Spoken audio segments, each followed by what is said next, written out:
Shocking. Mr. Here, that was a banger, Mr. Here. Thank you so much for that absolute stunning. Bruh. Thank you.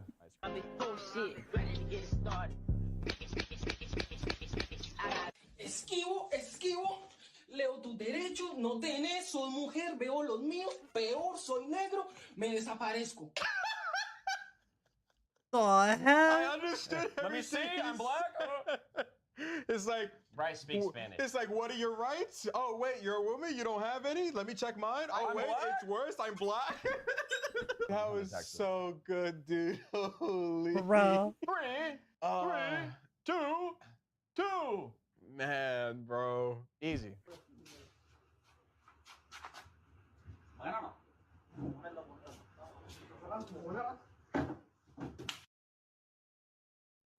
So based. Whoa. Bro. Set up for that. Yeah, that was good. Holy crap. What's going Dragon ain't dead! The mom's dead! Huh? Watcha!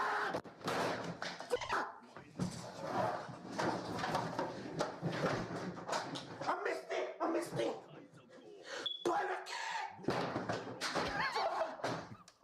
You guys!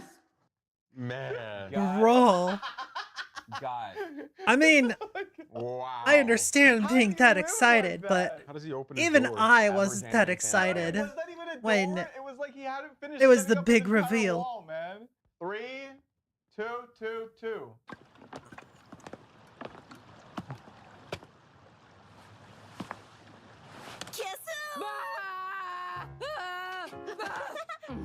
And I wish that was me.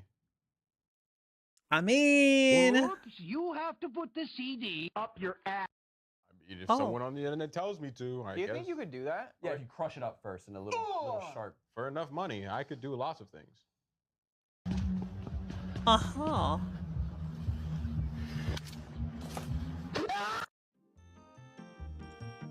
That was a bit of a jump scare. The fact that he leaned Bro. in, he scoped in, and then he leaned in.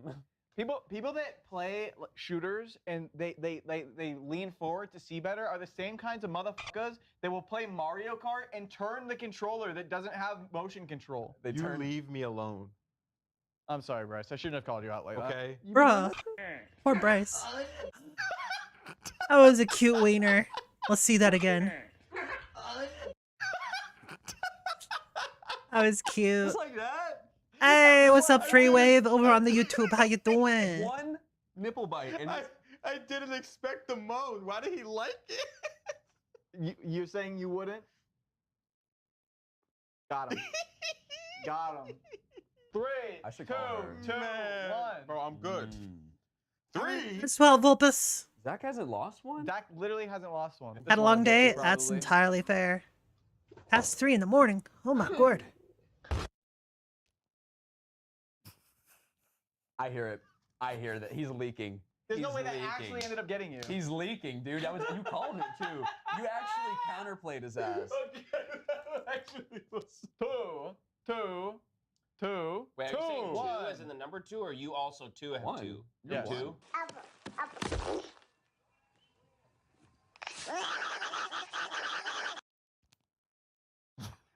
Holy crap, that was funny.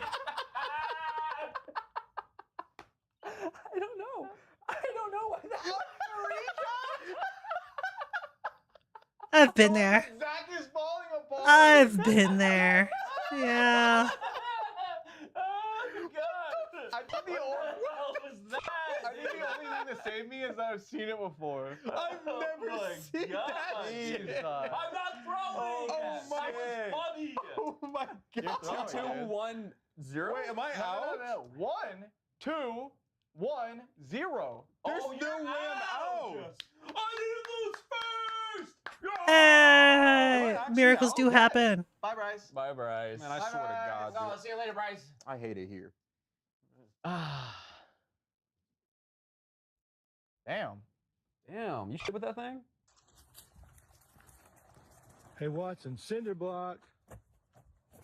It's the full vid. Normally it just cuts right when it hits him. Thank God. Wait, why did it bounce off like that? It's not real. It's Uber? of course I it was saw fake. it. It's a cinder block. I literally have seen 100 cinder blocks in my life. Only 100. What a pussy. True. Okay, I've seen more than that. I'm just saying. Yeah, like, my immersion's ruined. What are you guys recording? I miss that noise. I miss my Nintendo DS. Yo! Watching Jimmy here on the Nintendo DS? That's meta. Cool. That's that just keep going? 3DS. I want that to be like Forever. a loop of all of your guys' Nintendo DSs. I need this. No! Oh, he's doing fine. Smartest dog in the world. Yep, very smart. Why did they even pull him out? Incredibly intelligent doggo. I like the way you trotted. That was cute. Yeah, it was a cute little trot. Okay. Hanging in there, King? Yeah. Die. Bruh.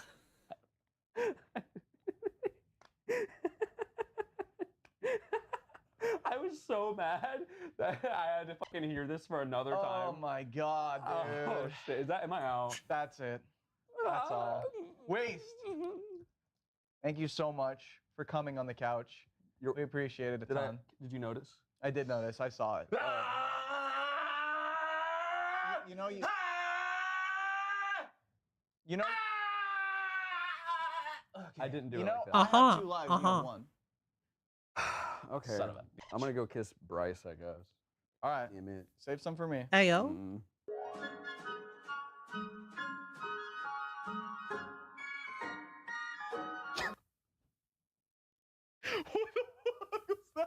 Beautiful. What is going on in Colorado? Zach, aren't you from Colorado? Does that shit happen? Yes, no! I don't even know what the hell that was. I'm not Okay. even trying Nice. to process. All I'm trying to do is not laugh right now. Tiger poster. Okay. I think I should put that in my new room in Texas, shouldn't I? I should get the tiger poster. Does anyone in my community have the original tiger poster? Please. When I open my new P.O. box, if you have one, send it to me. Oh, that's cool. It's like he's actually grabbing the car. That's really impressive. Where did that go? What? How did we get from A to B? I don't know. A 3-minute egg must boil for 3 minutes. What? Not wrong. That's insane. He's definitely not wrong. Also, it takes longer than 3 minutes to boil an egg.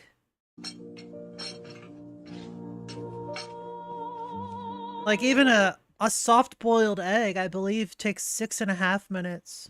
And I believe it's 8 minutes for a hard-boiled egg. That's not even funny. Why am I smirking?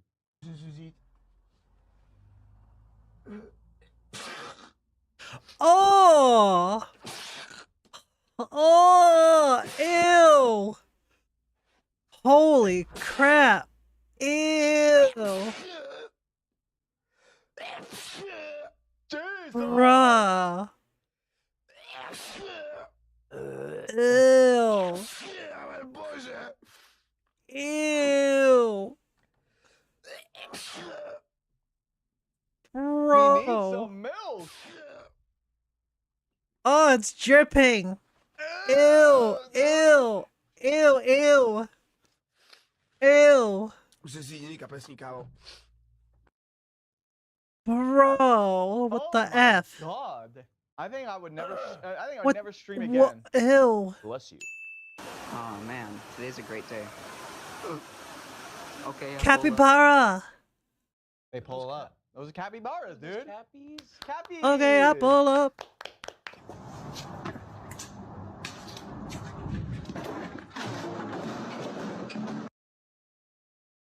Night out with the boys. You know how they. You know Okay. how it goes, That's dude. a It just classic happens. night It with the just boys. happens. It's a classic night Uh-huh. with the boys. Uh-huh.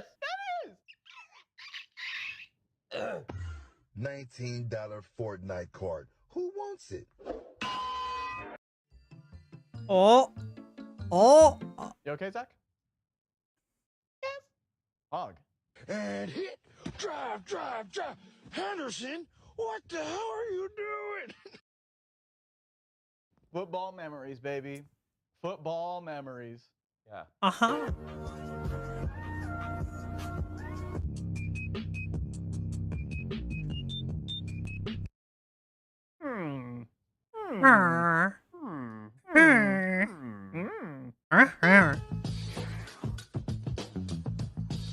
Hey, yo.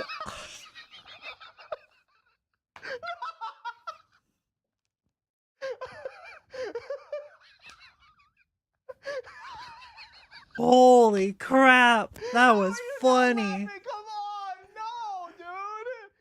Oh my fucking god. Holy crap, Zach actually won one.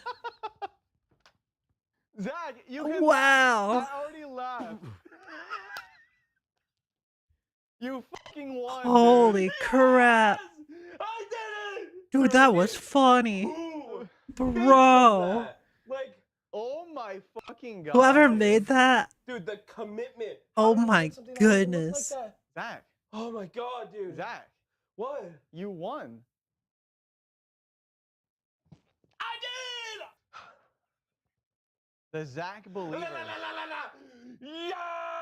What do you do when you win usually? What do I do now? Well, I've actually got something to announce to you guys that Zach doesn't know anything about. I had this idea to do something really cool if Zach ever won. Today's the day. Zach finally actually won. So first of all, congratulations. Okay. Second of all, as you guys know, us here in the couch, we're a team. And Zach always pushes Bryce and I and anyone that's around us to literally be the best that we can be, always. And Zach actually secretly finished a couple songs and hasn't released them. Guys, I want you to give this a listen really quick. So, Zach, as you probably know, this is your song. What are you doing? How did I get it? Don't worry about it. That's AI, isn't it? Basically, Zach's told Bryce and I on multiple occasions that if he wasn't working with us, he would be doing music. And as you guys can tell, this is Zach's music. So here's the surprise. I worked with Calio and Bryce and Wizard Lore and got both versions of the song put up on Spotify right now. Here's the deal though. Because you won the Laugh You Leave, Wow. I am going to personally fund a music video for whichever song of your two versions of the song gets the most listens in 30 days. No shot, bro. You are going to be making a music video for your song. So, at the end of 30 days, whichever version has more plays. That's on actually pretty Spotify, cool. We are going to produce a next level music video. That's just actually like we did pretty for Made good. Outfit, but for your Nice. song. Damn, dude. Is that okay? Can we do that? Yeah, man. Damn, Yo. Yeah, that's fucking amazing. Thank you, Jimmy. Aww. Of course, dude. I made the songs a while back, and I do music occasionally. I've done it my whole life. He grew up in music. He just hasn't released anything. Yeah. Now's the time. So I don't really know what to say, but I hope. You can say yes. You can say yeah. Yeah. Let's go. All right, so we're gonna have two versions up on Spotify. I will give the Aw, links that's to you really guys. You guys sweet. can listen to both of them, figure out which one you like more. If you want one of them to get released with a music video, listen to that one more. If you like the other one, listen to that one more. We're gonna give it 30 days. Whichever one has more plays, we're making that music video. Zach GG on Spotify. And You this guys was a can find year it right ago. now. Both songs are bangers. One's a little more fast-paced. One's a little more, slow and emotional. Both are fantastic. So you just like your own song on Spotify. Yes, this is cool. I've never seen My this man is just liked wild. his own song on Spotify. I did that. I did that too. Zach GG on Spotify. New song, Fear. That was actually really cool. Hey, yeah, hey.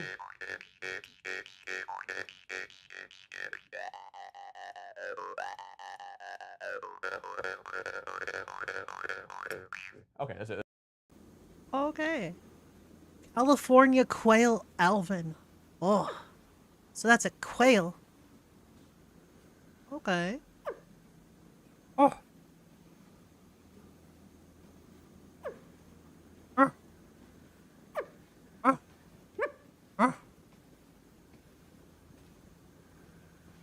It almost sounds like it's barking.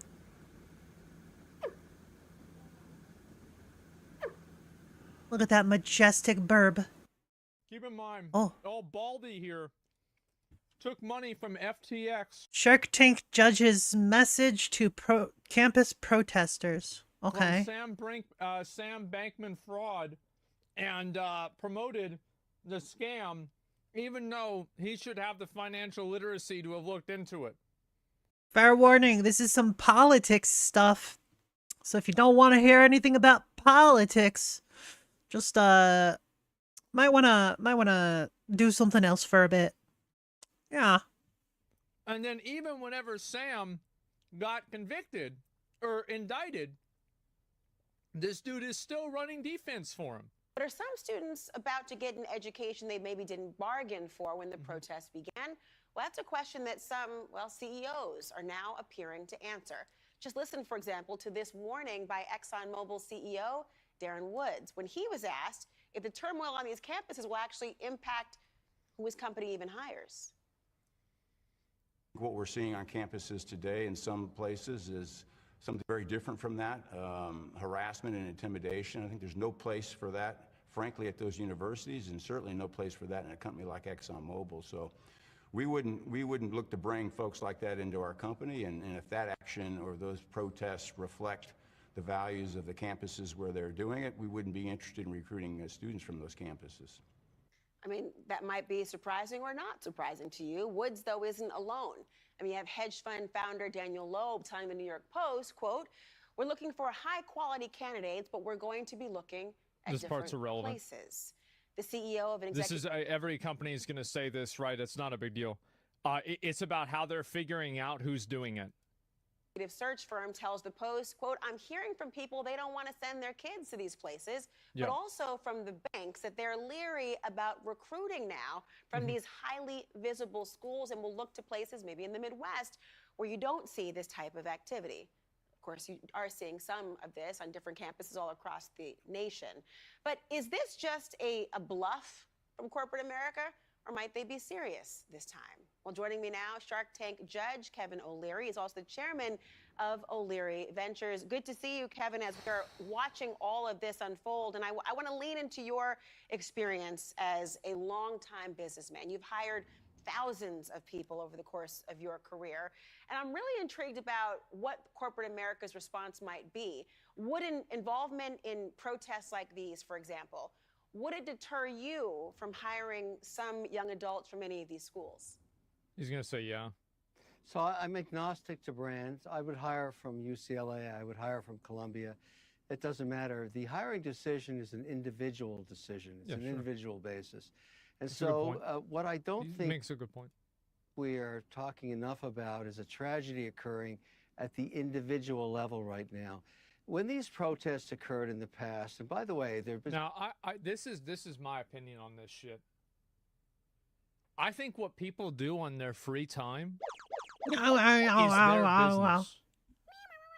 This idea where you are Thank you for the head patch, 24/7 Platinum. a representative You of your walk. company, and they're like How you doing, watching Platinum? and keeping track of everything that you do.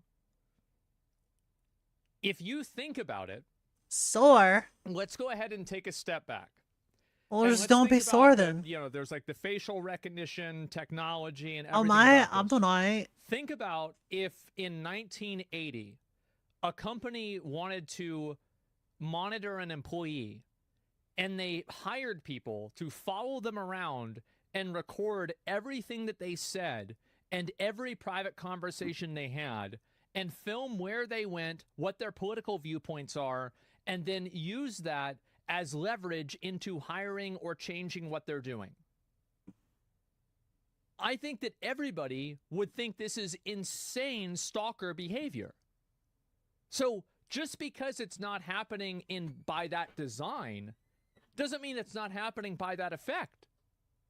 This is what's happening, and it's getting worse because this technology is going to keep getting better. It's going to be getting better like exponentially.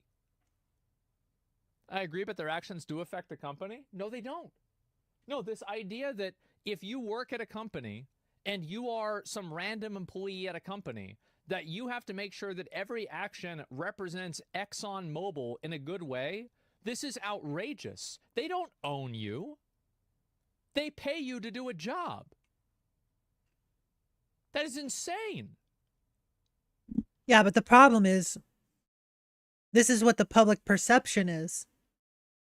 The public believes that these employees of these companies are representative of those companies, even though the companies don't really give a shit. So, just that's what public perception is. Student protests since America was formed, and we allow free speech, and protests have been part of it. And you think about the 60s and the 70s, Vietnam War, and all of the protests that have occurred. Most of those were shot on 16mm film. The majority, 80–90% of that was high grainy. You can't really get any resolution. But unfortunately, for these participants in the last few weeks, that's not the case. Let me explain it. It's being shot on 1080p and 4K video, and from surveillance cameras with extremely high resolution in low light conditions, including retinal scanning. This is what's happened with AI. So if you're burning down something or taking a flag down or fighting with police, I'm sorry, you're trashing your personal brand. And let me explain how this works. And that's a Ghost problem. hand. I think that's a massive problem, because who decides what trashing is? This is so scary to me. I'm going to sound like a conspiracy theorist, but I think this is incredibly fucking scary. True. And like in a lot of cases, I think that it makes sense that like people wouldn't want to hire somebody who's committing crimes, etc. But at the same time, I know, like, I have a lot of friends that growing up, these friends made bad decisions, and because of those bad decisions, they're you know, they went to jail or they got convicted of something or whatever. And what happened was that afterwards, they couldn't get a job. So it's like, if you're going to give somebody a scarlet letter that's going to say, you can't get a job anywhere, this is going to destroy your future job prospects indefinitely, why not just kill him? Just do that. Just shoot him. If you're going to do this, and you're going to give them this fucking, this indelible sin that they did, that they can never live down, just shoot them. Don't fucking do this to people. Make them live their whole life with this problem, and then they can ever overcome it. It's awful. I don't want to work with a criminal. You're not working with a criminal, because if they were a criminal, they'd still be in jail. They paid their debt to society. The debt is paid. They've already done it. If they're still a threat and they're still a criminal, then they shouldn't be out in public. Works. When I'm hiring somebody, and I'm not different than any other corporation, you just heard from the S&P 500 CEOs, we do what's called a deep, dark search. So if you're a candidate in the executive element of a company or any candidate of materiality, you do this. You look at their resume and you say, let's hire a firm. It's about $4,800 per search, and go deep less web, than the government. go dark web. All of this My imagery understanding. that you're seeing tonight, all of this unedited film is going to be there in about 2 weeks. So if you're out there right now, even in the dark with no sunglasses on, even though you've got a mask on. I don't know, like, I'm not sure what tools that he's talking about and what firms do that. As far as I know, there are not a lot of firms that use AI facial recognition technology to cross-reference against the database of individuals. I think that's something that happens in like China, but I'm pretty sure that no investigation firm does that here, as far as I know, other than like maybe the FBI. So, you know, I'm not sure about this, but let's assume, by the way, they might not do it right now, but everybody, let's all agree that it will happen in the future, right? Like it will 100% happen in the future. Everybody knows this. So this is an incredibly dangerous precedent to set, because what it's really saying is that people with unpopular political opinions, or people even with political opinions that became unpopular over time, will now be retroactively, potentially, like, I guess you could say discriminated against because of these actions. This is extremely scary. This is awful, because like, and everybody is going to say, oh, this is good because I disagree with what's happening here. Or, oh, that's good because I disagree with what's happening here. Or something like January 6th, right? But here's the problem. Eventually it will happen to you. And if you create a foundation to have a rule set that will oppress people, the only thing you need to do in order for that rule set to be used to oppress you is wait. Because power always changes hands. I am amazed that people, like, and it's so disappointing to me that, I mean, to be honest, like, Kevin Absolute power corrupts absolutely. he's talking sense. Like, I'm glad that he knows what he's talking about here. It seems like he does. But it's very disappointing to me that people have, like, such low, like, technological literacy and, like, just, like, logical thinking that they can't see what the conclusion of this is. I disagree with breaking the law, but not what your policies are. Companies have the right to choose who they hire. Companies do have the right to choose who they hire, but I think individuals have the right to privacy. And if these two rights converge, I think that individuals have a higher right to privacy than companies have a higher right to hiring. I think that the individual right to privacy is more important and should override that. And by the way, I don't even think it's close. And I think that you would agree with me if this happened in design. So, like, for example, if somebody was hiring, if somebody hired, let's say, you know, again, like 50 different detectives to walk around and follow you everywhere you go, monitor your conversations with everyone that you have, and, you know, film you when you go home, when you go to bed, when you wake up, all of these things, what you eat, what you buy, everything. If somebody did that to you, you would want the government to stop them from doing that because it's stalking. So what I'm saying is that the type of surveillance that this creates indirectly creates that exact same effect.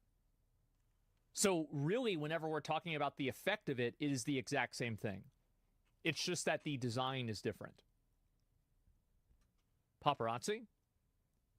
In my opinion, I think that if it was up to me, it would be illegal. It would be stalking. That's my opinion.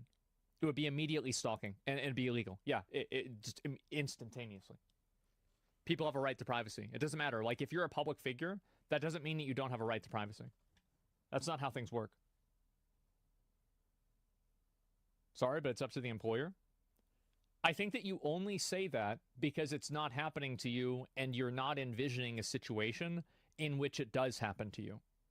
That's the problem that people have, is that they celebrate these things whenever they happen to people that they disagree with, and they never can imagine the world where it happens to them. I'll see your eyes at 4K resolution. I know who you are. And unfortunately, what's going to occur to these young people who have not thought this through, I'll see your resume. You may be a great candidate. Then I'll find that you were doing this or fighting the police or whatever. Somebody says you're wrong. You don't have rights to privacy in public spaces. It'll be chaos if you had. Okay. Let's go ahead and let's apply some of this logic. Would you want a company to hire 50 different, and also, by the way, this happens all the time.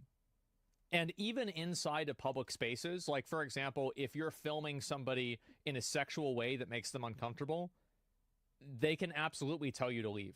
It's not even a question, and you can be charged for that. So there are totally expectations of privacy inside of public spaces. So just like on just a foundational level, that's not always true. It's harassment.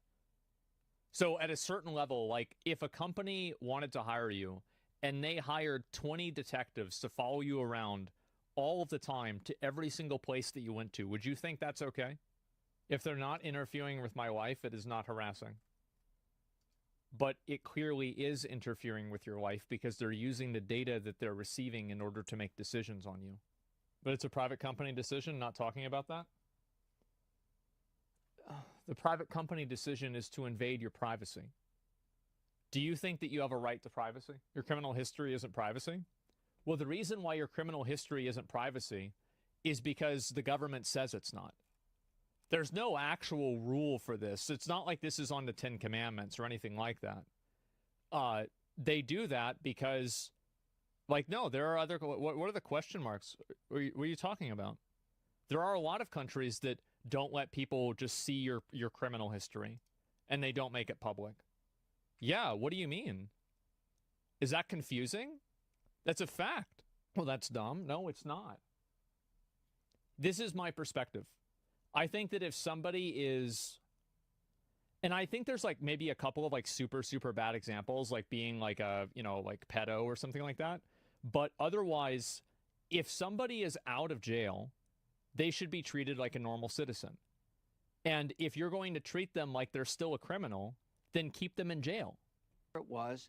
I'll put that resume on the left. I don't necessarily disagree with what he's saying, but at the same time, like, I don't know. Maybe the biggest problem is that the criminal history is public. I don't know. That's why a lot are repeat offenders.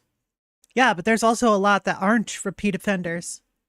Like, it also depends on like the severity of the crime. Like, if someone gets put in jail for repeatedly shoplifting, like, that's much less severe than someone that goes to jail for murder, right? Or for some sort of assault. Those are very different crimes, very different severities. So, if everyone's being treated under the same severity because they have a criminal record, I feel like that's a bit of an issue. Because the way they're treated when they get out. Yeah, that's fair.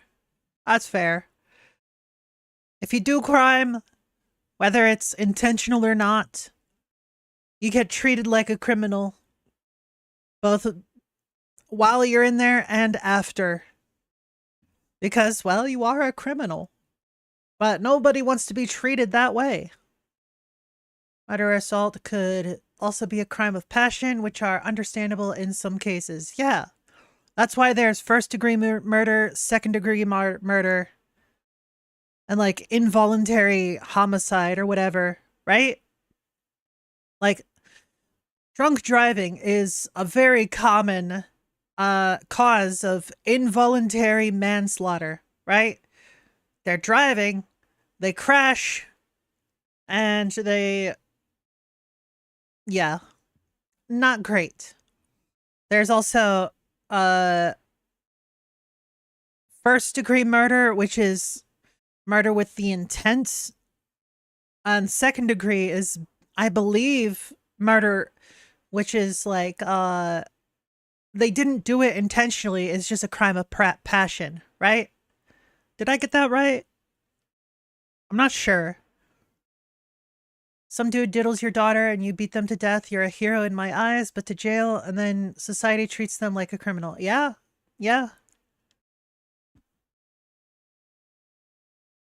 Into the garbage, because I know I can find someone else just as good as you, of which there are tens of thousands of candidates, that didn't participate in this. You are trashing your future. And look, isn't that scary?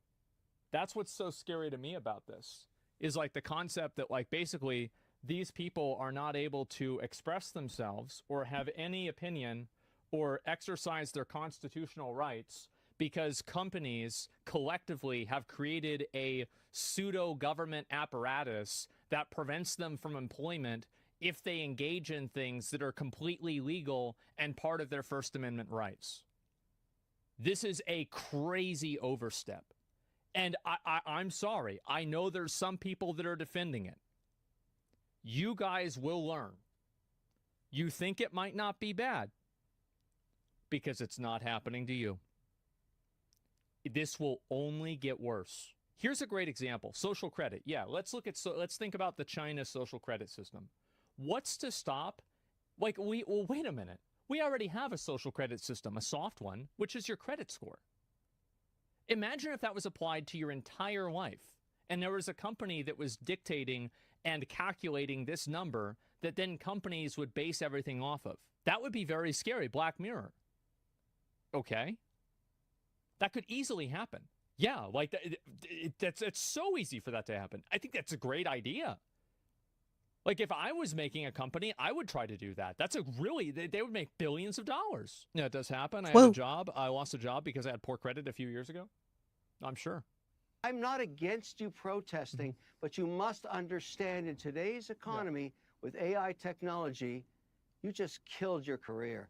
I feel sad for them. I really do. I want to ask you. I do too. And I think that, like, and here's the problem is that, like, Kevin is probably arguing from a perspective of, like, this is what's going to happen and I'm giving you advice to help you.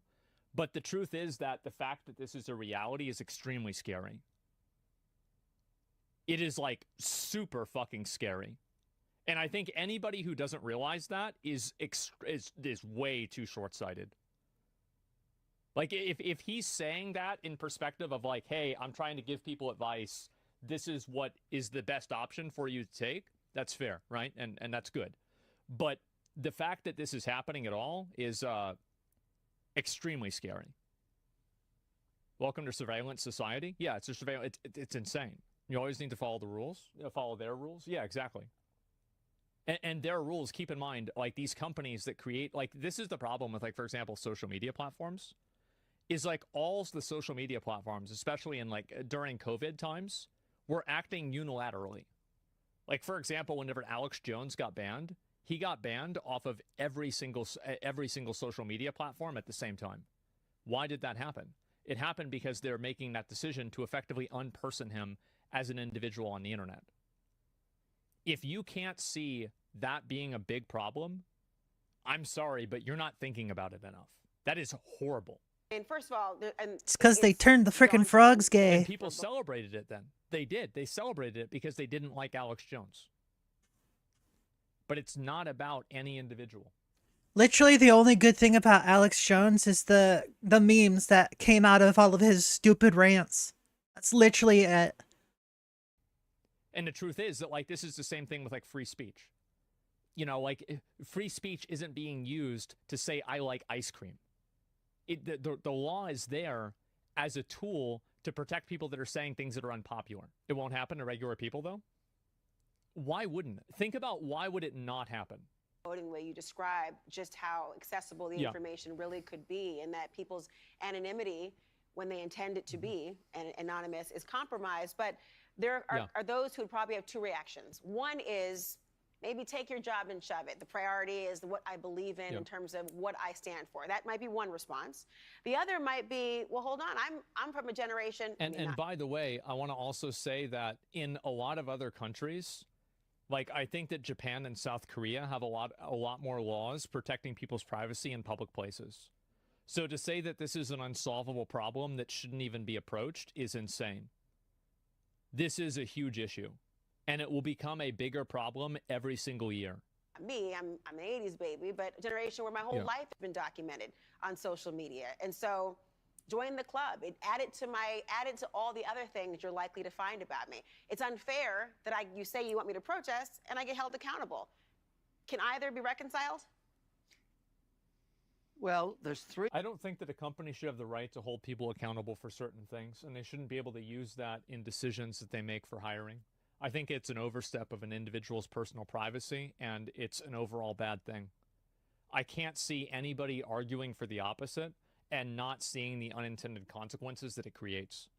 True. It might seem like a good idea whenever it's people that you think are breaking the law and you disagree with, but any tool like that will only be used and abused. And if you create a tool like that, it will be used for all kinds of things. It will be used for people that think that COVID isn't real. It'll be used for people that think the earth is flat. It'll be used for people that have the wrong political opinions. It'll be used for anything. Of course it would. It's only logical to assume that would happen because that's the way every single other tool in the entire history of the world has ever been used. It's like, what do we mean? Three ways this affects you. Let's take the Google situation. You broke company policy, you got fired, you can sue Google. Good luck with that. You're not hireable. More importantly, they also stopped working, and they did it on the company building. There were a lot of people that protested at Google who did not get fired because they were working and they did not trespass inside of the building and refused to leave whenever police ordered them to leave. This is a completely different situation. anymore. You're I'm referring sorry to for those who them. I engaged really in am. that sit-in, essentially, during of company time, employees yes. from They were Google. on the who- clock. There were dozens of them. I should tell you about. There were dozens who were fired or placed on administrative leave because they were participating in employee sit-ins inside of some of the offices last month, and they have filed a complaint arguing that they had protected speech and that they were unlawfully fired. Go ahead. It's fine. You can litigate till the cows come home. You're not going to get hired again. You have to understand you have an employment contract and you breached it. Yes. That's number one. Number two, you broke the law. You're caught on a 4K security camera for the rest of your life. You're there. I'm sorry. You just didn't think it through. And I understand the passion when you're in your early 20s. And the thing is that, like, again, Kevin is completely Not wrong. right. Not wrong. And he shouldn't be right, but he is. And I hope anybody that's going to do something like this takes this seriously. Because until there are laws to protect people's privacy and give people actual freedom of speech, then you should listen to what he's saying. Yeah, there's a big difference between freedom of speech and freedom of consequences. You've got the freedom of speech part. You can say whatever the hell you want. However, like all actions, there are consequences. You hate him because he's right? FAFO. I don't hate him. Well, I think he's kind of a moron and other things. But I hate the fact that he's right. Does that make sense? We're all there. I mean, everybody went through this. In college, you have passion. I think it's great. Yeah. But you got to think about your future when you're starting a family. Today, all of these people, tens of thousands of them, won't know why they didn't get that job, won't know why they can't join a board, or they couldn't get a loan, or they couldn't join a non-profit. It's because of... I mean, like, think about what he's saying, though, right? It's like, so if the logic is because you can't do this, you can't get a loan, what is the outcome of people who do things that are disagreed with by banks, and then banks refuse to loan you money categorically because they're using a surveillance technology that can tell people where you are and what you think and what you're doing? This is a social credit score. This is a literal CCP, China, surveillance state, totalitarian social credit score. And it will happen. It's already happened on social media before. Am I like, do you guys see what I'm saying? I feel like I'm taking crazy pills because so many people are disagreeing with me. Like, you guys see this, right? Like, we all see this?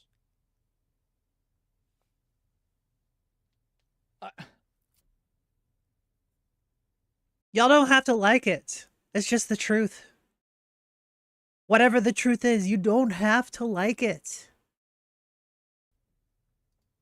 what you did in the last 48 hours. I'm really sorry for them. And I teach at colleges. Fact will and not universities, change, and I tell no the matter how same much you students, dislike it. We're in a new era of AI, high-resolution imagery. It's But just, is it what fair? it is. I mean, I wonder what your opinion of it is. I mean, I know you've expressed the feeling sorry for them, but might that translate to, okay, and I'm not talking about people who have committed heinous acts and in the course of things, but there has been even a push for people who are returning citizens who have had felonies, and there was a push under the Obama administration not to have to check a box every time you I completely agree with this, by the way. I completely agree that they should not have to check a box. trying to return to society, Yes. having been promised an opportunity once rehabilitation occurs and all those Just different shoot 'em. deterrents. If you're gonna do that, just shoot 'em. That something will consistently hang over your head for the rest of your life. Might the sorrow Yeah. you feel translate to a second opportunity to go beyond what has taken place in the last 48 hours or weeks? I wish I could kumbaya with Somebody says, so no consequences? So whenever somebody's a felon, generally they go to jail. And whenever they're Jail is the consequence. Like, what are these people talking about? What do you mean? No consequences? Dude. Did you miss the part where felons go to jail? That is the consequence. Asman said earlier, like, the consequence to their action is going to jail. And like, oh my God. Nobody expects Aria! Hey, how you doing? I forgot to say before, but happy birthday. Hope you're feeling better. I believe you had like a cold or something, right? How you doing, Aria? What were you playing? Let's see. God of War. Oh, very nice, very nice. The consequence to being a cutie is getting your ass raided. Please be gentle. Ooh, whoa. But yeah, this is currently a political video about the UCLA protests and like the possibility of these students getting a job afterwards. Yeah. Welcome, Raiders! For those of you who don't know me, I am Aura Solanus. I'm a VTuber. I do variety, but usually I'm watching videos. When I'm not watching videos, I'm playing games. And those games include Pow World, 7 Days to Die, and Death Must Die. You know, I like the stuff. Was doing the Valkyries. I have stomach flu. Today should be the last day. That's good, that's good. Not the stomach flu part, but like it being the last day of it. Hopefully you get over it very well. I believe in you.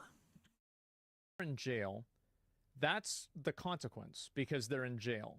And so they spend a period of time in jail, and then after they get out of jail, then they're no longer a threat to society, which is why they've been released from jail. So after they've been released from jail, and they're no longer a threat to society, like, because what's the logic here? If they are still a threat to society, why are they out of jail? You see, like, because if they're still a threat, keep them in jail. Exactly. That's what I would say.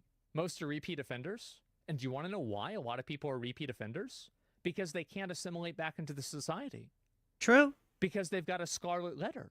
They've got something that like is a non-starter for employment in 90% of places. Bro, you might as well just brand them at that rate. Just put a big ol' C, brand it on their forehead. Because they ain't going to get a job. They're not going to reintegrate. Duh. That's how it happens. I've seen it happen. Yeah, they're stuck on PvP mode. Yeah. Yeah. Yeah, they can't do dailies anymore. Death sentence, nay or yay or nay? I'm serious. Well, I like what I'm saying. Like it's an extra. Like I'm actually not a supporter of the death sentence. I'm not because it costs more money than keeping somebody in jail forever. It does because of like legal fees and everything. I didn't believe this. I learned about it, and you guys can too if you want to look into it. It does. It does, and I agree with the amount of protections people have from getting killed. Right, because you should have that. You should have the right to that. But I think the process of it is so it's so intensive that it's just simply not worth doing, right? And so appeals cost so much money. Yes, they do. You on this, I really do. No s'mores and roasted marshmallows for you and I. Kumbaya. For weeks. True, Arya. True. I wish I could kumbaya with. It's no wonder that there was a game called Prison Architect, right? Because there is money in having a prison, in running the prison. You on this, I really do. No s'mores and roasted marshmallows for you and I, obviously. No, I'm sorry. I'm sorry. Life is hard, then you die. So you really have to think about. True. You know what? Maybe Kevin isn't so bad. I'm starting to like him. Holy crap. I'm really starting to like Kevin. This dude is here. based. Yeah, this guy, he's all right. About the decisions you make. Life is hard, then you die. I don't know who that quote is from, but I have a feeling it might be Carlin. And I urge young people today to understand the world they live in. There are hundreds of thousands of people competing for great jobs. And the minute you put yourself in this precarious position where you're filmed in AI, 4K, 1080p, forever, He's being pragmatic. for the rest of your life, you're tainted. I'm sorry. I feel the weight. I feel so bad for these people. Yeah. They have no idea what they're doing to their future. They are looking for. Sorry about that. I Yeah, clicked the wrong button. they literally do not understand the consequences of their actions. Like they're like exhibiting a classic example of FAFO, F around and find out. And they are finding out very quickly that they're literally destroying their future. Now, don't get me wrong. Standing up for what you believe in is totally fine. But you have to do it lawfully. You have to do it reasonably. You can't do this shit. I think that he's completely right. Put yourself in this precarious position where you're filmed in AI 4K 1080p forever, for the rest of your life. You're tainted. I'm sorry. I feel the weight. I feel so like I think that nobody really understands how bad it's going to get. Nobody, I don't think, is seeing it. And that's what's scary to me about it. Yeah, it's just gonna get worse. The way I think it's gonna go, there will be a company that will start creating a database and an aggregate of every single type of surveillance they can possibly have. Absolutely. They're already collecting your data. They're already collecting that shit. Your data is being sold by a shit ton of companies. You know what they're going to do with that data? Database. A database with all of the good things and all of the bad things about you. Specifically you, your neighbor, your friends, your family, all of them. That's what it is coming to. And no, this is not a conspiracy theory. This is just what's going to happen. It's going to be sold to the corporates. It's going to be sold to the government. It's going to be sold all over. Privately and publicly. It's a pretty dark future. But it's going to happen. And creating human social credit scores. It's a great idea. Like, if I was trying to make a company, I would think to myself, oh, I should do this. Isn't there one already? Oh yeah. China has that? No, they do. And just because we have it through the free market doesn't make it any better. So bad for these people. They have no idea what they're doing to their future. They are tainting their personal brands forever. But let me It's tell a you what huge your mistake. colleague. And I'm not against their passion.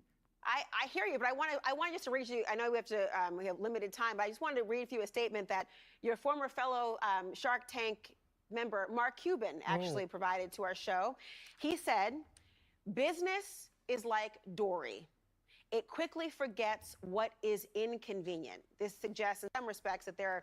There's more or less true. some bluster, and that if a business wanted to overlook something for its own corporate benefit or otherwise, if they wanted to lean into a movement or lean away from a movement, it's kind of their Bobby Brown prerogative. What's your reaction?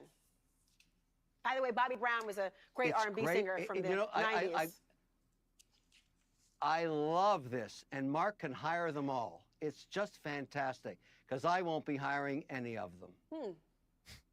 Really? Okay. Well, okay. It's interesting to hear your perspective, and I think it's one that we have not heard as a different way to approach the consequences of what has happened. I do wonder, though, in the grand scheme of things, those who are as impassioned as we have obviously seen, and I'm not going to comment at the moment on the nature of where that passion's directed, whether they're thinking in the way that you are describing and thinking as a potential employer. Kevin O'Leary, nice to talk to you. Oh, go ahead. I knew you were going to have the last word. And I will say this. It. No, listen. Tonight, let's kumbaya. Let's be proud of these people and their passions. You hire them. I won't. Thank you. All right. Well, there you go. No marshmallows happening in the CNN studio. Thank you, Kevin O'Leary. This is very dangerous. This is a very, very dangerous thing. And True. the quote doesn't work because the forgotten ones will be protesters. It's not about like, the reason why I watch this is not because of protesters or not. It's because this is one of the first instances where, and like this happened with January 6th as well, but I feel like there haven't been as many cases of it. And I think it's starting to happen a lot more, and especially since like that was a few years ago, really. And like AI has evolved so much since then. The truth is that the technology that people have to like watch you is so advanced and so good, and it will just keep getting better. That people will lose any sense of privacy that they have, Zool? probably even inside of their own home. So if you don't make guardrails and protections for this now, you're going to have entire industries that will emerge. And this is already happening. Like he said, there's like, it's like $4,800, something like that, to do a check on somebody for an employment thing. That's a lot of money. There are already companies that this is happening for. And the fact that this is happening at all is extremely scary. And I think Getting that ready a for lot work? of people don't realize how I bad wish you it the best is. of luck. I don't think Kevin does. Because, for example, if collectively all of the news places and everything decided that, you know, Kevin wasn't able to, you know, like at work and entertainment anymore because of his involvement with FTX, I bet he'd be complaining about, you know, antitrust laws. He'd be wanting a breakup of a monopoly. He'd be wanting to talk about his freedom of speech. But the reason why he has that perspective is because he can afford to. It's because it's not happening to him. And this is what the problem is. And it's because people keep celebrating injustices happening to people that they don't like without realizing that the only thing that they have to do for those injustices to happen to them is wait. Because it will. It will happen to them. And when it does, then the worst part about it is that people's attention spans are so short, then the other side is going to be doing the same thing. It's crazy. Seriously, this tech doesn't exist? Well, I wonder why. So tell that to China. Tell that to China. One day will force us to wear helmets, and those will analyze and recap our whole life, make an estimated evaluation of one is suited for the job or not, like Minority Report. Yeah, maybe. As someone who owns several companies, would you hire people without checking criminal history? It's not about whether I would do it or not. See, like you're not understanding the problem. The problem is not whether somebody wants to do it or not. It's whether somebody can do it or not. That's where the issue is. Do you understand? So, of course, people will take and use these tools if the tools are active. All right. I need to take a quick break. So I'm going to put this lo-fi on and I will BRB. Because when you gotta go, you gotta go. Burb.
I'm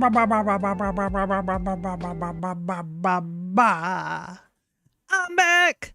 Whoa. Oh my god. Wow. Hey, what's up? How you doing? Hope you had a nice break. I am back. I'm back, y'all. Let's get back to this video. Less than 3 minutes left on it. Like, if you give people these tools, they will use them. Guaranteed Guaranteed they will use them. And that's the reason why it should not be allowed. That was a gotcha, by the way? Not necessarily. I'll accept that one. That one was fine. Yeah, Snowden exposed the government over 10 years ago.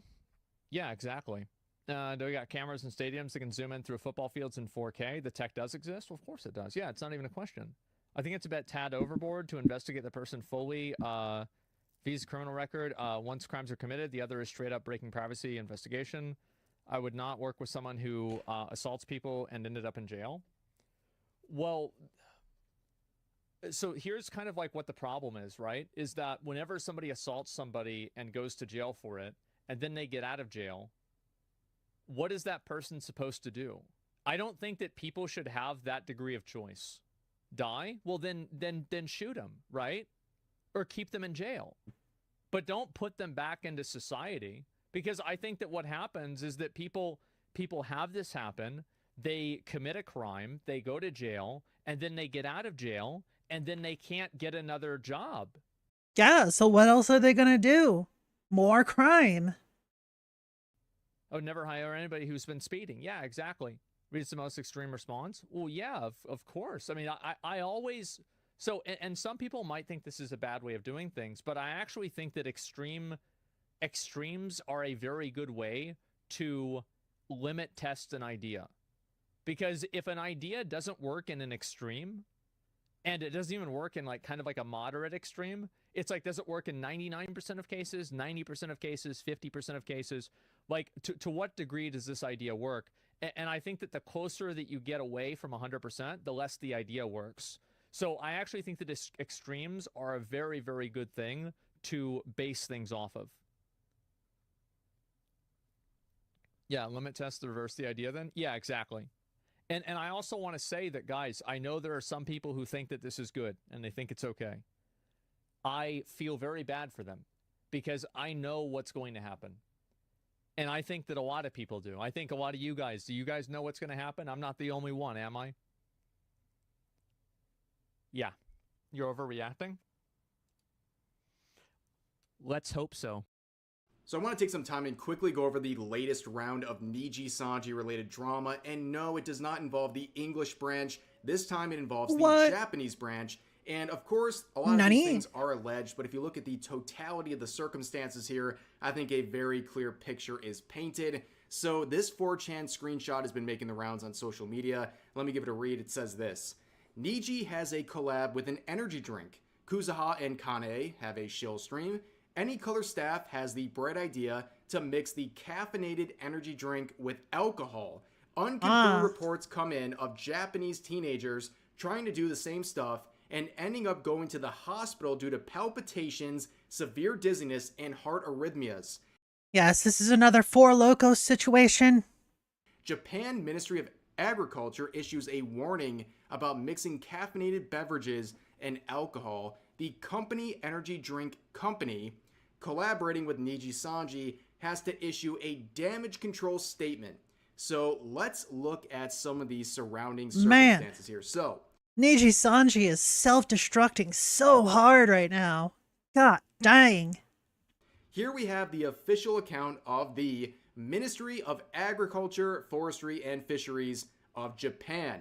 They made this post yesterday saying this: caffeine is found in coffee, tea, and energy drinks, and consuming too much of it can cause dizziness, tremors, and other symptoms. Avoid drinking caffeinated beverages along with alcohol. This can lead to too much caffeine as well as alcohol. So then we go to the actual company that was collaborating with Niji Sanji, and they made this post saying, in yesterday's ASAP promotional broadcast, Any Color staff brought up the idea of mixing ASAP with alcohol. We have checked with the manufacturing plant developer lab, medical personnel, and experts regarding this matter, and basically they say, do everything in moderation. Of course, when you're mixing a depressant like alcohol with something that's going to increase your heart rate like an energy drink, you should do it in moderation because too much of that will cause issues like the ones reported by the Japanese Ministry of Agriculture. Now, this is like a Four Loko situation, right? If you don't know what a Four Loko is, it is something that has been banned, unbanned, banned, unbanned, and banned again many times. Thank you in the for the United head States. pat. How you One doing, can of Four Yoko? Loko, I think it's equivalent of like 6 beers and 3 cups of coffee.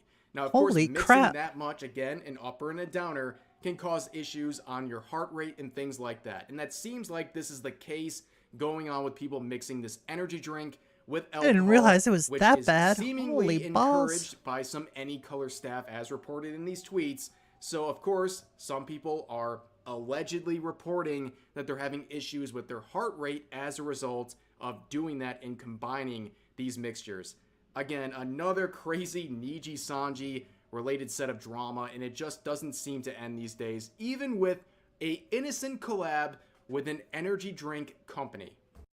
The gaming space is in a pretty weird spot right now. Xbox With situation so many is bad sad, decisions apparently. happening so quickly, it's just leading to this avalanche of garbage. Like, I don't think Mr. Magoo could make Fair as many enough, horrible Yoko. decisions as Fair these video enough. game executives have been recently. You dropped We some just head saw it with pats. Escape from Ow, Tarkov ow, doing their ow, best ow, Voltorb ow, impression and ow, using ow, ow. self-destruct on their entire Thank you for company that and head game pat, by Ali. being overcome with greed. How and you leading doing, to Ali? The absolute destruction of their product that they had built up over the course of years and ruined the trust of the community. And then immediately Oh no, I after seem that, to have Sony dropped a decided to do shout something out. even stupider by Oops, activating my the Orb of bad. Confusion and trying Y'all to go find a follow way to Ali the ruin cat. one of the most successful Oh games no. in recent memory with Helldivers 2.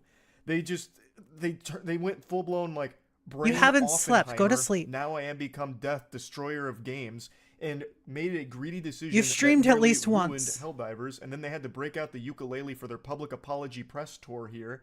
It's just like they got offended that someone did a worse job than them, so they found a way of one-upping it. And then from out of nowhere, sneaking in from the shadows, we have the dumb assholes at Xbox going, "Wait a minute, guys, check this one out," and then made a clown of themselves like fucking fools, publicly eating shit, making terrible decisions. It's like a Royal Rumble where more and more AAA industry companies keep coming forward and make decisions that beg the community to throw pies and tomatoes at their faces. Yesterday, they announced there'd be some closures coming to some studios under the Microsoft umbrella. Arcane Austin, Alpha Dog Studios, Tango Gameworks, and Roundhouse Games were banished to the Shadow Realm. And that means that Xbox has now closed more studios than it's released games this year. That is Bro. an embarrassing statistic. They are more likely to close a studio than they are to release That's a game messed at up. the moment. That's fucking shocking. Now, I really want to get into the weeds of this and roll around in the mud, but before I do that, I do want to thank today's sponsor, Current. Big thanks to Current for sponsoring this video. I can just skip that. Current, this is that X/Penguin Z0. Thanks again, Current, for sponsoring. By far, the biggest criticism that Xbox has faced over the last decade is their lack of games. In the Xbox 360 era, they were kings, pumping out some bangers, absolute timeless masterpieces. And these puppies were popping fresh out of the oven days or months after each other, which is unheard of in the current landscape of things. Crowdcraft has a True. great video on the golden era of the 360, and the iconic games that were coming out quickly. It was like they're playing on a fucking Minecraft private server where you couldn't stop hitting diamonds. Like, every block was diamonds back then. And now look at it. It's such a fall off. The Xbox exclusive release schedule looks more empty than that room Squidward went to be all alone. It's sad to see it in that state. They just don't make many games anymore. They are by far the worst out of all the major players. And it's not even really close. They do still have some exclusives that come out, but it's very seldom. So, anyway, the fact that they're closing studios is a big alarming red flag for a lot of gamers because they're just struggling, clearly struggling. Not just them, the whole industry is, but Xbox in particular just cannot get it together. When they do, by some miraculous divine intervention, release a game, an exclusive, they haven't been that good. Like Redfall. Redfall became the joke of gaming last year. And speaking of Redfall, that gets to one of the studio closures, which is Arcane Austin, the studio responsible for that blemish, that absolute festering wound on the AAA gaming space. They shut down that studio because that game flopped so hard for them. They didn't even give them a second chance. And keep in mind, Arcane Austin didn't want to make the Redfall that we received. That was put upon them from everything I've seen. All of the evidence points to them working on that game because they were forced to. And that brings us to what has by far been the scariest studio closure, which was the shutdown of Tango Gameworks, which is the studio behind Hi-Fi Rush. Hi-Fi Rush is by far Xbox's most positively reviewed game in years. It was a darling. It was a game that everyone appreciated, everyone had nothing but praise for, and absolutely one of those games where people were like, Xbox might be back. Finally, a good game. Finally, an exclusive that's not dog shit. And then they shut down the studio that made it. It was reviewed tremendously. Everyone loved it. Good or bad, your studio is Shut doomed. the studio down. They took it behind the barn and put a bullet in its head. Thanks, There's Obama. a quote in that article that says we couldn't be happier with it. Like, they were pleased with its performance. But I guess it just wasn't enough. And a lot of people are blaming Game Pass. Game Pass is a really good deal for gamers. I've said that since the very beginning, since the genesis of Game Pass.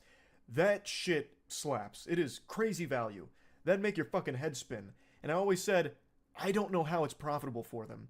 And I don't think it is. I actually am starting to get behind those tinfoil condom conspiracy theories that Game Pass is actually ruining some of the game studios because their games are getting put on Game Pass, thus people aren't paying full price for them or anything, and it's making their sales numbers look weaker because why would you pay full price for Hi-Fi Rush if you could just sign up for Game Pass and have access to it for free, basically, True. right? Like, it's one of those things that doesn't reflect great on the sales numbers of the games that are on there. And I really think that this is great proof of that. A lot of people played Hi-Fi Rush. This was a game that was being streamed out the wazoo from what I recall. Everyone was talking about it for a while. It was the hot button topic of conversations that Xbox has finally delivered something great and for the first time in a long time. And now fast forward to today where they're shutting the studio down. So the performance, like financially, must not have been that great, which is surprising. So it's either because of Game Pass or because of how inflated the costs are for producing games in the modern age. This shit is gluttonous when it comes to eating money. This is something I've talked about over the last couple of years, but games are so expensive to make now, it takes years in certain cases to deliver a game. That is a long time to be paying for a game to be produced, and that's not even counting in the marketing budget and the amount of spending that goes into that. So it's not enough for a game to just be really good and sell pretty well.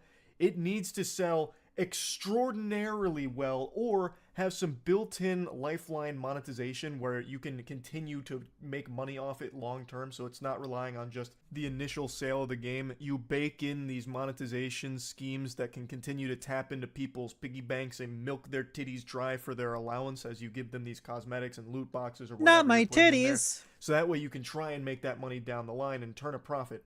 Because it is so hard to break even on games right now, you'd need to move millions in a lot of cases. To have a profitable game in the AAA space, you have to outsell the Bible, basically. It's not easy. And it's leading to so many problems in the industry, which is why they seem so desperate to find new greedy ways of monetizing it. It is in a terrible place, which is why indie games are flourishing. Indie games are picking up the slack and they're crushing. Yeah. Indie games right now are the best games on the market. Indie games are proving that you don't need to have a super high budget game to have a good game. And you don't need to price it out the wazoo. Wow, who would have guessed? Now, this Bloomberg article has more information here. This is from Jason Schreier and Dana Bass, who worked together to dig into the details of what's going on there. Executives felt stretched too thin trying to manage every team. The studios had just released games and needed to staff up to be able to start work on new ones, and more cuts will occur at an individual level with staff offered severance packages within Bethesda proper. As far as studio shutdowns go, Booty said that the company's studios had been spread too thin like peanut butter on bread, and that leaders across the division had felt understaffed. They decided to close these studios to free up resources elsewhere. Now, Booty is referring to Matt Booty, who's been in charge of Xbox Game Studio for a while, and his name is so fitting for this situation because this is just ass. This Booty can't stop shitting the bed at Xbox right now. And Mr. Booty goes on to add that Redfall's failures were not the reason as to why the studio was shut down. which is a whole load of horseradish. That is just a lie. He is just telling a fib right there. To be fair, like, they did also shut down Tango Gameworks, which had a very successful game, right? So he might not actually be lying about that. Yes, it probably did play a part in it, but that doesn't seem to be where the, like, overall decision came from. It was intimated with Arcane Austin, Tango Gameworks, and Alpha Dog all just having put games out that it was tied to timing more than results. Tango had just put out the critically acclaimed Hi-Fi Rush and Ghostwire Tokyo titles. Arcane Austin put out the aforementioned Redfall, and Alpha Dog had released Mighty Doom. Roundhouse had been working as a support studio and will be absorbed into ZeniMax Online to work on their projects instead of being closed. Which is still basically closing that studio in my opinion, but I guess not technically. But anyway, these closures come less than 6 months after Microsoft laid off 1,900 Activision, Blizzard, and Xbox employees, and just months after Sony closed some of its own game studios and laid off around 900 employees. So these layoffs are just happening at an alarming rate with all this turmoil in the gaming space. And then I saw this Gotta headline get that green, popped up right? today from The Verge. Microsoft says it needs games like Hi-Fi Rush the day after killing its studio. So the goofball Matt Booty came forward wearing the dunce cap and said in a town hall discussion, "We need smaller games that give us prestige and awards." Brother, you are dancing on the grave of one of the studios that delivered just that. Hi-Fi Rush was a small game. It was critically acclaimed. Everyone loved it. It won awards. Like, it was exactly what you were describing. Bruh. You just buried them 24 hours ago, and now in your post-mortem, post-nut clarity, you're scratching your chin. We need some smaller, less expensive titles that can be extremely good and really punch above their weight class, winning awards, being very prestigious. Let's try that approach. That's something we haven't tried before. I could be a pioneer, a trailblazer with this approach. Like, it's a no fucking wonder Xbox is so disheveled and all over the place and can't get their act together. Matt Booty is suffering from amnesia. Like, Bruh. like how in the world What could you an make this idiot. statement after you just shut down the studio that did exactly what you described? AAA gaming is such a mess. It is a disaster. And I think it's only going to continue to get worse. There are rumors, of course, of more layoffs coming at Microsoft and more studio closures perhaps down the road. I wouldn't be What are surprised. they I also just think doing? we're going to see more on Sony's Like, side with bruh. them having more layoffs and all that. But I guess we'll just have to wait and see. It's just too unsustainable at the moment with these big budget AAA studios right now and the publishers behind them making awful decisions for them down the road. So, yeah, just wanted to talk about this a little bit. That's it. See ya. How you doing? I'm Callan, and this is Slack All right, Hand. we got some You're about to see spoops. some of the scariest video It's clips time that are for some trending on spoops, socials y'all. right now. So hit that subscribe button and get Spoopy ready for time. more creepy content, just like this. Some creepy stuff.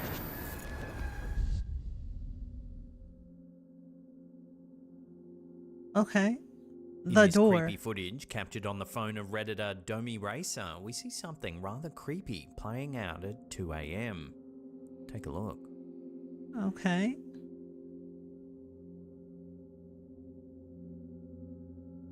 What about the door? Oh, I see it. Like opened and The closed. eerie incident occurred in a store named Bradley's Lock and Key in Savannah, Georgia. As the camera focuses on the door at the rear of the store, it slowly moves. Oh. Yeah, it definitely did move. A few seconds later, a mysterious light can be seen to the right of the door. Oh yeah. Weird. The strange activity continues for some time. Okay. A few more seconds pass and another strange light appears. The door remains still, then violently opens.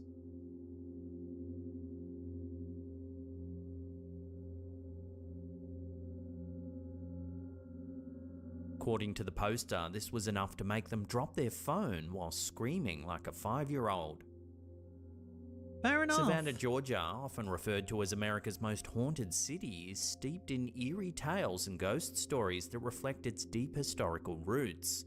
Founded in 1733, Savannah witnessed wars, epidemics, fires, and countless tragedies, all of which have contributed to its haunted reputation. One of the most famous haunted sites in Savannah is the Moon River Brewing Company, housed in the city's oldest hotel building. Patrons and staff frequently report encounters with apparitions, sudden changes in temperature, and unexplained sounds. The upper floors are so notorious for paranormal activity that they're often inaccessible to the public. Another iconic haunted location is the Mercer Williams house, made famous by the book and movie Midnight in the Garden of Good and Evil. Just behind its elegant facade lies a tale steeped in mystery and tragedy. It was within these walls that Jim Williams, a prominent antiques dealer, resided until his life met a grim end under suspicious circumstances. Rumours swirled about the mansion, whispers of hauntings and restless spirits gracing its halls. Visitors recount chilling encounters, from inexplicable cold spots to spectral apparitions wandering the grand rooms. Danny Hansford, the assistant and lover of Jim Williams, was found dead in the Mercer Williams house on May 2, 1981. The circumstances surrounding his death are murky and have been the subject of much speculation and controversy. According to Jim Williams' account, he shot Hansford in self-defense during a heated argument. Williams claimed that Hansford was prone to violent outbursts and had threatened him with a gun, leading to a struggle that ended in tragedy. However, others have raised doubts about Williams' version of events, suggesting that the shooting may have been premeditated or motivated by other factors. The case went to trial 4 times, with Williams ultimately being acquitted of murder charges in 1989. Despite the legal proceedings, the true nature of Danny Hansford's death remains uncertain, and the Mercer Williams house continues to be haunted by the spectre of the tragic event. These stories and locations are just a sampling of what makes Savannah a favoured destination for those interested in the paranormal. It seems that Bradley's Lock and Key, the building seen in this video, can now be added to the ever-growing list of places that are said to be haunted in this historic southern city.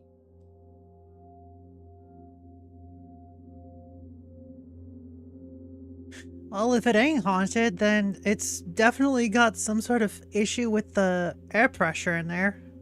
In a spine-chilling post on Reddit by user CharacterWar2442, an image reveals a dark figure that seems to defy conventional explanation. Okay. This image, taken from the family's home security system, Oh. shows what looks to be a ghostly or shadowy figure. Weird. One particular eerie detail: the figure's foot doesn't seem to touch the floor. Oh yeah. The backstory provided by the poster adds layers to this ghostly encounter. The user explains that during their teenage years living in their parents' basement, both they and their younger brother experienced unexplained paranormal activities, such as the closet doors opening and closing and unsettling sounds during the night.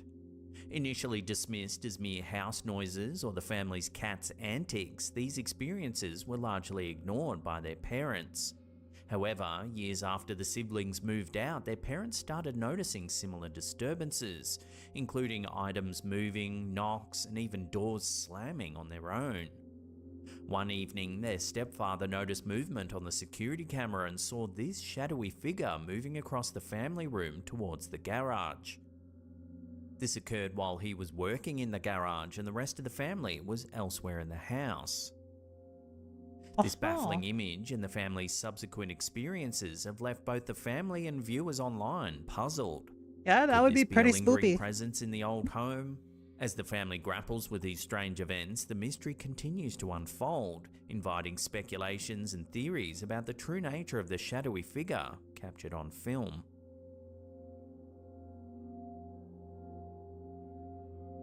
Fair enough.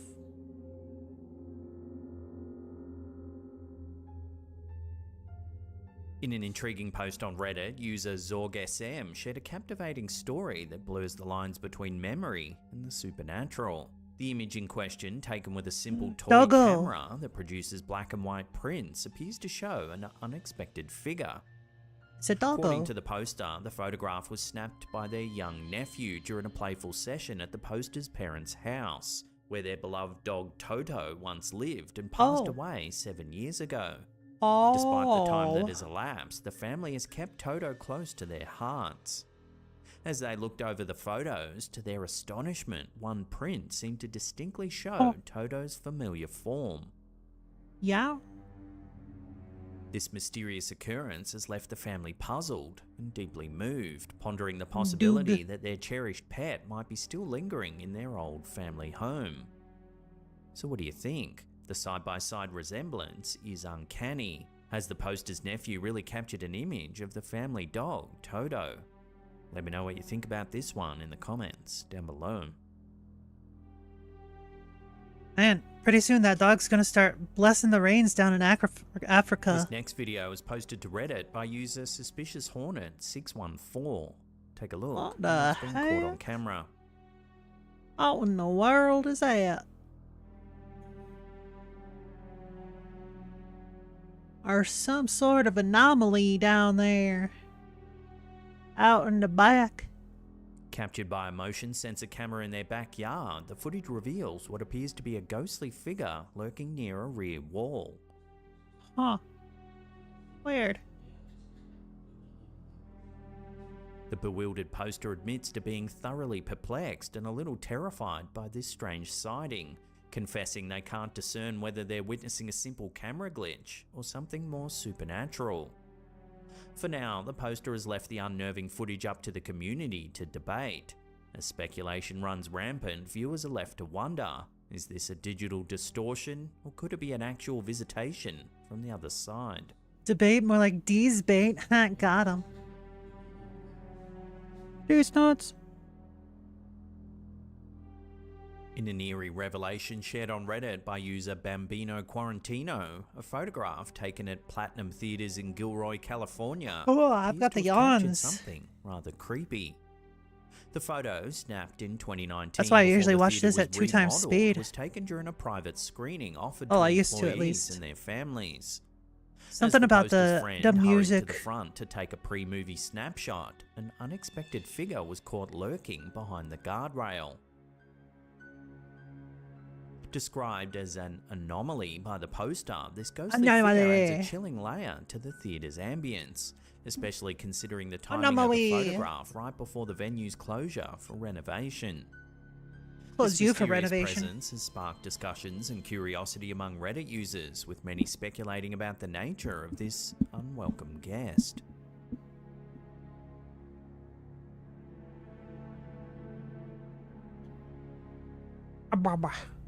In a serene stroll through Singer Hill Park in Oregon City back in April 2015, a seemingly ordinary family outing turned into an eerie encounter. Callie Edwards and her children were enjoying the park when her 2-year-old daughter Grace suddenly halted and stared upwards, visibly fixated on something no one else could see. Her brother, 10-year-old Andrew, captured the moment with a cell phone, not realizing the significance of the shot at the time. It was only later at home, as they reviewed the day's photos, that the family noticed what Andrew had unintentionally captured. Yeah? A ghostly figure looming above Grace. This unexpected appearance in the photo has since piqued the curiosity of viewers, who speculate about the nature of the figure. Could it be a guardian spirit watching over Grace, or simply a trick of light and shadow? Take another look at the photo and let me know what you think this could be in the comments down below. Looks like a robed figure, potentially feminine. Could have a skeletal face. Before we take a look at Definitely a an eerie little hood. clip every time we drop our scary and creepy videos. Meow. In a chilling video submitted to our Slaptam subreddit by a user who's since deleted their account, viewers are given a glimpse of a haunting shadowy figure lurking near the notorious Hell's Gates Railroad trestle near Lubbock Cemetery in Texas. Tejas. Take a look.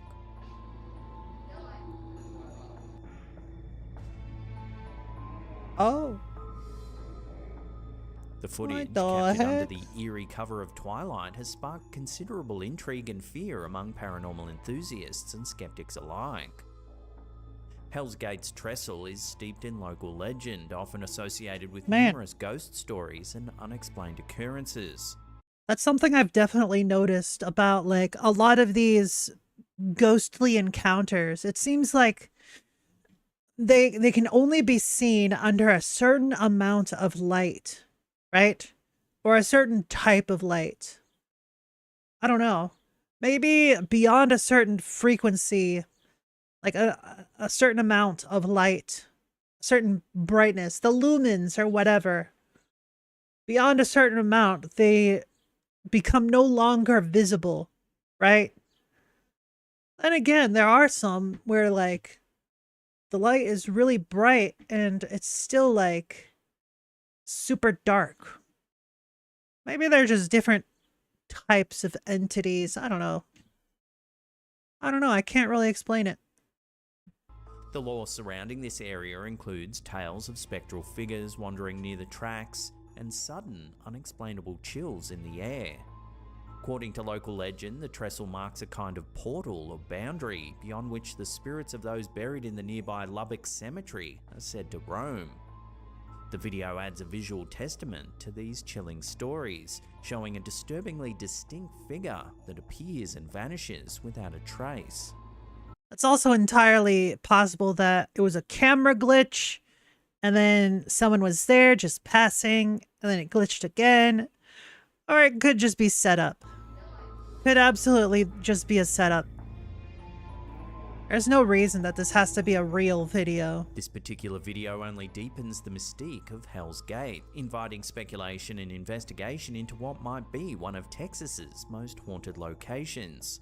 It's not Whether it hard to serves fake a as video like hotspot that. for paranormal activity or simply a place that stirs the imagination, Hell's Gates continues to be a compelling destination for those chasing the thrill of the unknown.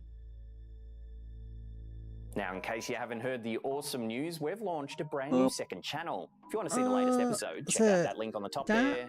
Otherwise, there's a spooky play. Reject the anime girl, embrace the horde.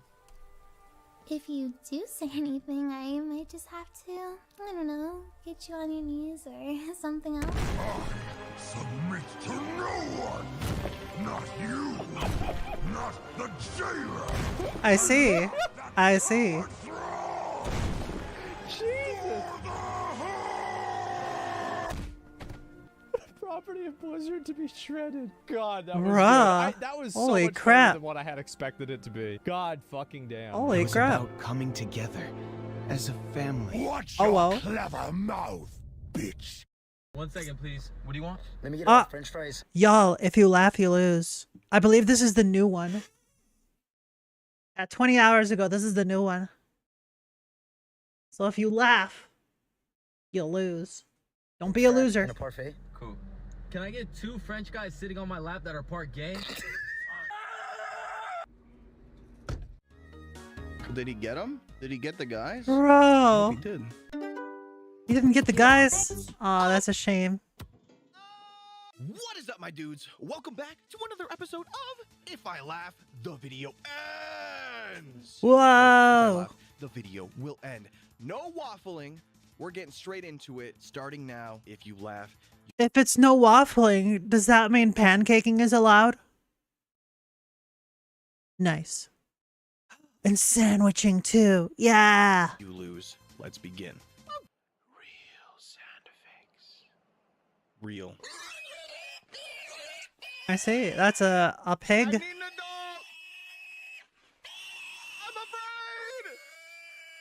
Oh my god. Lean forward and recreate. I f dudes. I f dudes. For reference, I'm lying.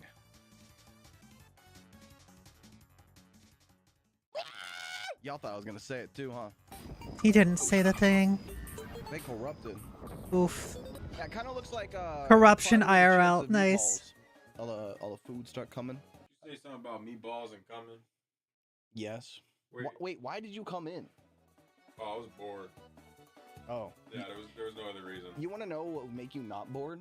If you came over and watched the stream live at Twitch. Oh my god. I could just skip that. And your sponsor as well. I don't care about your sponsor. And let's get right back into the funny internet videos. Gotta be totes cereal. Bro, I am so cereal that like Uh.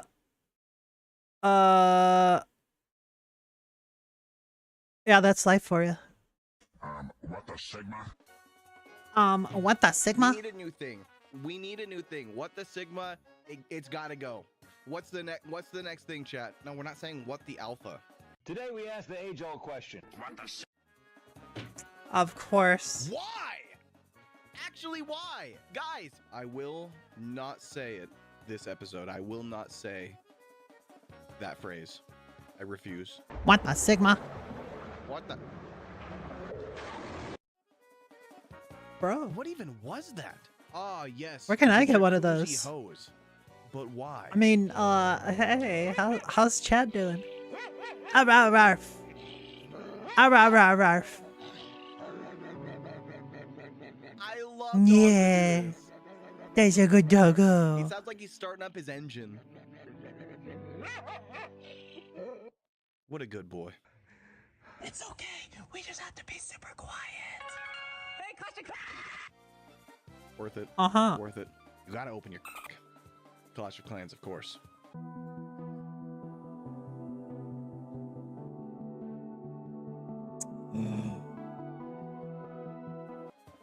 What do you do? What do you do in that situation? Chat, it wasn't it was concrete. Oh You just no. wait for it to dry and then break your way out. What do you do? I'm ending stream. What is this? Don't say this is hard. This is not hard. Ted 2. You know, if there was one culprit behind that, it would be the Ted 2 guy. Please be the real one. It was the real one. Chat, was that it? Was that the one? The OG? Yeah!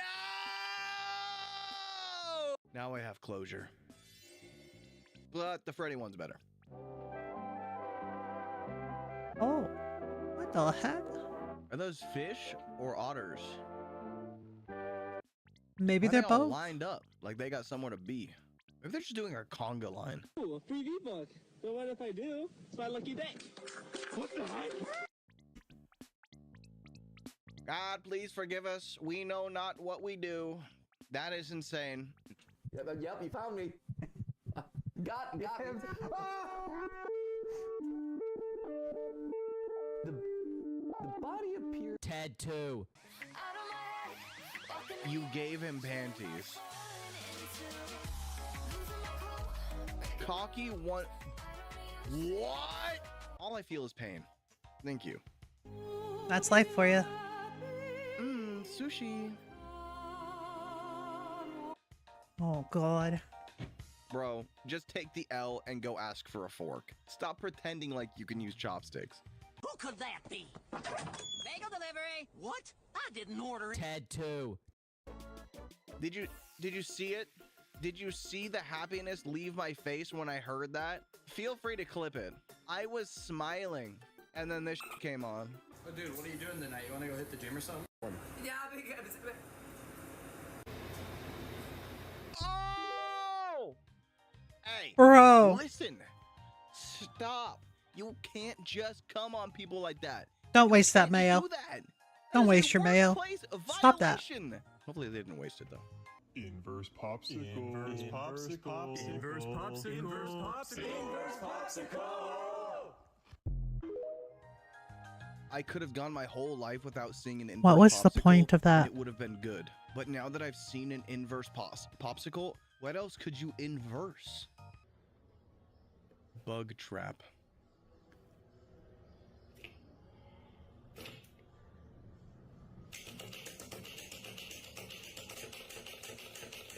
That's just the spank machine, dog.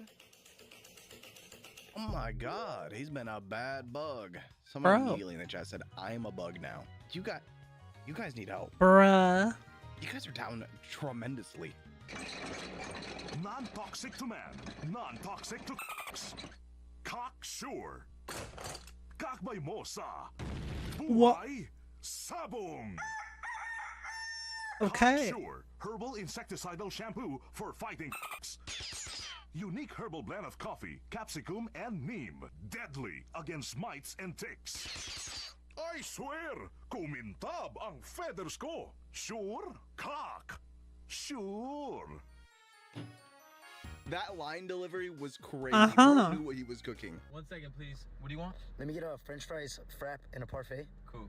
Can I get 2 French guys sitting on my lap that are part gay? Did he get him? Did he get the guys? I hope he did. I'm not gonna f up this time. I'm not gonna f. Alright, what do you want? Just order a fruit pie. I can tell you're a cute guy. Oh, gee whiz.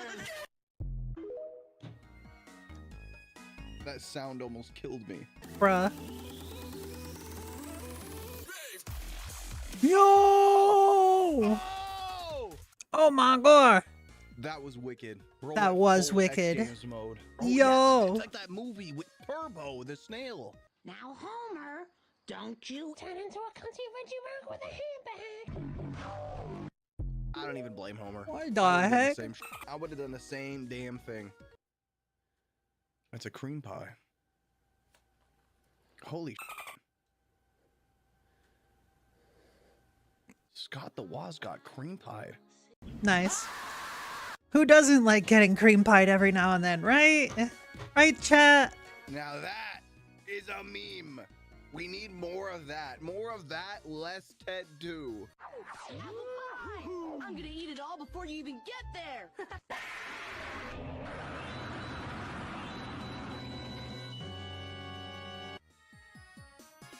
Bro. Finn's face said it all. It said it all. Listen, my Jake would never. My Jake, he's just chilling, dog. He's just chilling. What in the world?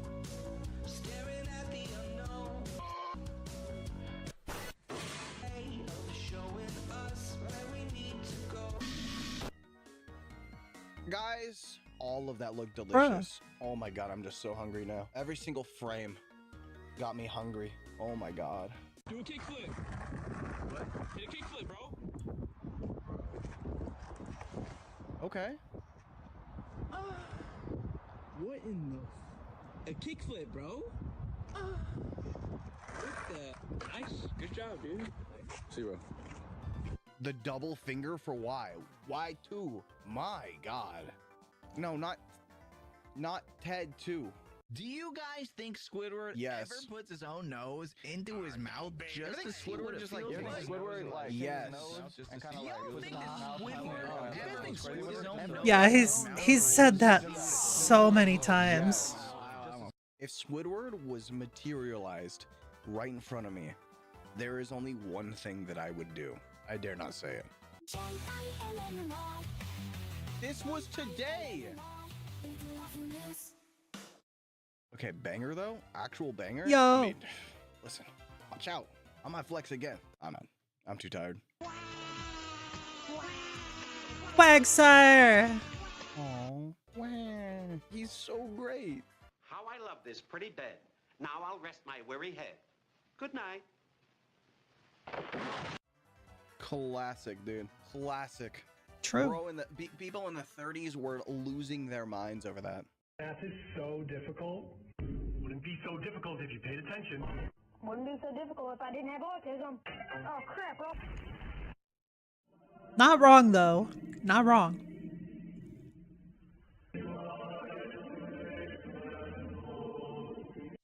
Huh? Did any of you guys understand that? Or Yeah, I understood. Am I losing my gourd? Am I spilling my gourd right now? Yeah, thanks to autism and ADHD, yeah. It's not so great for me. Not so great. Dude, you didn't get it? Are you guys you guys would never gaslight me, right?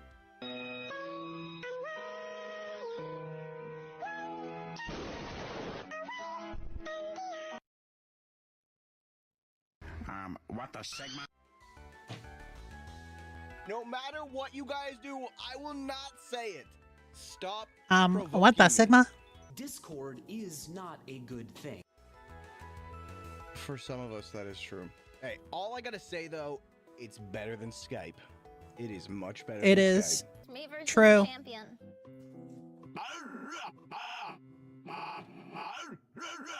I remember that. I did say this actually. This is true. This is facts. The crazy part is that wasn't even edited. That's just how bad I am at talking to women. Bruh. Can I get a true in the chat?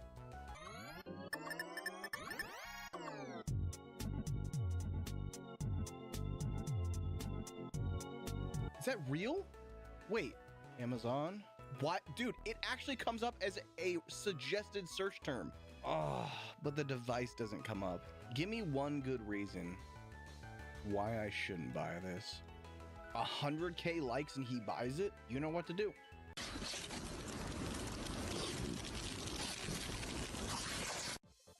Bro said nah.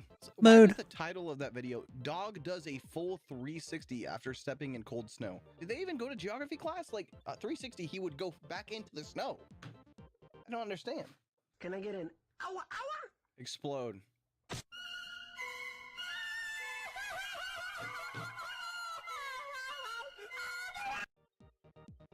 I don't think I've ever seen the original version of that video. Every time I see that damn video, that hamster explodes. Every time. What do you think you be doing on Saturday night? The two guys next to me. Love wins. What do you think you be doing on Saturday night? The two guys next to me. Good answer. Good answer. Well, we don't know that yet. Now we know. Now we know.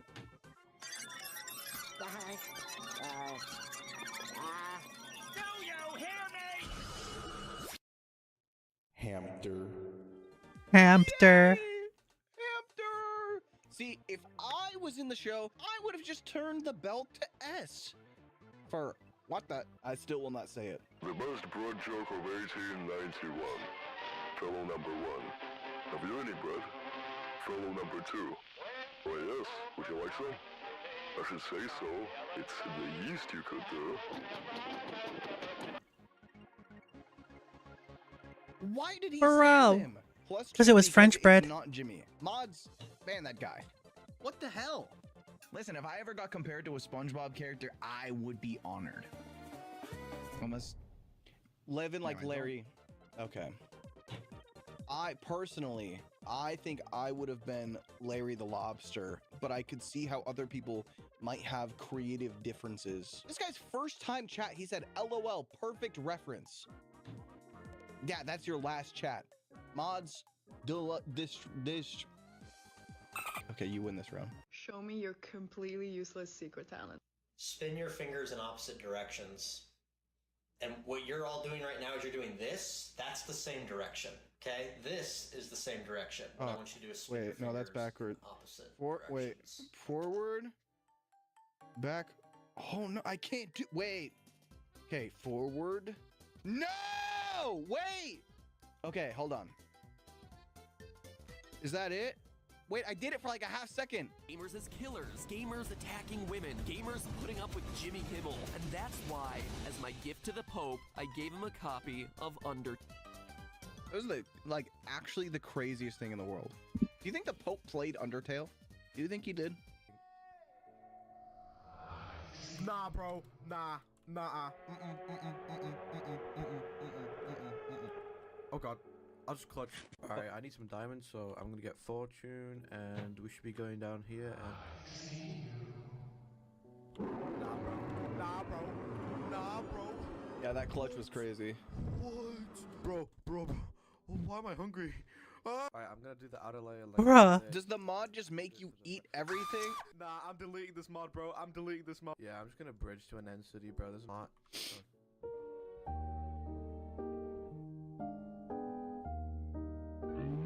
Oh no.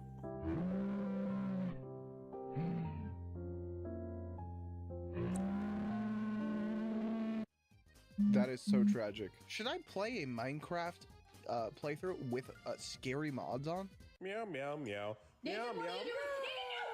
Meow, meow, meow, meow, meow. Bro, that's not Is that cool. grounds for breaking up, or is that just being a little too silly? Depends on how much they like the mug, honestly. Amazing boobies. Nice. You're damn right, Optimus Prime. You know. Thank you, these robots Optimus are on Prime. something. Thank you for Really get it. noticing. I am down 30. Next up. You've reached your limit on talking. Shut the up. Yeah. The slander today STFU. is insane. Is it deserved? Surely not. Late Sonic. This is gonna be me when we hit 1,000 subscribers on Twitch and I do my Eggman cosplay stream. You am forklift certified. Never underestimate the power of Sonic. Holy Sonic, no! Maybe he wasn't forklift certified. God, he's so hot. Jen, he's a literal cinnamon stick. He's tall, dark, and handsome. Jen, that's a fucking stick. Look at how Cinnamon is the Winamon. Okay, who said Travis Scott? The cinnamon stick from the cereal does not look... Okay, never mind. You were right along. Me, when... and I see something funny. +2. Ah. Yo, same. Yes. Wow. My favorite ASMR is one talented musician. Ah, the grater. There's nothing greater than a song on the grater. That is what they say. Oh my god, it's the OG. The fuck, Willie, you're fucking Hey, yo. It is the OG. I get like that If only they knew sometimes. When they filmed that, how viral that pug would go. Bro was schmovin'. Surely Jimmy would not jump. And then when I do that, Vine boom. Now let me be clear. Farewell. You know what's crazy? There's actually a Obama cutout in my house right now. Like a full life-size Obama cutout. And I have almost myself like 6 times because I'll forget he's in the house. And then I'll walk out of my room and I'll look left. Boom. Obama jump scare. My fellow Americans. Roy, Ice Climbers. Ganondorf.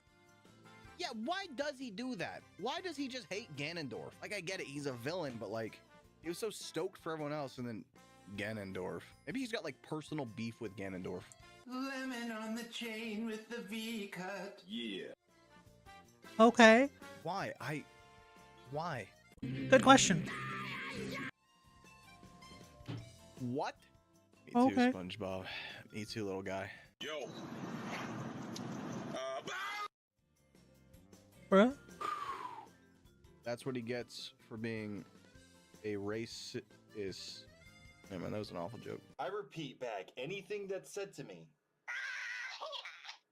Are you gonna say like anything else? It sounds the exact same. He's just repeating him.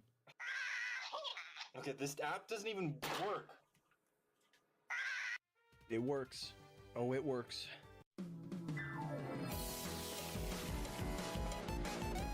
Aww. Oh. At least the intentions were good, right? Bomb him. You can throw the fan? I'm pretty sure that's just like a workplace violation at that point. This is where I watched my parents die, Raphael. What the Sigma? I will not say it. I will not. This is foul. If you do this, don't do this in an airport. That would be an actual crime. Yo. You're telling me that Bro. when you fail putting something into an outlet twice, your next resort is to slam it in as hard as you fucking can. Makes sense to me. That's what I did with USBs and your mother.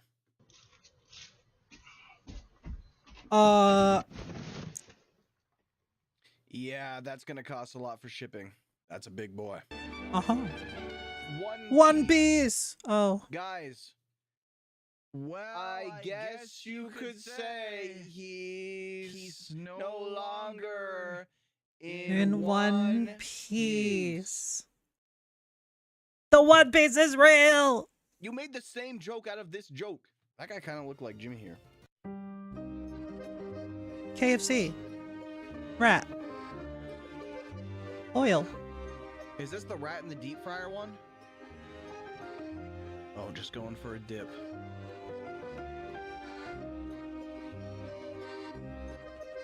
Just got lost in the.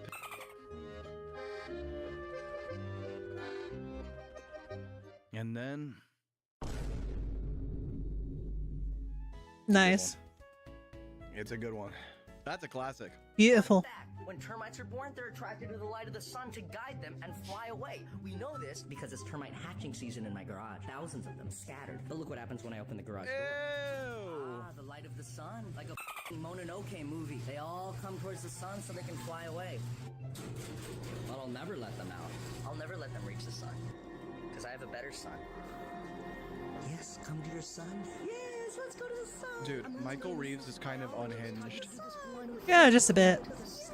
This is all that's ever been in you. This is all you ever are. Go to the sun now. Finally gonna learn what happens when the sun comes to bed. Is he okay? Thanks for watching. If you learned anything, drop Probably a not. like below and follow me for more. I'm convinced. I'm gonna subscribe. Hey, so what do you do for work again? Oh, vacuum cleaning. Oh, that sucks. Oh. That's how I feel sometimes. Like, me making the joke, and you guys -2s is the gun. That's how much it hurts me when you guys -2. Very hurtful. Meanwhile, I'm the joke. You know, I almost busted there, but I'll contain it.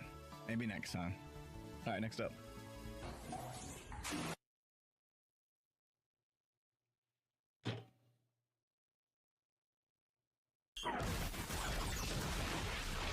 Uh-huh. Just like I see. No reaction. Bro actually contained it, and they bombed him. I got to go. Oh, I gotta go. Gotta go. Gotta go.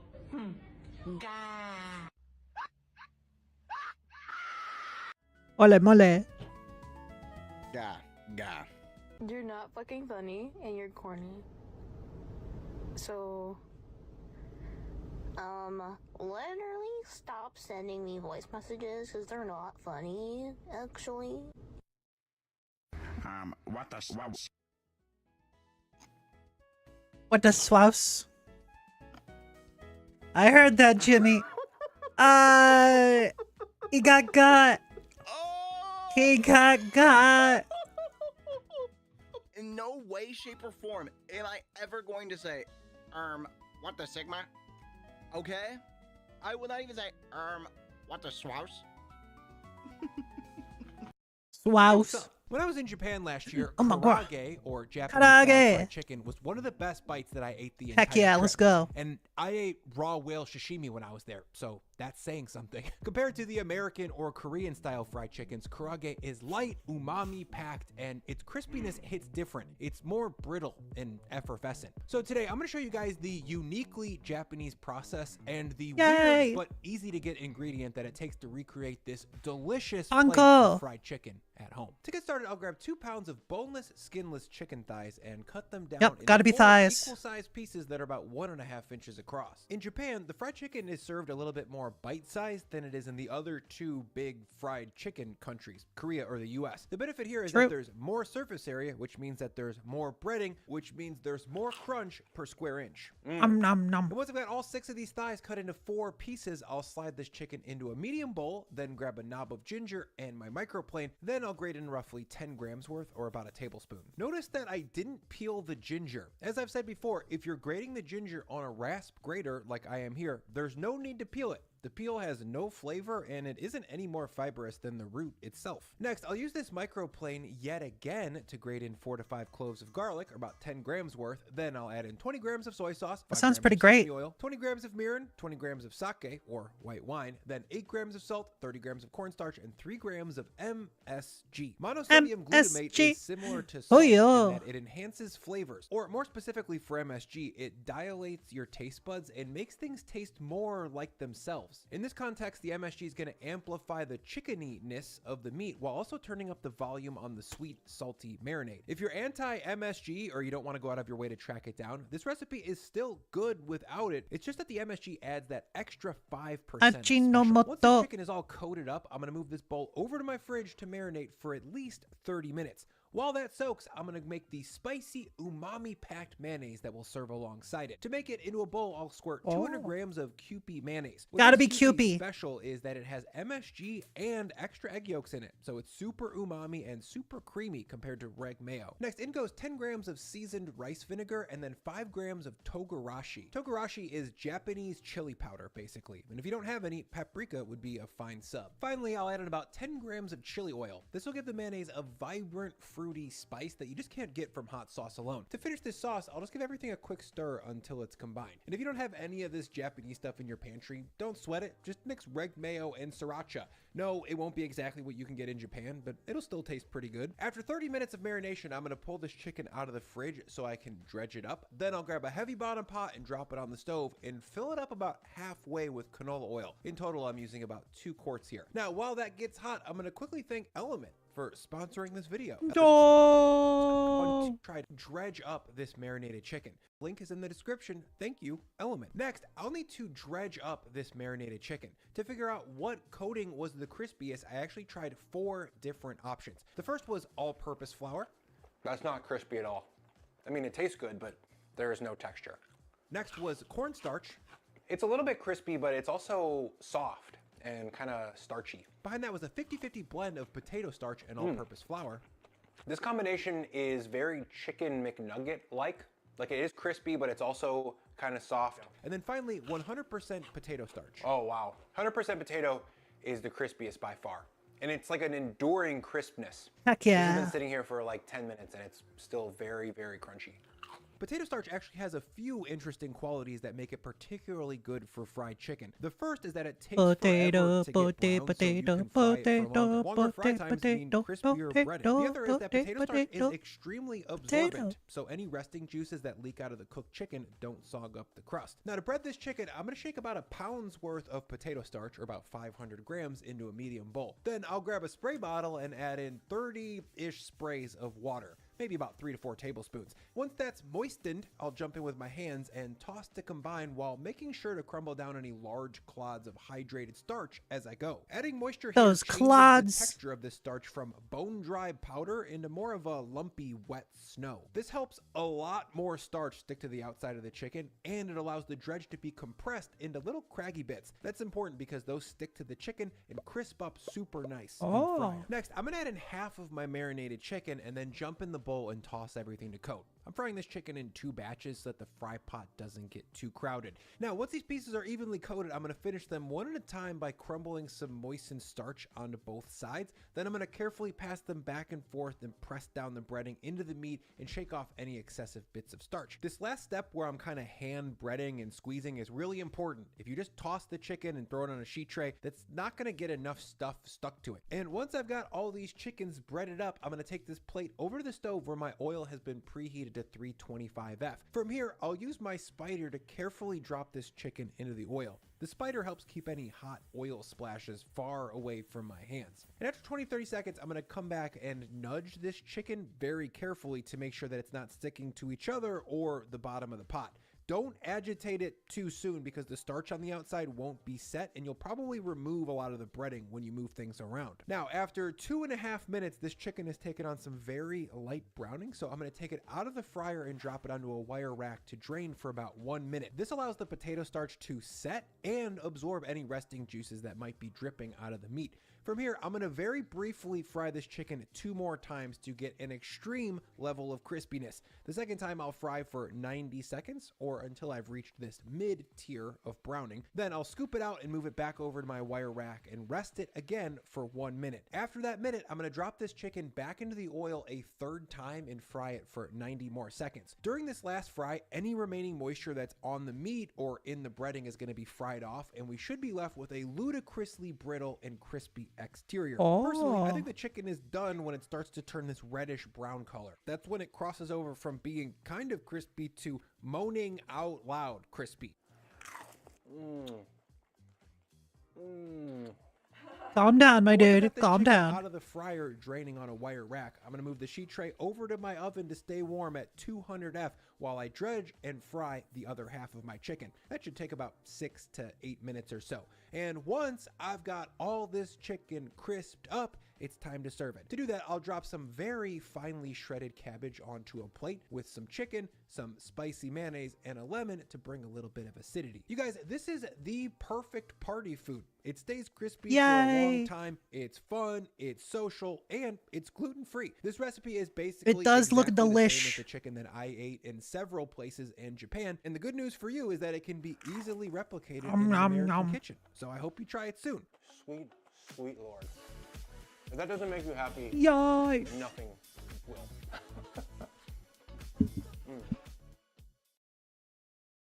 All right. Before we continue, it is time for a break. Boop. It is break time, y'all. Boop. Break, break.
I'm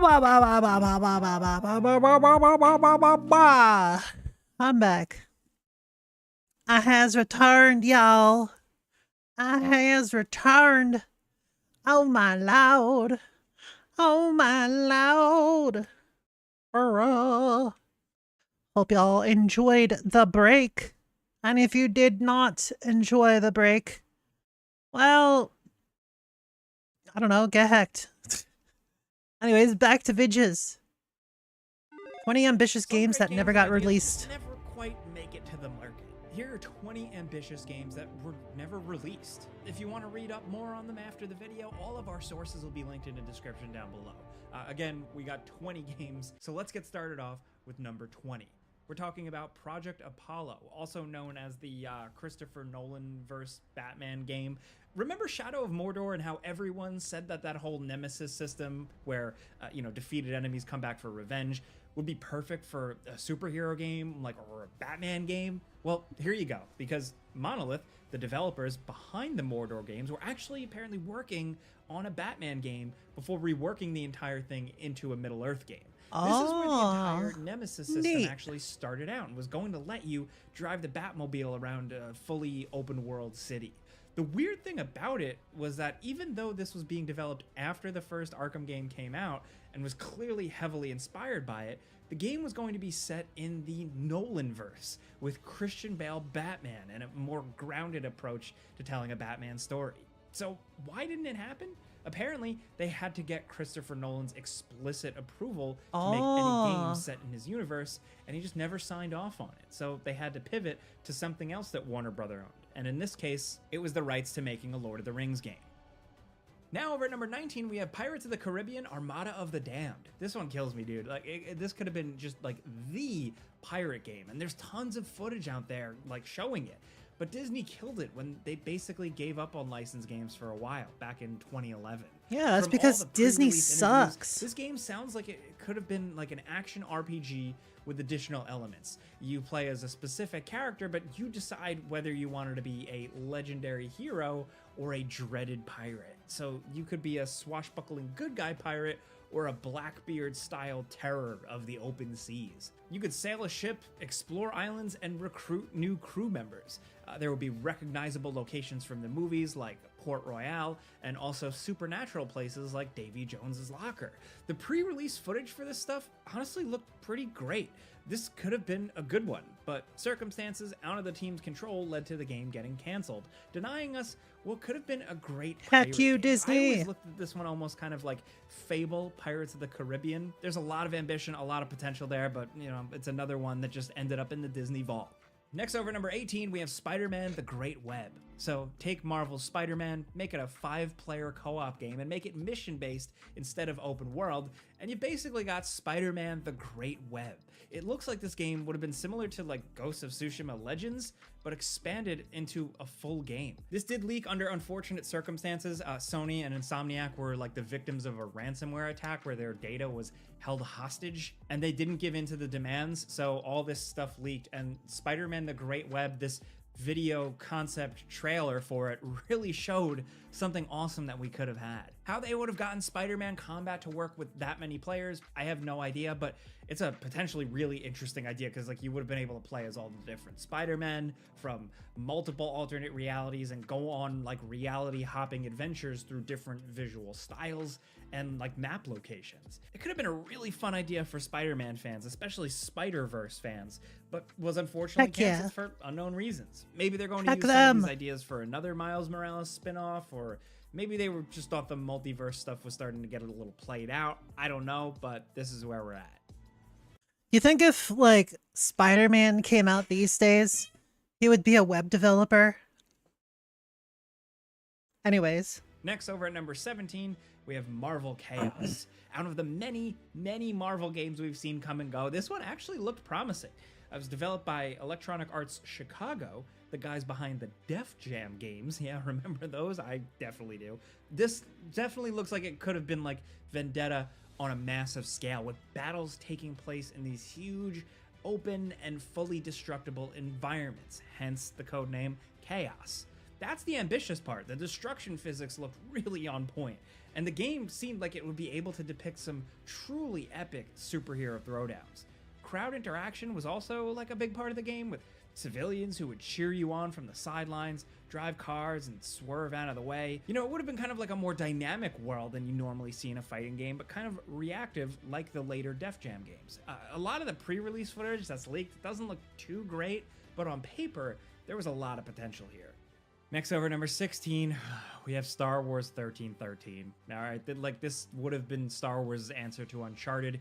We all probably know this by now. It looked incredible back when it was revealed at E3 2012. I know the gameplay didn't appear to be anything revolutionary. It looked like Uncharted with third-person shooting and brawling. We've seen it before, but the visuals and the action and just the Star Wars immersion and the concept I have no looked memory of this. fantastic. It was the AAA action game that Star Wars had never really had up to that point, at least. The game was being developed internally by LucasArts, and George Lucas actually apparently had direct involvement in the project, rewriting the story, tweaking some things, mandating changes that some people working on the game apparently found frustrating. But believe it or not, down the line, it wasn't George Lucas who killed the game, it was Disney. This game was a victim of the Disney buyout. The merger, like the whole corporate acquisition thing, they all but shut down LucasArts and development on the game ended. This probably isn't the only Star Wars project that was on the chopping block as the whole corporate thing shifted, but it's a damn shame because this one could have been cool, and later leaks suggested that it was maybe a Boba Fett game. There's a lot of lore and a lot of history to this one that we don't have time to cover, but yeah, Star Wars 1313, man, we're still thinking about this one.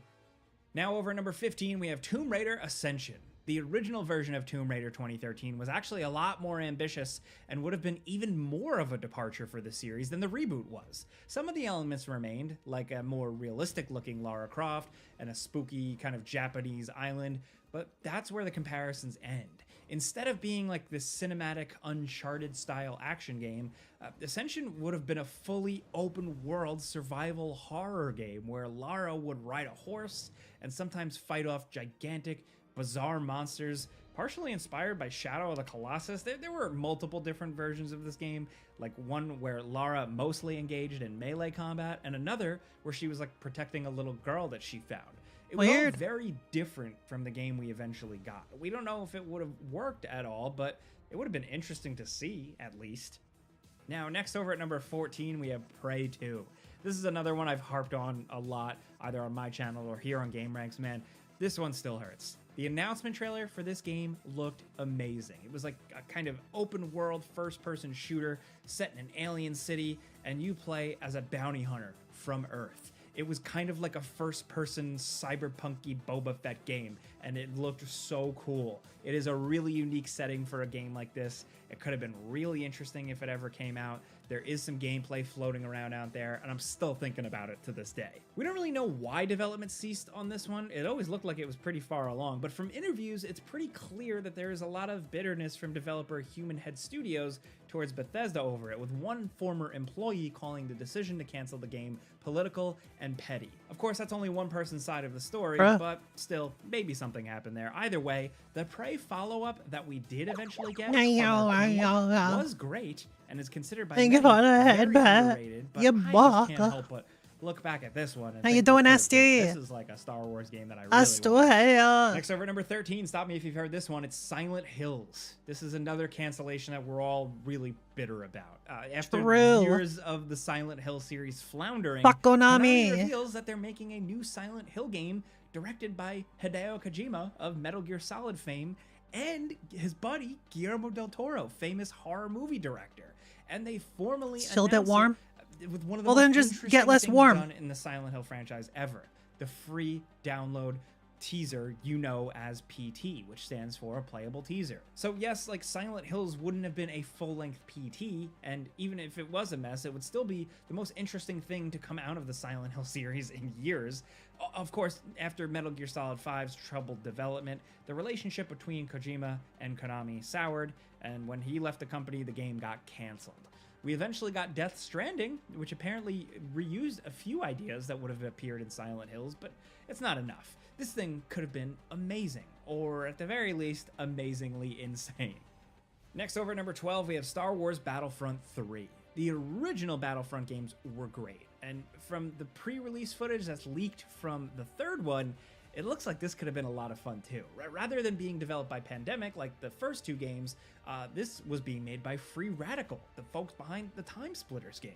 It had some impressively ambitious features like being able to seamlessly fly from a planet up into space on a single map, which still looks impressive even now, but apparently the project had a lot of problems. Now, apparently, LucasArts accused Free Radical of pulling Battlefront developers to work on Haze, another project.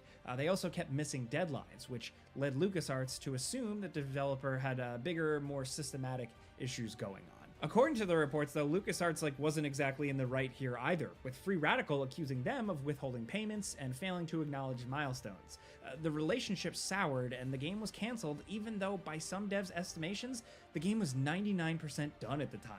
A lot of this can be boiled down to he said, she said, maybe both of them are to blame, but with everything that we've seen, it looked like a really cool project. There were some really creative kind of what-if alternate universe Star Wars ideas that leaked out from the concept art.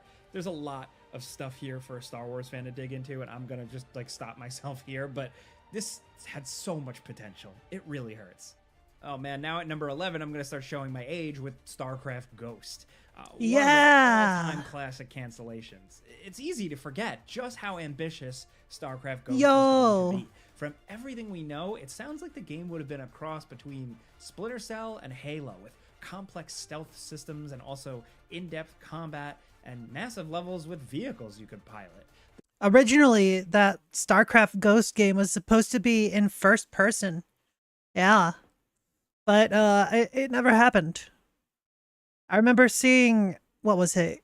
There was some gaming magazine that I used to get, and it had sort of a preview look at one of the screenshots of a StarCraft Ghost, and it was basically doing stealth, and then there was a Zerg on the ceiling, just kind of looking at you come at me, bitch, right? Man, that would have been such a cool game, but nah, apparently we're not allowed to have good things. There was also going to be a fully featured multiplayer mode with huge battles. They were planning a lot for this game, but for whatever reason, it never quite worked out.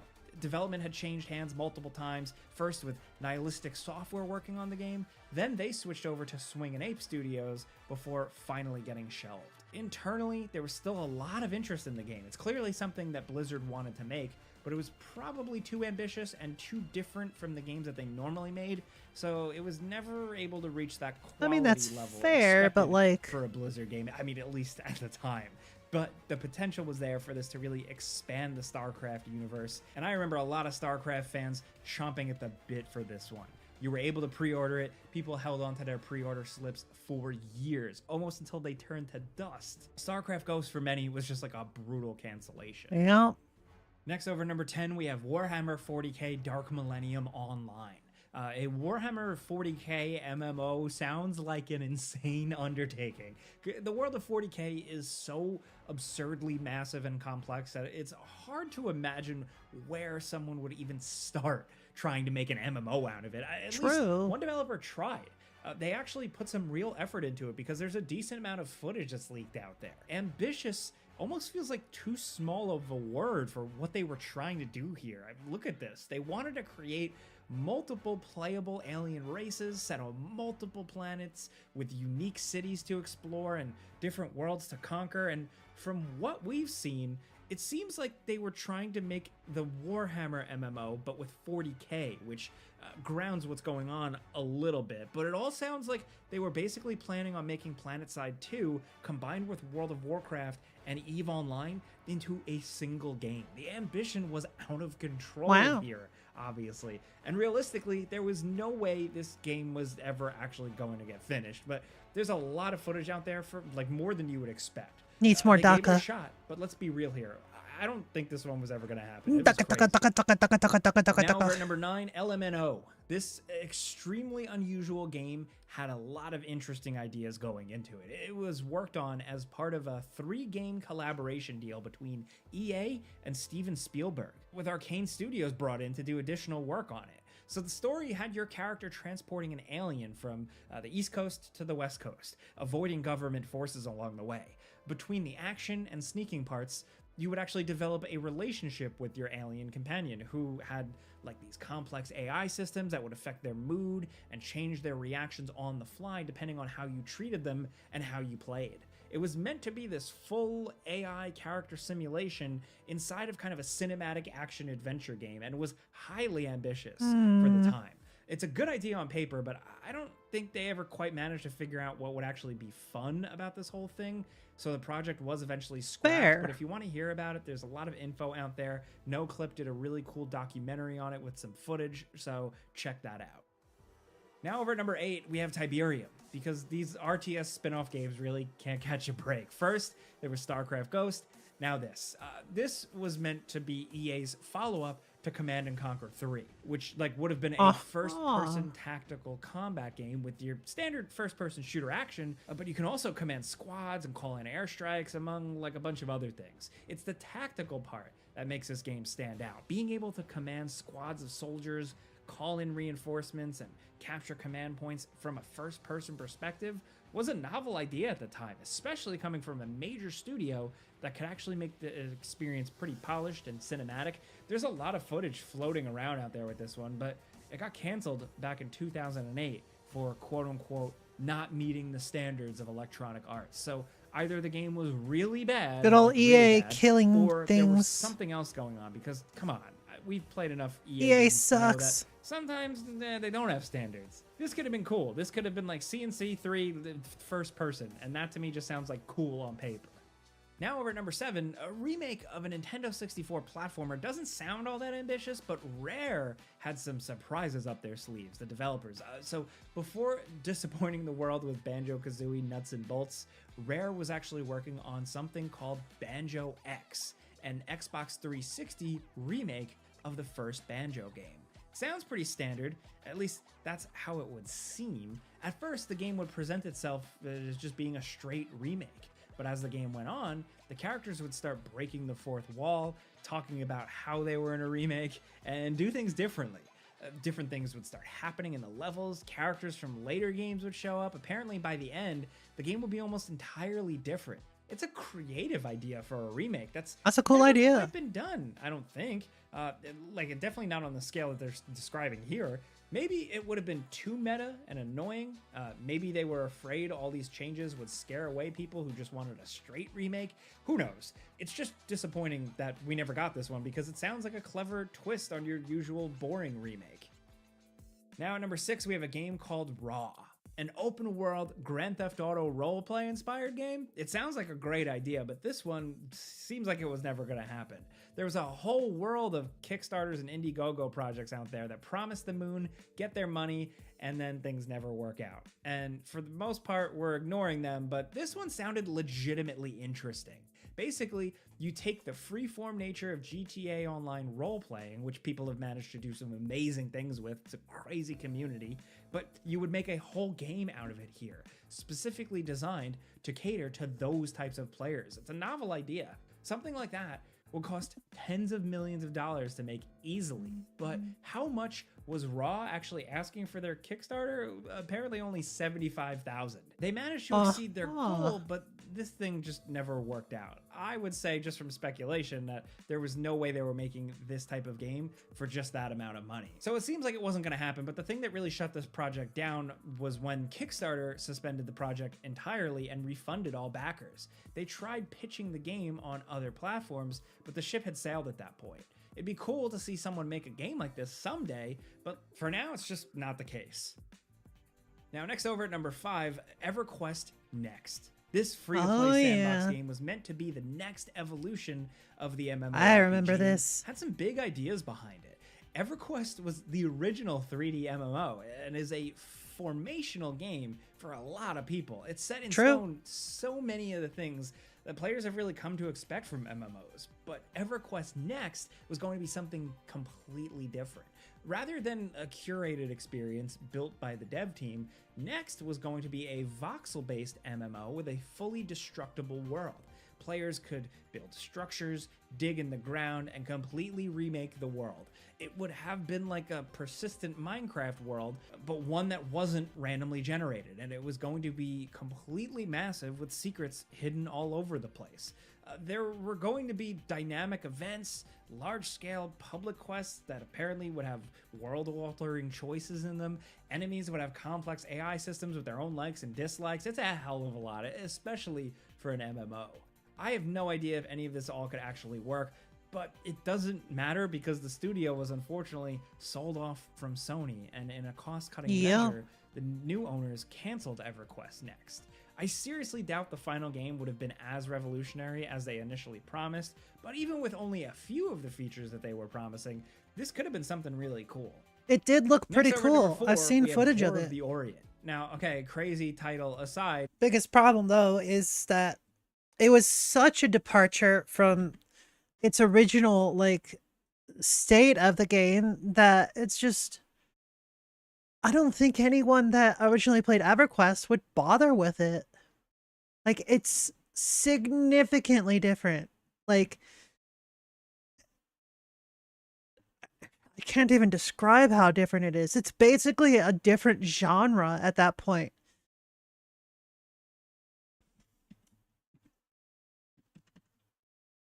This game was actually going to be a follow-up to L.A. Noire, but set in 1936 Shanghai. It was going to be a narrative-driven adventure game using the same face mapping technology used in that game. Now, what makes this ambitious is the setting. Shanghai in the 1930s is a fantastic location, and if they managed to make something as meticulously researched as L.A. Noire, this could have been something.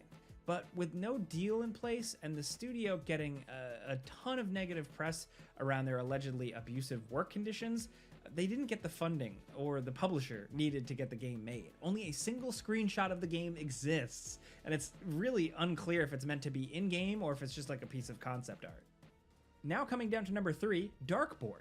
This game, developed by The Outsiders and published by Private Division, was an action RPG with a twist. Rather than playing as a human slaughtering monsters, you get to play as the monster. Set in this dark, low fantasy setting, and the game We 100% need more games where you don't play as humans. would start off with you playing as one of the titular Darkborn. You start off extremely vulnerable, forced to rely on just like stealth to avoid enemies, before eventually working your way up and getting more powerful and cooler. One especially intriguing aspect of the game was that you would apparently play as multiple generations of Darkboard. It was kind of like this multi-generational RPG concept, and we're curious to see how that actually would have worked, because from developer interviews, it sounds like the game's scope just got out of control. It became open world, and then the amount of extra work required for all that and their ideas changing just killed the project entirely. Now down at number 2, Agent. Rockstar plus James Bond. It would have been incredibly ambitious and probably pretty great, but it never happened for one reason or another. The game got hyped up huge by Rockstar. It did get announced like it was going to be like a PlayStation 3 thing. It was considered to be like the next big pillar franchise for the studio up there with Grand Theft Auto, but they never actually showed anything from the game, and then eventually it disappeared without a trace. Not much is actually known about this one, but the name speaks for itself. An open world spy game from the masters of the genre. Like, it just sounds like a license to print money, but for some reason, Rockstar just never managed to make it work.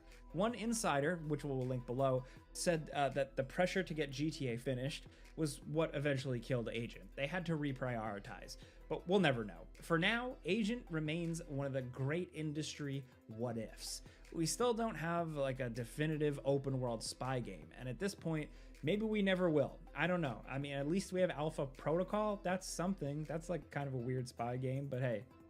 Now finally, at number 1, we have Backspace. It sounds like the dream game. Sci-fi Skyrim with time travel, developed by Obsidian. This one wasn't in development long and was never officially announced, but there are a few things we do know about it. Shout out to Unseen64 for documenting this one. The game was to use the Creation Engine and was apparently going to be a mix of Mass Effect, Borderlands, and System Shock 2. There were going to be multiple planets to explore, as well as a giant space station. That's already a lot, but there was going to be a time travel gimmick where you'd travel 10 years into the future and then That is travel super back and forth ambitious. between the two timelines and not only see the world change, but also there were going to be RPG ramifications to that. Like it would, in the past, show humanity thriving, while the future would be almost post-apocalyptic with aliens having taken over. All this stuff sounds great, but also extremely ambitious for Obsidian, especially back when they were currently working on Dungeon Siege 3. This was not quite yet the Obsidian of today. It seems like after years of financial difficulties, the studio suffered multiple rounds of layoffs, and most of the people working on Backspace were fired, ending the project for good. That's an unfortunate way to end, but on the bright side, like, just think of the amount of ideas on display here. These are 20 games that were canceled, that were ambitious and potentially really cool. All we can really do is hope that a fraction of these ideas make it out to other games, right? I don't know. Let's talk about this stuff down in the comments. I'd love to hear your opinions, and if you like talking games with us every day, clicking the like button does help us out. Thank you. But if you're new, consider subscribing as well, because we put out videos every single day. But either way, thanks for watching, and we will see you guys next time. Imagine putting out videos. Oh my god. That's a pigeon. Pigeon, pigeon.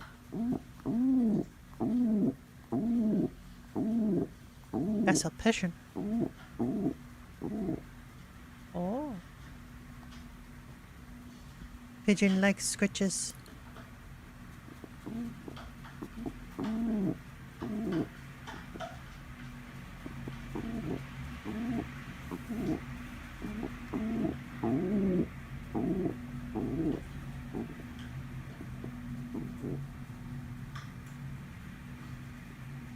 Yay!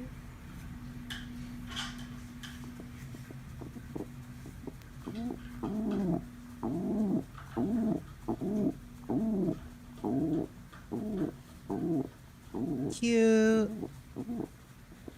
Cute little birdie.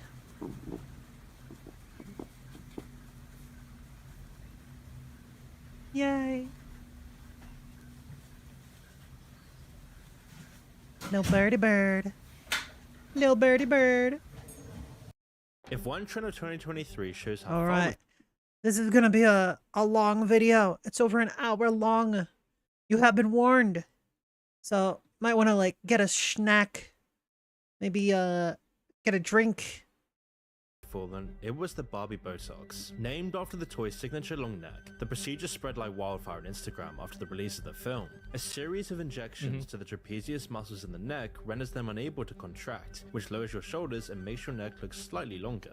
Despite the risk of muscle paralysis and severe pain, thousands of people rushed out to get this hot new treatment. But this is a very recent phenomenon. No one did this in the past. No movie made people do this kind of thing. And that's when you realize that the Barbie Botox is just the tip of a massive eye.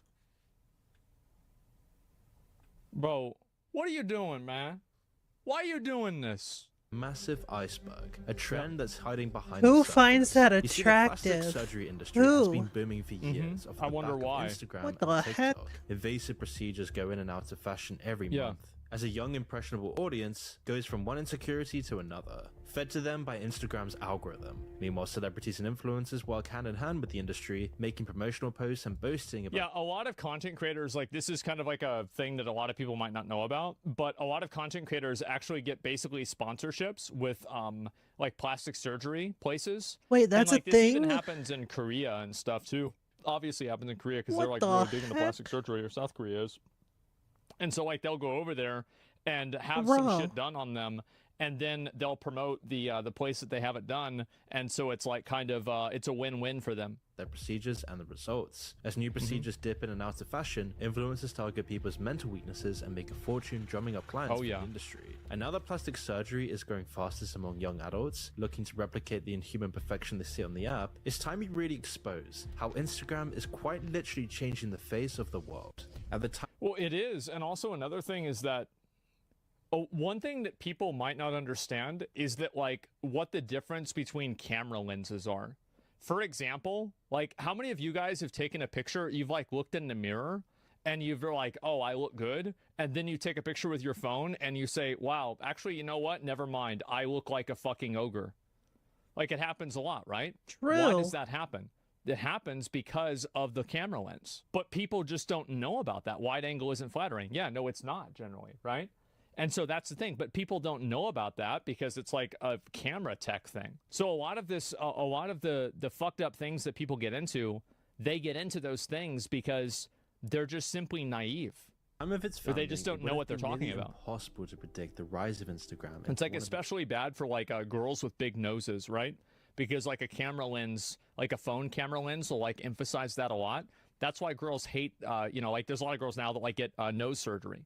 Biggest social media apps in the world. But looking back, It's okay, Villager Girls. I got an emerald for you. Massive success. It all goes down to the founders, Kevin Systrom and Mike Krieger. The pair originally met while studying at Stanford, and even before they had started their careers, they were being headhunted by the big names in tech. Kevin Systrom even turned down an internship at Facebook to spend time studying photography in Italy. Kevin would go on to intern at Odeo, a small app which would later become Twitter, and afterwards he would then get headhunted by Google and worked there for 2 years. Good for him. Even after a short time in the industry, Kevin was frustrated. He had just been passed up for a promotion and was sick of the culture of the company, and went against all the original ideas of Silicon Valley. Kevin wanted to fully throw himself into a creative idea and exploit an opening in the market by building something of his own. Kevin knew his old college friend Mike was just as ambitious as he was, and so he thought he would explain his vision for a new app, something he would tell Forbes in an interview a few years later. Mike Krieger and I created Instagram because we wanted a way to communicate visually. We realized that we'd be taking all these photos with our iPhones that would sit on our camera roll, and it felt like they should be seen, not necessarily because they were good photos, but because a photo that no one sees isn't really that interesting. Well, that's another big reason is that, like, before we had Instagram, you really had, like, I mean, you had, like, Photo Bucket, like, and a few other, like, random websites, but the problem is that there wasn't really a following feature. So the big reason why, at least, like, how many of you guys have an Instagram, but you've never posted a picture on Instagram? Yeah, Flickr. Yeah, a lot of people, right? And so what do you use Instagram for? You use Instagram as, like, it's like a Pokedex for girls. And so that's the way I use Instagram. I have a few posts on there I make. I don't have an content. Instagram, You know, and I I think every don't once in a intend to while I'll ever do make that. one. But when was the last time I made a post on Instagram? Let me go and look and see for myself. Let's see. How do I even open up my account? I made a post in March 8th of 2023, and it says, I took this before I went to Dairy Queen. So that was over a year ago. But I go on Instagram every single day. It's crazy. Photo you take communicates something about a moment in time, a brief slice of time of where you were, who you were with, and what you were doing. And funnily enough, their idea would prove to be one of the most lucrative ideas of the 21st century. Kevin and Mike immediately got to work on Instagram, pouring everything they had into this new app. And in just like back then, like, you didn't have, like, because Facebook was the only other platform you had. And, like, with a lot of these, like, people that you wanted to follow, like, you want to follow some hot girl, like, you don't want to see, like, her talking about, like, what she thinks about Obama. Like, shut the fuck up. Like, I just want to look at the pictures. And so, like, Instagram, like, filled a need that people didn't have then. 2 weeks, they had already secured $500,000 of funding from investors, and were starting to get it ready to launch to the public. But it still wasn't easy. It took the pair a year of work to get everything ready, but they still weren't prepared for what would happen next. Now, there was plenty of interest in the app, and they could tell this from the demos. And so as soon as they launched the app, within just the first week, Instagram had gained over 100,000 users. Oh yeah, people love this. This was and also another reason why is because Instagram didn't require you to put in all of your personal information, and by 2010, this is almost 2011, people had begun to distrust Facebook and were becoming worried about giving their personal information, whereas, like, Instagram was just like, you make an account, you post photos, and that's it. So, like, at the time, Instagram was, like, uniquely poised to be an incredible value for, like, a user. highest amount of users gained for any single social media app in history. The service for the app and the infrastructure wasn't enough to keep up with the massive influx of users. The new company that barely had anyone working for it had already far exceeded expectations, and so they would have to invest tons back in just to keep the app functional, with back-end tweets and more processing power. And so the first year was just a mad rush to keep up with the user base, with Kevin and Mike sacrificing everything in their lives to keep it afloat. But just when they thought they had gotten on top of the growth, there would be more crashes and more problems to deal with. But as time went on and they streamlined the process, their hard work was richly rewarded. You see, investors saw this and knew they had to get a piece of the pie. In less than 2 months after its launch, the app already hit 1 million Probably users, a chart for like and homelessness. Instagram was injected with $7 million of investor funding, particularly through System Silicon Valley That's a lot. connections. And users just loved how you could make your photos look so much better than other apps like Facebook. And the key Yeah, here, they had like the built-in filters. I forgot all about that. Yeah, the filters in Instagram, and this was like something that happened in like 2011. I feel like by 2014 or 15, people kind of moved away from putting like the heavy filters on. But in like 2012 and 2013, it was very common that people would like super filter their content and have like 2 or 3 filters on it or shit like that. Yeah. was filters, like different color brought in grading, relatively etc. early on to make up for the poor quality of smartphone cameras at the time. The introduction of various photo filters would prove revolutionary. With the touch of a button, users could iron out their wrinkles, cover up any blemishes, and transform their mundane experiences into picturesque moments. What was meant as a simple fix for the lacking technology of the time took on a life of its own. Filters gave Instagram an air of perfection and artistic expression that transcended the dull, boring... Let me see if I have a single filter photo. I do, but this is one that somebody sent to me, so it's like, I'm not really sure if that really counts. Oh no, I think I have another. Yeah, I've done it twice. Other than that, no.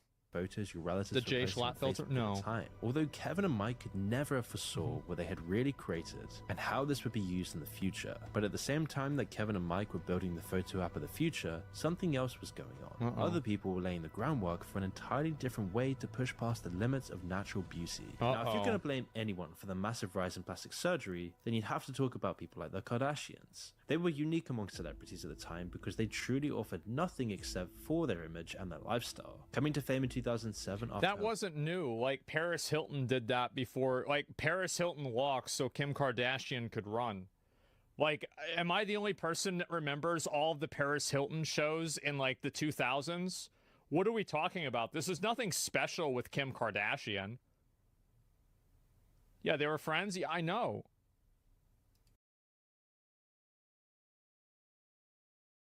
Remember when they put in an NPC into WoW because of Paris Hilton? You remember Harris Pilton, the bag vendor? Yeah, good times. Good times. Viral sex tape, Kim and the gang went on to hold their 15 minutes of fame and stretched it out over multiple decades. Kim and her family's signature look exploded onto modern culture and still has an effect on beauty standards today. The modern world's obsession with full lips, big butts, and stenciled eyebrows is in large part thanks to them. Of course, the image they sold to the world so easily didn't really bear any relation to reality. First, as you can probably guess, there's all the cosmetic surgeries and procedures they've gone through to get there. Then countless layers of makeup, professional photography, and Photoshop are added on. But out of thousands of those photos, only a select few are chosen to be shown to the public. But if you're like a 12-year-old girl and you don't understand any of that because you're stupid because you're a 12-year-old girl, you're gonna see a picture of Kim Kardashian or like I don't know any of the other ones really, but like you're gonna see a picture of one of them and you're gonna be like, well, I don't look like that, I guess I should kill myself. That's what happens. It is, because they're stupid. They don't know the difference. And also this happens with guys too, right? It like, I mean, girls, I think it's worse with girls. It is. But like for guys, it's still a problem. Rise of social media, this kind of deception was only available to the rich and famous. Even their own influence alone has a huge effect on the cosmetic surgery industry. When a 17-year-old Kylie Jenner boasted of getting lip fillers to achieve her signature look, online searches for the procedure went up by over 3,000%. The so-called Brazilian butt lift... That is nuts. Getting that shit at 17 years old? Oh my god. For guys, it's a bit different. Yeah, I mean, obviously for girls and guys, it's different, but this is nuts. Like, I would even say that for guys. Like, the problem is that, like, if you're a girl, like, yeah, you can get fit, but, like, a lot of the different things that, like, girls don't like about the way they look are, like, intrinsic things, like how big their boobs are. or like, you know, like the way their face looks, or like their chin or their nose, where it's like, guys, I would say like 90% of guys, if you work out and you're in good shape, that's pretty much all you really need to do. Just do that. And you know, like, take care of yourself a little bit. Just do that. Procedures. I feel like guys have like a, you know, it's like, it's easier and harder, right? Because like working out is a lot harder than just going to like a place and then having them, you know, cut part of your nose off, for example. But at the same time, you don't have to do that. I'd rather not have somebody do that to me. Kim and her family. The procedure involves a surgeon taking fat deposits from elsewhere on the body and then transferring them to the buttocks. Between By the way, this is actually one of the most dangerous surgeries. Brazilian butt lifts are actually, I think it's like, I don't know like what the percentage, I heard it was like 2.5% or something like that, of them could be fatal, but I think that could also be wrong, but it's a very, very high percentage. In 2018, the amount of butt lift... What's this BBL Drizzy? What is, I keep seeing this, I don't know what it is. What is that? It's a Drake versus Kendrick thing? Yeah, no, I know that, but like, it's a long story? Okay, got it. Has risen by over 250%. Over time, though, the procedures fades away and the results disappear, so regular procedures... In a lot of cases, yeah, that's true. Like, I know a number of girls that have had some of this stuff done, and honestly, I would never do this shit. Like, I'm gonna be real. Like, I even, like, that's the reason why I didn't even want to get a hair transplant. Like, even that was a bit too much for me. Like, that's scary. But yeah, this shit is extremely common. Like, there's a ton of girls that do only... In terms of surgeries, there's only like 2 different surgeries that I'm interested in, but I don't know. There's a lot of risk involved with pretty much everything. fans that get this all the time. It is nuts whenever I see how much this is. It's a nickname Drizzy has for Drake. Oh, I see. Kendrick says he has Brazilian butt lift at his latest diss song. That's funny. Procedures are required to keep it up. Even the Kardashians themselves regretted the procedure in the end, with Kim recently admitting that she'd stopped having her top-ups. The procedure is massively popular, but also incredibly risky compared to other cosmetic surgery. When it goes wrong, people can get nasty infections and sometimes require surgery to remove the implants. Or if the reason why also is because, like, the recovery process for this, I know a lot about this. The recovery process for this is like a matter of like a good number of months where you literally cannot sit down and you have to like sleep on your stomach and shit like that. It is crazy the amount of things that you need to do in order for this to work. It's fucked up. Yeah, it is. Yeah, no, I'm good. That gets into the bloodstream, it can actually cause embolisms and blockages to vital organs. To the blood, yeah, exactly. One in every Weeks, 4,000 people die as a result of the complications, which is what led to the UK banning it in 2018. Eventually, they reversed the decision in 2022 after bringing in new safety regulations, but there's still a whole world of unlicensed practitioners performing a different version of the procedure. While they're not allowed to perform the surgical version with the potentially fatal side effects, they're still allowed to blindly inject people with artificial substances. It's not like the UK's ban really did anything anyway. The people who were determined enough to get it done were freely able they just go somewhere else. To places like Turkey or Mexico where the procedure is completely legal and it's also a lot cheaper, unregulated and far cheaper. Even today, there's countless adverts for this. There's a lot of girls that go to South Korea for it too, for obvious reasons. All over Facebook and Instagram. But nothing has promoted plastic surgery and made the world more plastic and fake than it's ever been, like Instagram. The Kardashians might have remained in the background for most people, ending up as has-been stars like so many before them. But instead, their recipe for success based on their looks and their status alone was about to go global. Well, it's because they're hot. Like, that's the reason why. I mean, like, what are we talking about? That's obviously the reason why. Like, duh, like... They are generally perceived to be attractive, Instagram. But how did an innocent photo sharing website become a lot of people think so. Yeah, maybe you might not, but a lot of people do. Zuckerberg. You see, Zuck's vision for a social media business was a lot different compared to Kevin Systrom or Mike Krieger. While they were thinking about how to make money from people's photos, Mark was interested in commodifying the people instead. Even before Mark started Facebook, he had already demonstrated his true feelings towards his users. By the way, Mark Zuckerberg called people who handed over their data dumb fucks. Okay, based. True and based and real. He was right. He was fucking right.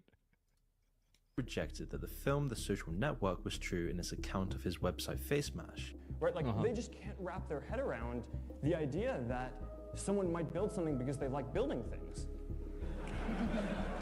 The evidence shows that it wasn't that far off. Articles from Harvard newspapers show how he plundered Harvard's registers for pictures of people's faces. He then used these to create a website where people could rank each other on attractiveness, while the backend— I mean, like, is this really supposed to be like some kind of fucking expose? A college guy made a website to rate girls? It's the right one, by the way. This one's way hotter. It's obvious. To be fair, people really, do yeah, have it's two, different right? tastes. Yeah, 100%. Like, what do you mean? and secretly assigned them their own rating out of 10. Yeah, While duh. it was quickly shut down, the stunt informed the future development of Facebook to a massive degree.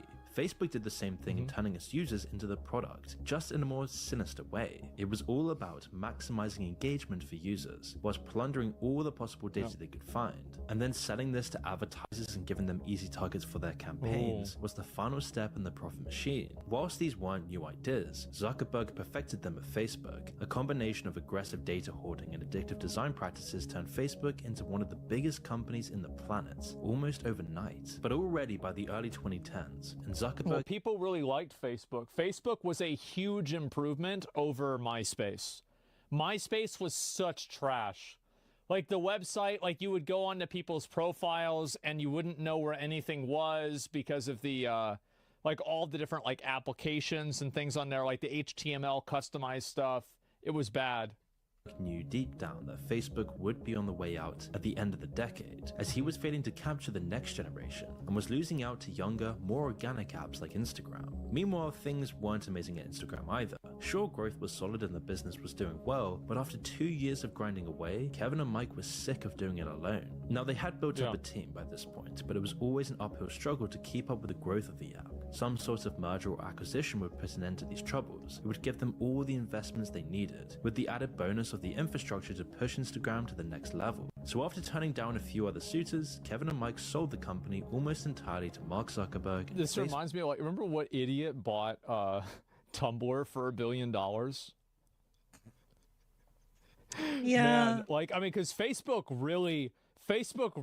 The biggest problem, though, the reason why the thing with Tumblr didn't work out very well is because after it was bought out, they went and banned porn from it. That's why Tumblr went downhill very quickly.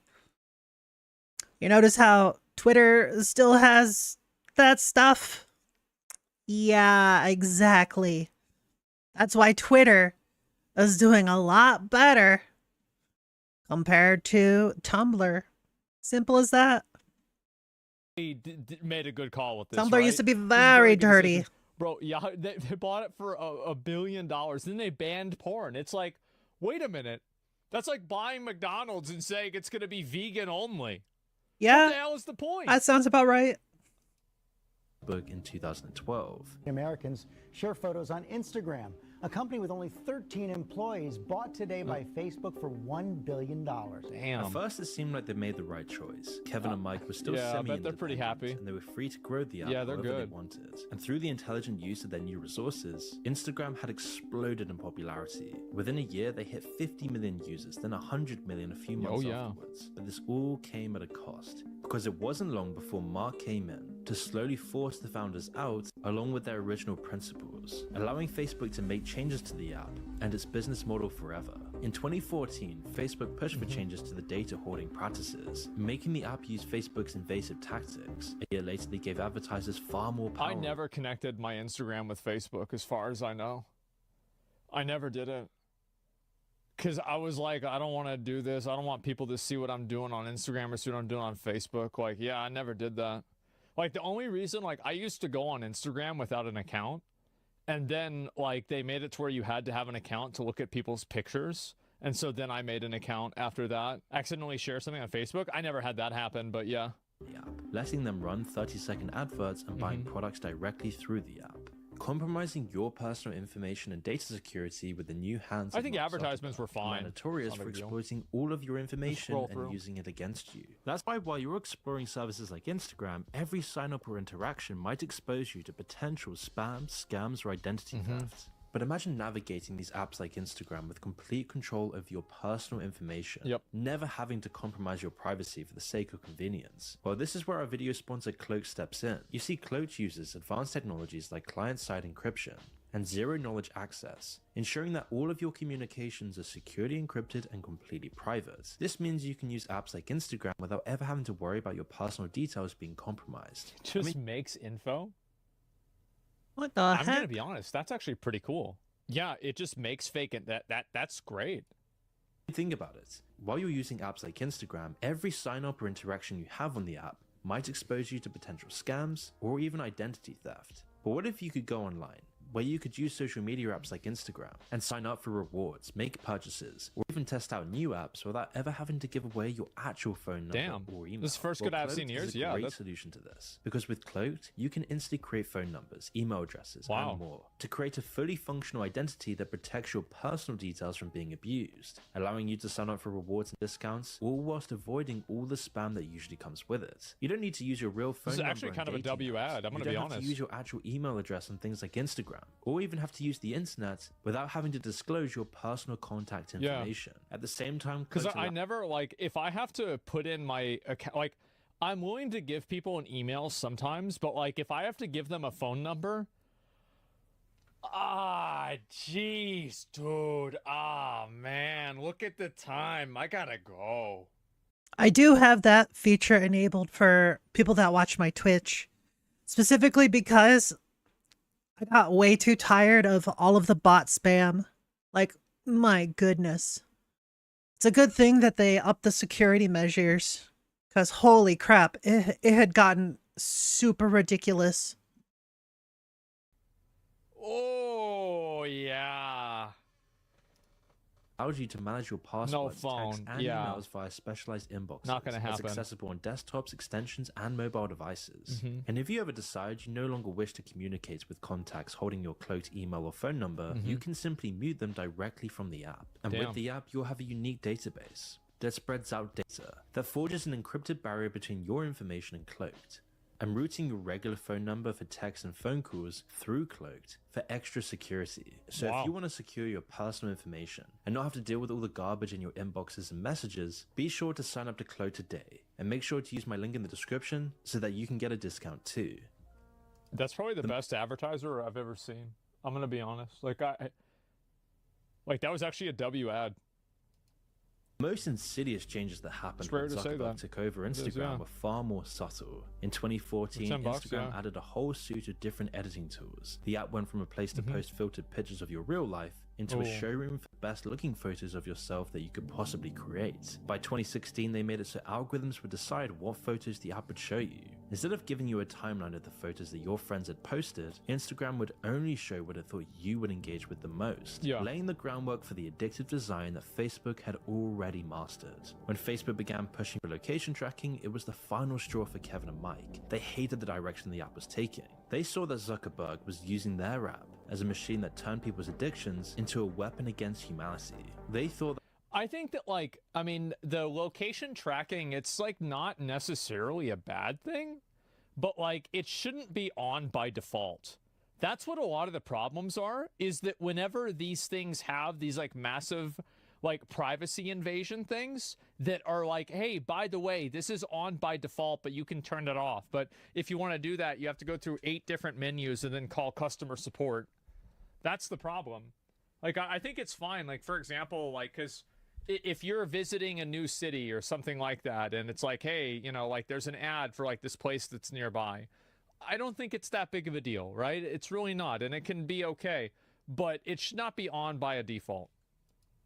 like Zuck's push for maximum engagement would lead to some of the worst problems that we see today in society. The environment on Instagram was now a constant competition to get the most followers and the most likes on your photos, always having to look the best you possibly could for the algorithm, with the aid of Instagram's inbuilt Photoshop. Unlike the founders, Zuckerberg didn't care at all that the problems on the app would soon spill over into society. As long as it kept making him billions, it didn't matter. Eventually in late 2018, Kevin and Mike gave up fighting against the tide and just decided to leave the company entirely, leaving Mark Zuckerberg free to fully realize his plans for Instagram. I don't really feel that bad about that for those guys. Like, I really don't. The reason why is that, like, whenever you sold it to the Facebook guy, you knew what Facebook was. I bet both of those guys had Facebook, and like they had all of this intrusive data collection on Facebook, and now it's like, oh wow, I can't believe this is happening to us. What a surprise. Of course. Oh wow, the consequences of my actions. Oh no, I sold my soul to the devil. Oh, what a coincidence that this would happen. Of course it was going to happen. Why do you think he gave you $1 billion? No. And this has had an awful effect on society ever since. You see, plastic surgery was still a niche industry up until this point. It was only reserved for medical purposes, Hollywood actors and trophy wives. It wasn't nearly as common as it was today, but all of this changed with the arrival of Instagram in the early 2010s. Almost overnight, we saw a rapid transformation in how people presented themselves online, and the images of people we see. Now, we've already discussed what the Kardashians and other celebrities would do to get the perfect picture. After the surgeries, camera angles, and airbrushing, the final image is barely recognizable as the person it depicts. Instagram puts this power into the I've seen plenty of people that look real good in Instagram. In real life, they don't look like that.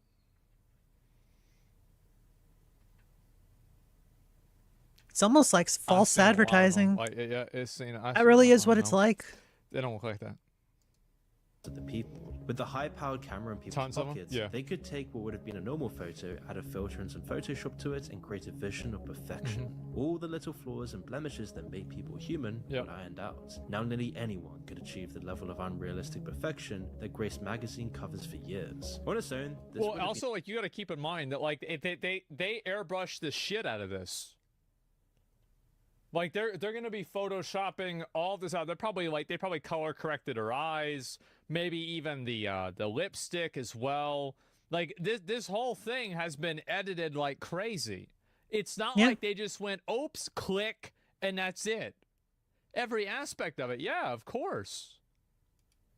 On its own, this would have been troubling. For decades, people worried about the negative effect on people's self-esteem and self-image that beauty magazines and Hollywood had. But Instagram took this to the next level. 100 times you can do this by turning it into a global That's crazy. With millions of fans and billions of dollars on the line for the winners. So of course, it wasn't long before people realized. I remember I've seen people, like, I don't want to say names, right? But I've seen people that I knew on Instagram, and I didn't even recognize them in real life. Like, there's some of them that are hot in real life too, but there's also some of them that aren't. What a twist. It's a bit of both. Win this game, you had to go as far as possible. For the Instagram algorithm to bless you, you had to do whatever it took. The more focused on your image you were, the more money and popularity you could get as an influencer. Constantly being dangled over you, your feed showing you all these people sucked into the same Instagram algorithm, tapping into all your primal needs, playing into men's sexual urges, and for everybody's desire for fame and attention. That was me. About selling the illusion of perfection. For a successful influencer, every photo pushed this narrative a bit further forward. They showcased their perfect bodies, their perfect lives, relaxing by pools, in million-dollar yachts, penthouses across the world, smiling. By the way, I don't really think that this is a problem with Instagram at all. Like, this is like, I know this might be a crazy take, but like, I actually don't think this is a problem with Instagram at all. It's a problem with people's the culture. Like, if we didn't have Instagram, people still be doing stupid shit like this. It's just gonna be harder for them to figure out how to do it. Like, the reality is that the culture, like, there are people that use Instagram in a healthy, normal way, and it doesn't erode and destroy their life. So it's like, why does it happen to some people and not other people? Well, obviously, you know, maybe some people are better at dealing with it. So maybe think. Yeah, if it wasn't Instagram, it would just be some other program doing the exact same thing. About how to deal with it in a better way, rather than try to take everything away from the world because you're not equipped to deal with it. Like, that's the problem that I think a lot of you know, like takes on social media have is like the solution to it is not it's not to, you know, take accountability for your own behavior and how you feel. It is, I want the entire world to structurally change in a way that's beneficial to how I believe it would be beneficial. I find this to be very problematic. I do. Social media demonize bald people as well.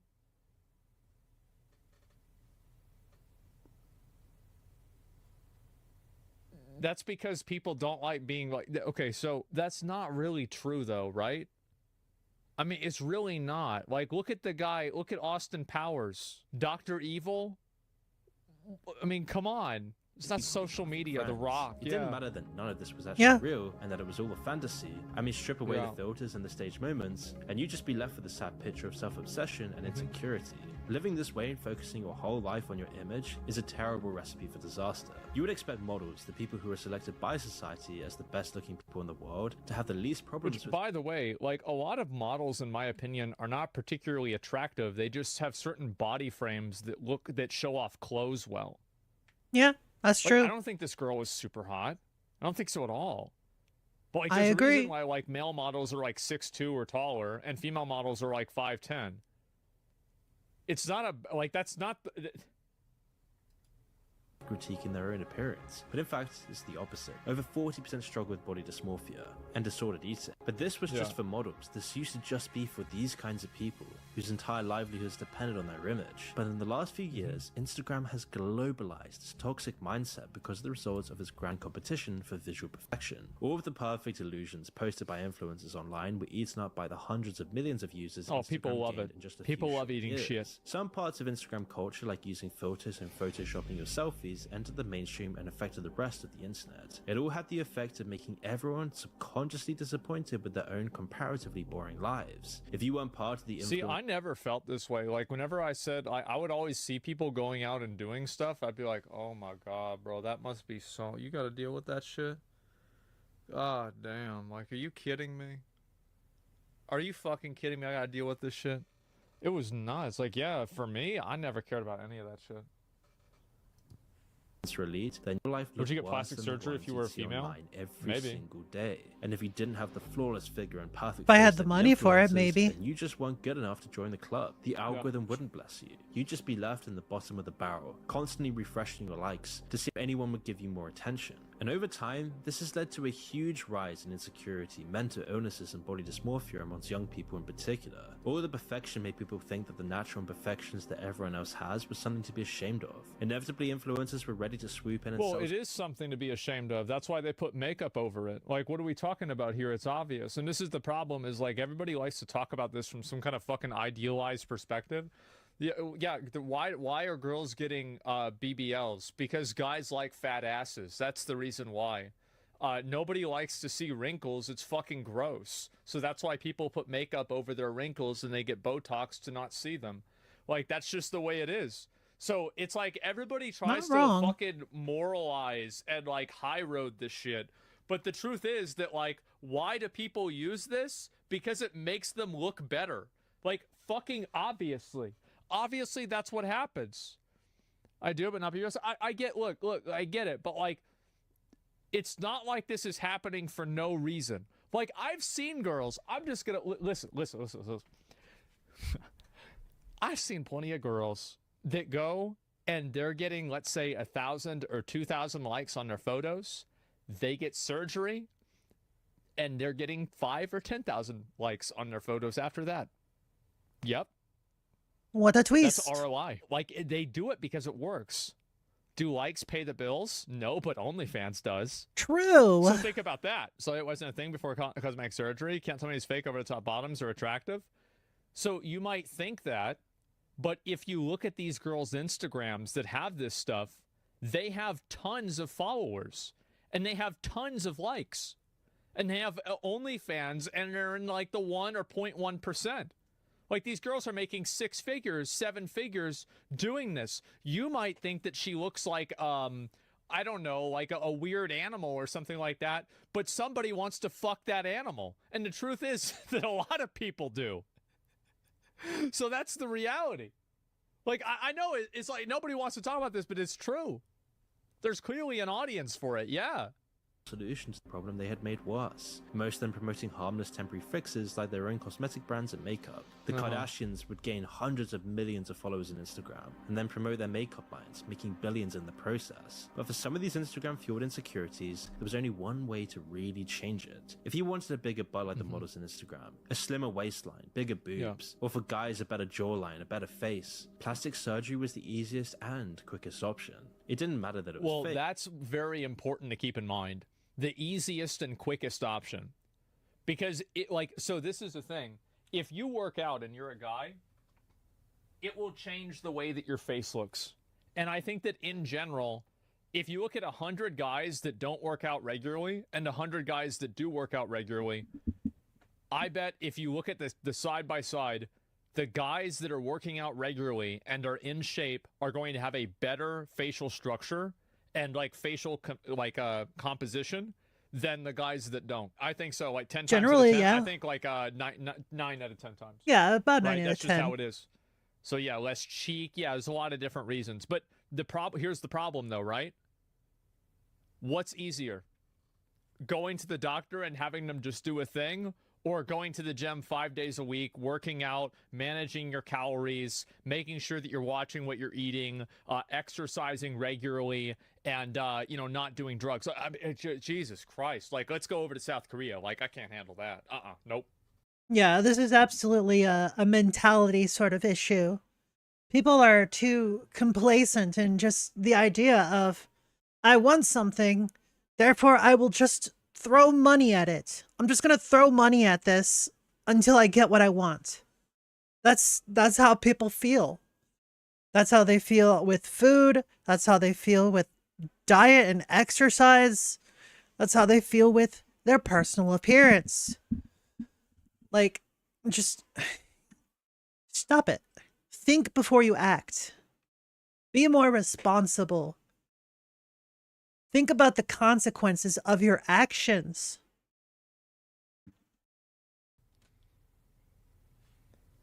And that's why people do it. If it worked for other kids people, doing the it would mewing work thing? for you Oh, too. yeah. The whole insecurity was built on fake image to begin with. And so Instagram has duped tens of millions, even hundreds of millions. Well, I feel like the mewing thing, I don't really understand it. It's that's whenever you put the tongue at the top of your mouth, right? Is that it? I think that's it. It's fake. It's probably not fake. It's probably it's probably like a in between where it works for some people, it doesn't for others, based off of just muscle composition.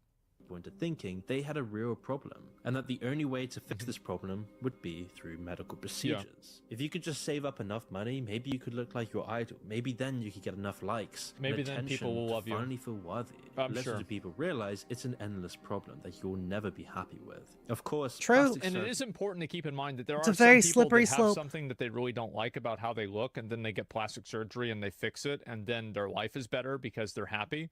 So I don't think that all plastic surgery is bad, but pathological plastic surgery where it's I'm doing this and I'm changing this and I have to do this, it's I feel and doctors even make sure that my understanding is that doctors will try to do a psychological almost evaluation on people before they do plastic surgery on them in some places, in order to make sure that they're not that kind of a person.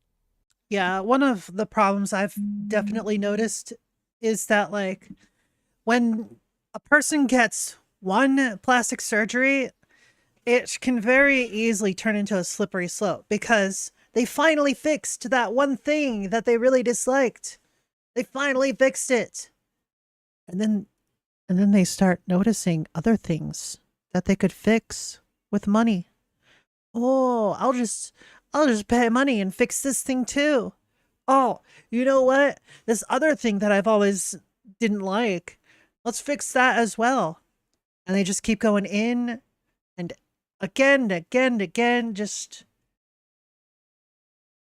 it's not a sustainable thing. Because eventually, you just mess up your entire body.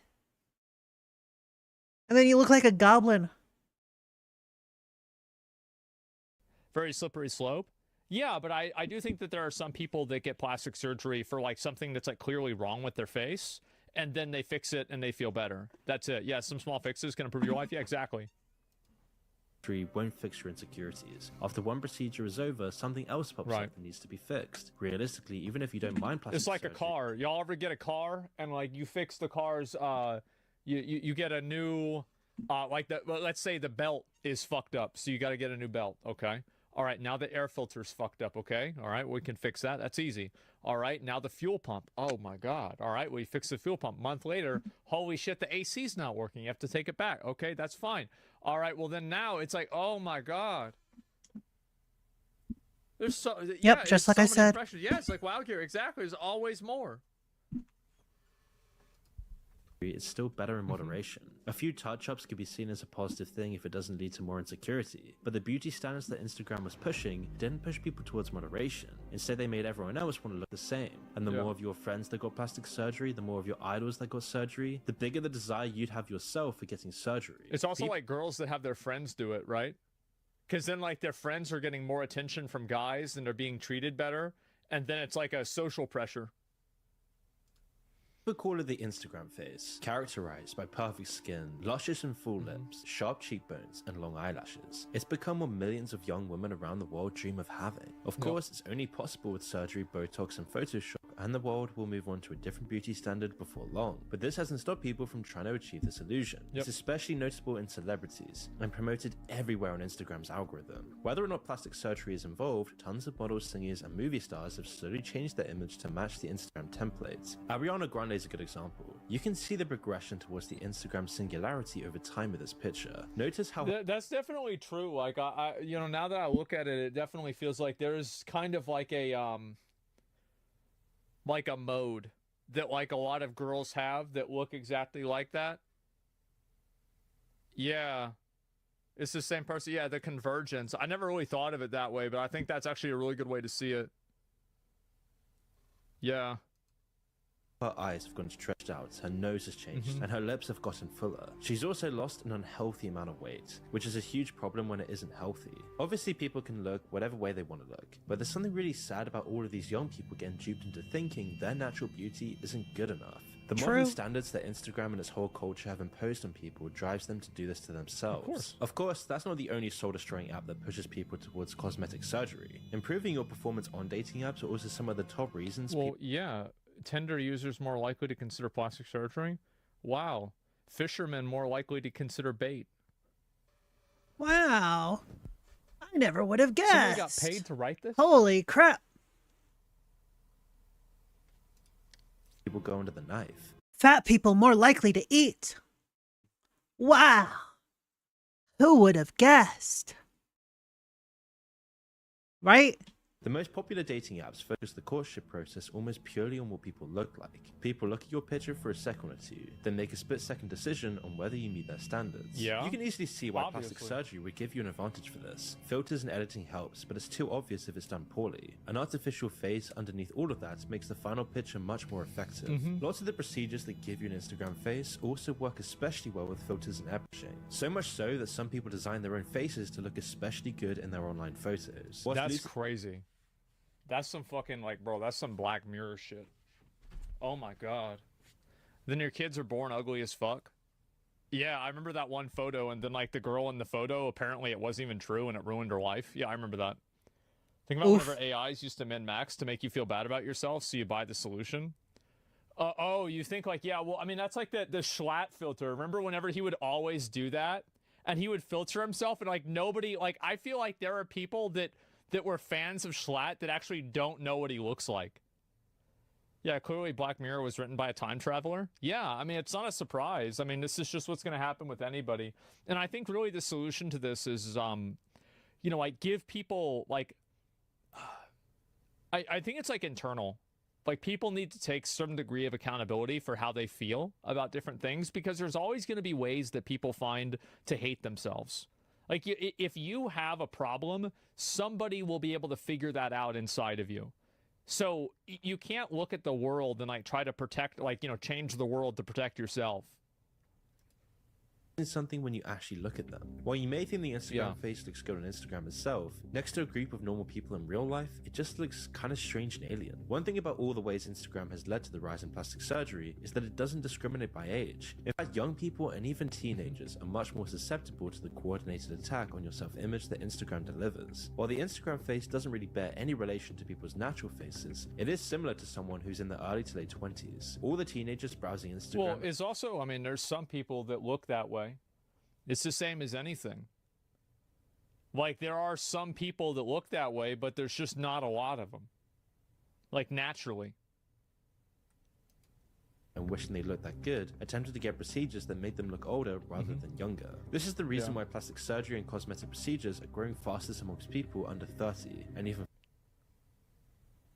Holy crap. As of 2020, 18% of all cosmetic surgeries in the United States were performed on patients 13 to 19. Well, like, I mean, this has got to be like, what does this include? Does this include like, Bro, I feel like plastic surgery at that young should be illegal. Absolutely. Even with the parents' consent, it should not be legal. Holy crap. Jeez. Oh my gosh. Yeah, somebody's wisdom teeth. Like, there's no way it does, right? Like, but there's got to be some explanation of this that makes sense, right? Because like, I just cannot fucking believe this. That's got to be like a medical reason or braces or something like that, dental thing. Yeah, this has got like, bro, this is nuts. There's no way I can believe this. Oh my God. faster in teenagers. Some of these procedures are what's called preventative plastic surgery. People are getting Botox and other things done in order to prevent future wrinkles, not just Oh my God.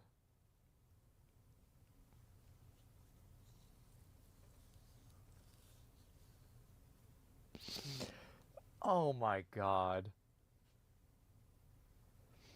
It's not gonna matter. It's just not. I'm sorry. It's insane, and it's like, it's just not gonna work, man. Like, I knew there was one girl that,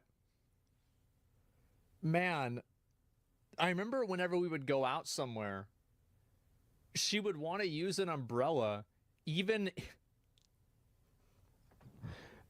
whenever it wasn't raining, so the sun wouldn't get on her face. And I'm like, a parasol? What are you, fucking Mary Poppins? Put that shit away and act like a normal goddamn American. Get the fuck out of here. I don't want to hear that shit. This is ridiculous. And the ones already there. Shut up. I mean, it's truly insane that people are trying to fix a false problem that hasn't even happened yet because of one app. Another far more disturbing procedure is buccal fat removal. No, it's been all the rage on Instagram cheeks, for right? quite a while now because it matches the current beauty standards online. Even if you don't know what it really is, you'll recognize the effects. In the procedure, a surgeon makes cuts inside the mouth and removes what's called the buccal fat pad, which rests under the cheekbones. The result is far more prominent cheekbones and that sunken, hollow look that's all the Okay. rage right now. It makes you look far older and your face look thinner, but it's not without giant risks. The procedure itself... I feel like if they did that to me, I would just look like a corpse. Yeah, probably. Like, 'cause my face is already really thin. Like, I would actually look like a fucking corpse. I'd be a necromancer. Yeah, exactly. Can be painful and dangerous. The Crypt As people Keeper? get older, their faces naturally get thinner and the natural layer of fat on your face gets less prominent. It's an irreversible procedure. All of the people getting it might regret it in 10 years down the line, unless they were going for that skeletal look in the front. Yeah, that's something... That's crazy No, I'm because, good. like, I'm if good. I go back and I look at myself... Let me see if I could show you guys. I mean, this is me back in, like... My face used to be like that a lot. Let's see if I can find a good one. Yeah, like, I used to be skinny as fuck. So anyway, my mother... No, it's not. It's... shit. I think you can kind of tell. But, like, my face was super fucking thin. Yeah? Yeah. Skeletor? Exactly. Meow. Yeah. The arm? I was 108 pounds Till in this we video. meet Yeah, no cheek again. muscles. Well, the reason why I didn't have I'm gonna say something that's like crazy fucked up. So basically, one of the reasons why I have a beard is because my jaw literally rotted from not having enough teeth, because my teeth rotted out. So that's why, because I used to have, if you go back and you look at old videos of me, I have a pretty normal jawline. But then all the teeth rotted out. I couldn't eat like that anymore, so I have no muscles in my jaw. And so now I eat with the front of my mouth, which is why, like, my face is a little bit weird. Did you get surgery at 13? No. No, exactly. And so, yeah, the bone reabsorbs as well. Exactly. And so it's not weird. Yeah. And so anyway, that's what happened. Did you fix your teeth? Oh, a lot of them, but I never replaced the back ones. It doesn't really show. Yeah, not really. But like, again, if you look at like before and after, it definitely shows. Your face is fine, but different. Well, I know, but it's changed because of that reason. So yeah, it's like, for me, this is actually like, it's weird because I used to look more like this. Whereas like not before. Molars provide the most muscle for your jaw. I have 0. Yeah, I don't have any. If we want to look at where we might be in the future with the rise of cosmetic surgery, we only need to turn to South Korea. The country is in the future of plastic surgery. A third of Korean women aged 19 to 29 have undergone the knife, and the numbers just keep on rising, especially amongst young people. 60% of South Korean high school students want to get surgery in the future. There's even stories. That's South Korea though, right? I mean, like, that's what they do over there. Yeah, to be fair, that is a winning culture problem. surgery vouchers from their schools to help with their future careers. Bro, the schools? It's a high school that's giving away prizes for plastic surgery? I love that. That's so sick. What's going on here? Oh Is this my a warning God. for the future of the West? Well, one theory is that it's all part of a push towards stricter conformity and a move Yeah. away from individualism. In a culture where your social standing and your reputation are highly valued, losing face can mean everything. Breaking Yeah. cultural norms and deviating from what's Is it expected of losing you face can or is it damage both gaining you face? and your family's reputation. With Depends so on much which value plastic put on that surgeon you by go to. everyone else, people who break away get I ostracized. see this all the time, and it's like these girls, it's especially Korean girls, and oh Jesus. So basically, a lot of them will post photos of themselves, but they'll never show their face. But then every once in a while, they'll have like one photo of them with their face, and like you can see them, and it's like, you're hot. What are you doing? Just post a photo with your fucking face. Well, like, because like you would expect it to be like, you know, like awful. I mean, to be fair, there is a lot of people on the internet that just don't want their face out there, you know? Like, I, for one, do not want people to know what I look like, right? Except for, like, close friends. That's totally fine. That's different. And especially in the VTubing community, the majority of VTubers, reason we're VTubers is because we don't have to worry about all of that bullshit. We don't have to worry about makeup. We don't have to worry about our hair. It's always perfect, right? We're always our character. We don't have to do anything special, right? That's one of the best things. I can have a nice moving model instead of, like, having to have my face be seen. Yes, I am still using a camera. That's not the point. The point is that it's convenience and it's anonymity. On the internet, you could be whatever you want. Why wouldn't you want to be whatever you want?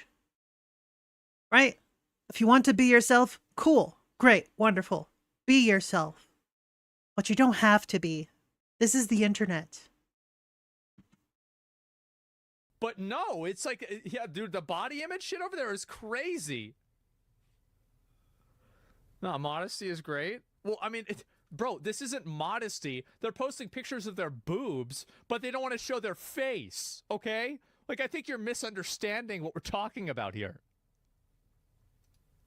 and excluded from society. One of the many problems that this can cause has come about with modern society's focus on looks and aesthetics, Yeah. both in the West and in South Korea. I really noticed that a lot. You know how I noticed this? It was actually whenever I was watching a video about high schools in like the 80s and the 90s. And nobody in there was trying to wear like any kind of crazy clothes or anything like that. They were just wearing normal clothes. Whereas like now, if you look at high schools, it's kids that are constantly trying to wear things that are like expensive shit. Yeah, Jinko's not normal. Well, that was like really, I mean, that was only like a small subset of people in high school, right? Nobody gave a fuck. Yeah. It's like the disparity was way bigger. Yeah, hype culture, I know. We might have Instagram face. It's a relatively new development compared to South Korea's rigid beauty standards. Because like whenever I went to high school, this is what I would wear to high school. I would wear cargo pants to high school and a white or a black t-shirt. Either a plain white t-shirt or I had another black t-shirt and it said, I do all my own stunts. And I had like 5 other ones that I would wear, and that would wear my World of Warcraft hoodie. And it's like, I never really thought about like what I was wearing or like whether it was problematic or not. Yeah, or the army shirt. Yeah, I wore the army shirt a lot too. It was a good rotation. I was an edgy dude. A little bit. Same facial features are valued above all others and plastered on every billboard, commercial, TV show, and music video. Conforming to this standard has become the same as any other social rule or cultural pressure. It becomes almost rude to assault other people's eyes with your appearance if it doesn't match the cultural mold. Your face and how you look get wrapped So it's rude to be ugly? I like that. That sounds good. Yeah, that's... Bro. If... Oh my god. If they're pushing for this standard, why don't they just like put it into law and just make it mandatory for everyone to look the same? Why don't they just do that? Have government funded plastic surgery. Why don't they just do that? That's real good. Sounds pretty stupid now, doesn't it? Female body inspector shirt. So my friend Eric had that shirt, and I remember they made him go home and change it. Because he wore it, and he's like, hey, he's cool. You see FBI, but it's like boobs. I'm like, oh, really? Yeah, and then they made it's they very made him mature. change it. The idea of success kinda and awesome, happiness yeah. pushed by the rest of the culture. I remember No I wonder- bought a shirt. It says, fuck y'all, I'm from Texas. And my mom said, you are never allowed to wear that shirt anywhere ever. And so I've only just put the shirt on my wall. I never wore it. Plastic surgery is Fair so enough. popular. It's become the difference between getting that promotion you've been working towards and missing out. Yeah, it the is. same thing that's happened in South Korea has also come to China as well. The industry is booming there now. The amount of people getting surgery increased by 600% between 2009 and 2018. This huge demand has led to a sharp spike in unlicensed and dangerous plastic surgery that's led to some truly horrifying results. And what you're seeing here right now is the work of a mysterious figure known online as Dr. Kim. He came to prominence on TikTok after these videos showing his patients' uncanny transformations went viral. They're clear examples of what can go horribly wrong with plastic surgery. The face lifts are so tight, it looks completely unnatural. You know, this reminds me of a Bill Burr bit where he said that he'd rather look like a 50-year-old man than a 30-year-old lizard. Yeah, it just reminds me of that. That's kind of funny. And people are paying a fortune for this. Their natural beauty has vanished under an artificial glaze, and you're left wondering whether they can even smile or frown anymore. Now, it makes sense through the lens of cultural... They can't, bro. Like, they That can't last move one their looked eyebrows literally and like a shit. troll doll. No, I know about this. Yeah, it's just... What the fuck are you trying to do with yourself? What the hell is wrong with you?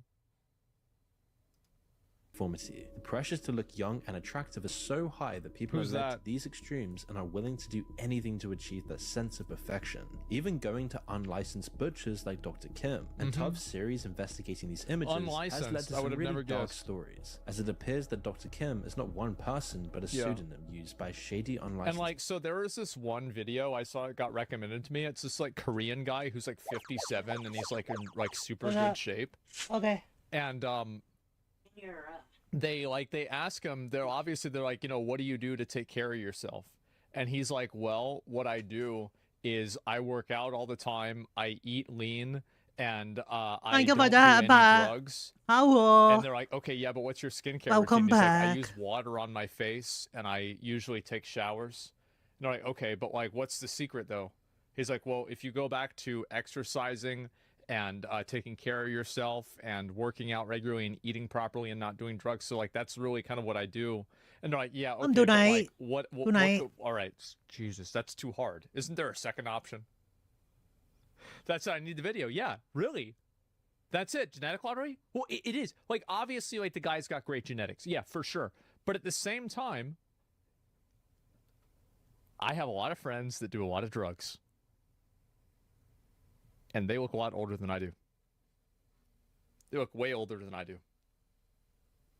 It's almost like drugs are bad. So, it's better not to do that. Don't do Of drugs. course, yeah. Drugs are bad. I'm The good. genetics is largely cope. I don't know. Like, I think it really depends.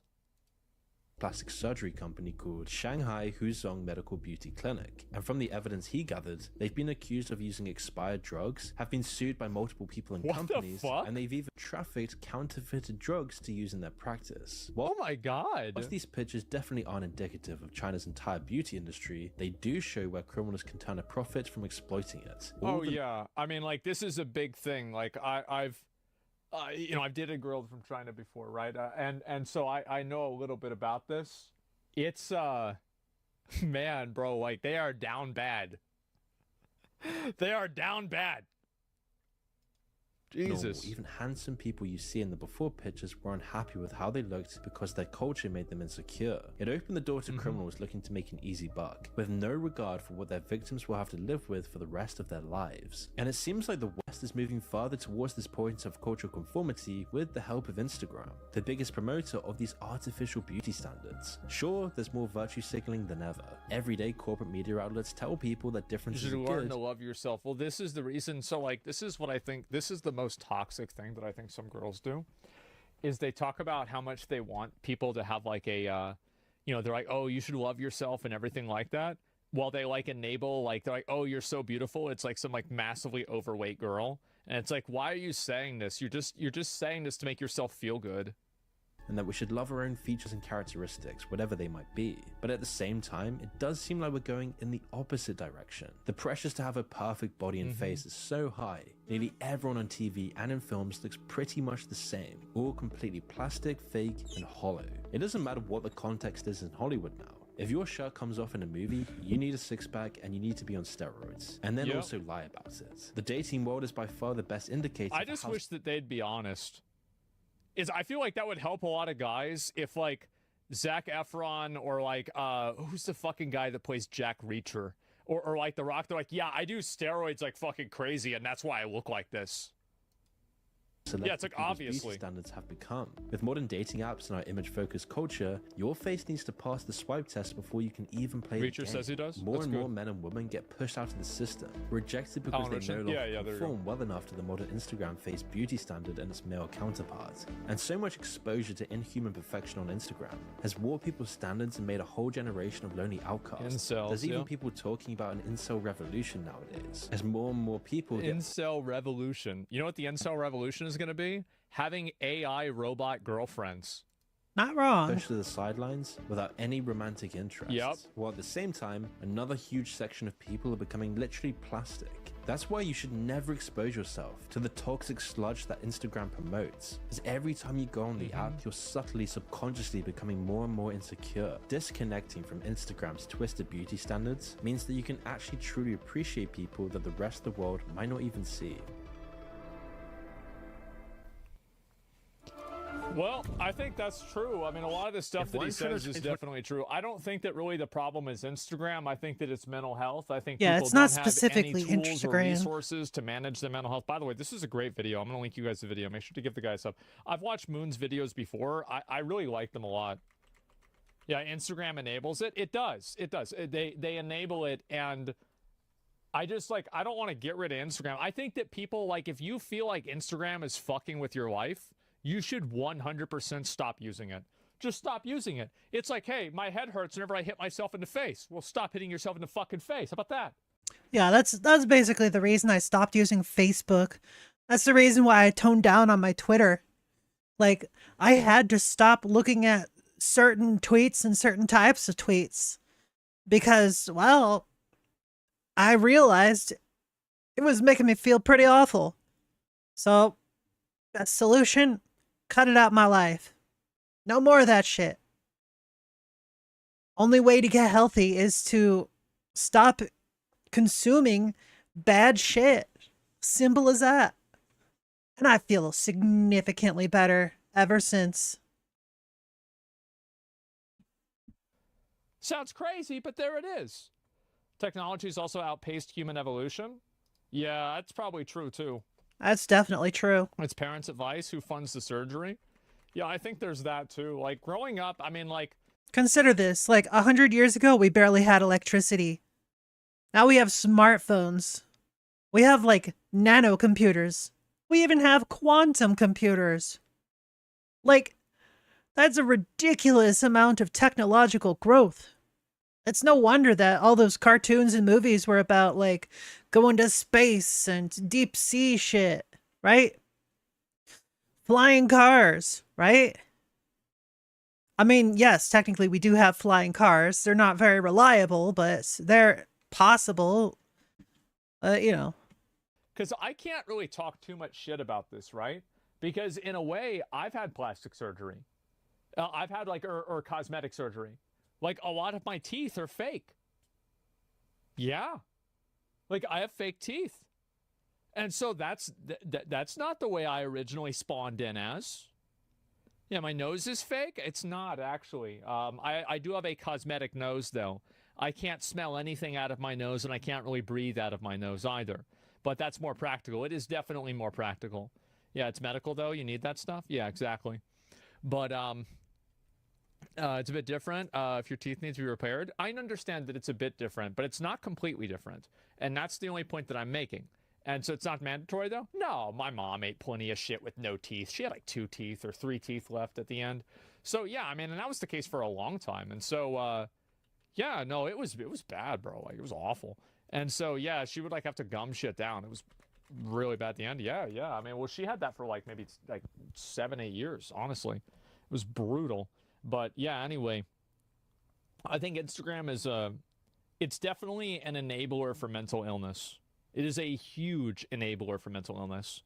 And I think that all social media is. I feel like the only way you can solve this problem is by making people stop blaming Instagram. That might sound like maybe counterproductive, but the moment that people realize that the problem that they have is internal and it's not because of Instagram, then they can actually solve it. But so in other words, what he's saying is people need to start taking accountability for their actions. Because their actions have consequences. And they shouldn't just be blaming it on others. Wow. Everybody wants to externalize their problems and they want to look for another reason that it's somebody else's fault. Oh, it's Instagram that's making me. It's because, you know, like, oh, it's the food. It's something else. No, just it's you, man. It's you. It's not just Instagram. It's social media in general. Yeah, exactly. I think so too. Social media is an accelerant for mental health issues. It is. It absolutely is an accelerant for mental health issues. 100%. Absolutely. There's multitude of factors for mental illnesses coming from social media. It's a nice mix of community. By the way, the app is designed. Yeah, I think that like some of the different types of algorithms and things like that should absolutely be criticized for fucking sure. I do it on social medias, and hopefully I hope more people do. I like using social media. I've never had a problem with it at all. Like, I just don't worry about it. I mean, the thing is, like, I know what I look like. I look in a mirror, right? That's it. What's your opinion on guys who make surgeries to make them taller? I mean, if it'll make you happy, do it. Like, I don't care what people do. Do whatever you want to do. It's dumb. Yeah, it's dumb, but, like, guys care a lot about height. So it's like, it's easy to say it's, like, I yeah, can it's say definitely dumb. I'm 6'3". It's not a problem for me. I don't have to worry about it because but I bet some same. If anything, I would want a surgery to like remove height. I don't like being so tall. Some guy who's like 5'6" could say like me feeling the way that I do about my hair is also dumb if he has a good hairline. So it's like it's easy to say it's stupid, but if you take a second and you think about it for a minute, it's like, wait a minute. Like, you know, they feel the same way that you feel for just a different reason. It's perspective, yeah. Guys' height are like women's reasons for plastic surgery. Yeah, sure. I get it. Using apps on the internet itself, it's like teaching someone how to cast spells and magic. In reality, 7 out of 10 people will use terrible ways. Yeah, it's probably true. Not every guy gives a fuck about height, bro. You're right, but it's like, remember that one Channel 5 video where it was like that weird, creepy pickup artist who said, height matters if you think it does? And I was like, what the fuck? That's like the smartest thing I've ever heard. Yeah, there are absolutely guys that like height doesn't bother them. And he's like such a fucking idiot the entire rest of the time. And then it was like just in that one moment, it's like, wait. Yeah, true. And then he went back to being stupid. But yeah, that one part definitely helped. All right. Before we continue, it is break time. It's time for another break. Break time. Have some lo-fi.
Wah!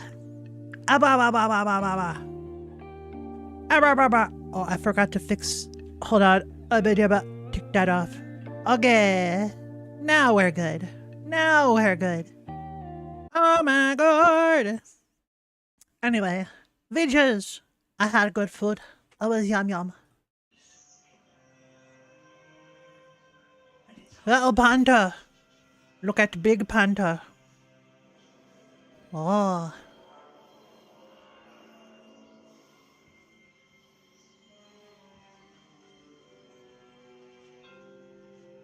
Yeah, get it, kitty. Get it. Get it, kitty. That's just a big version of you.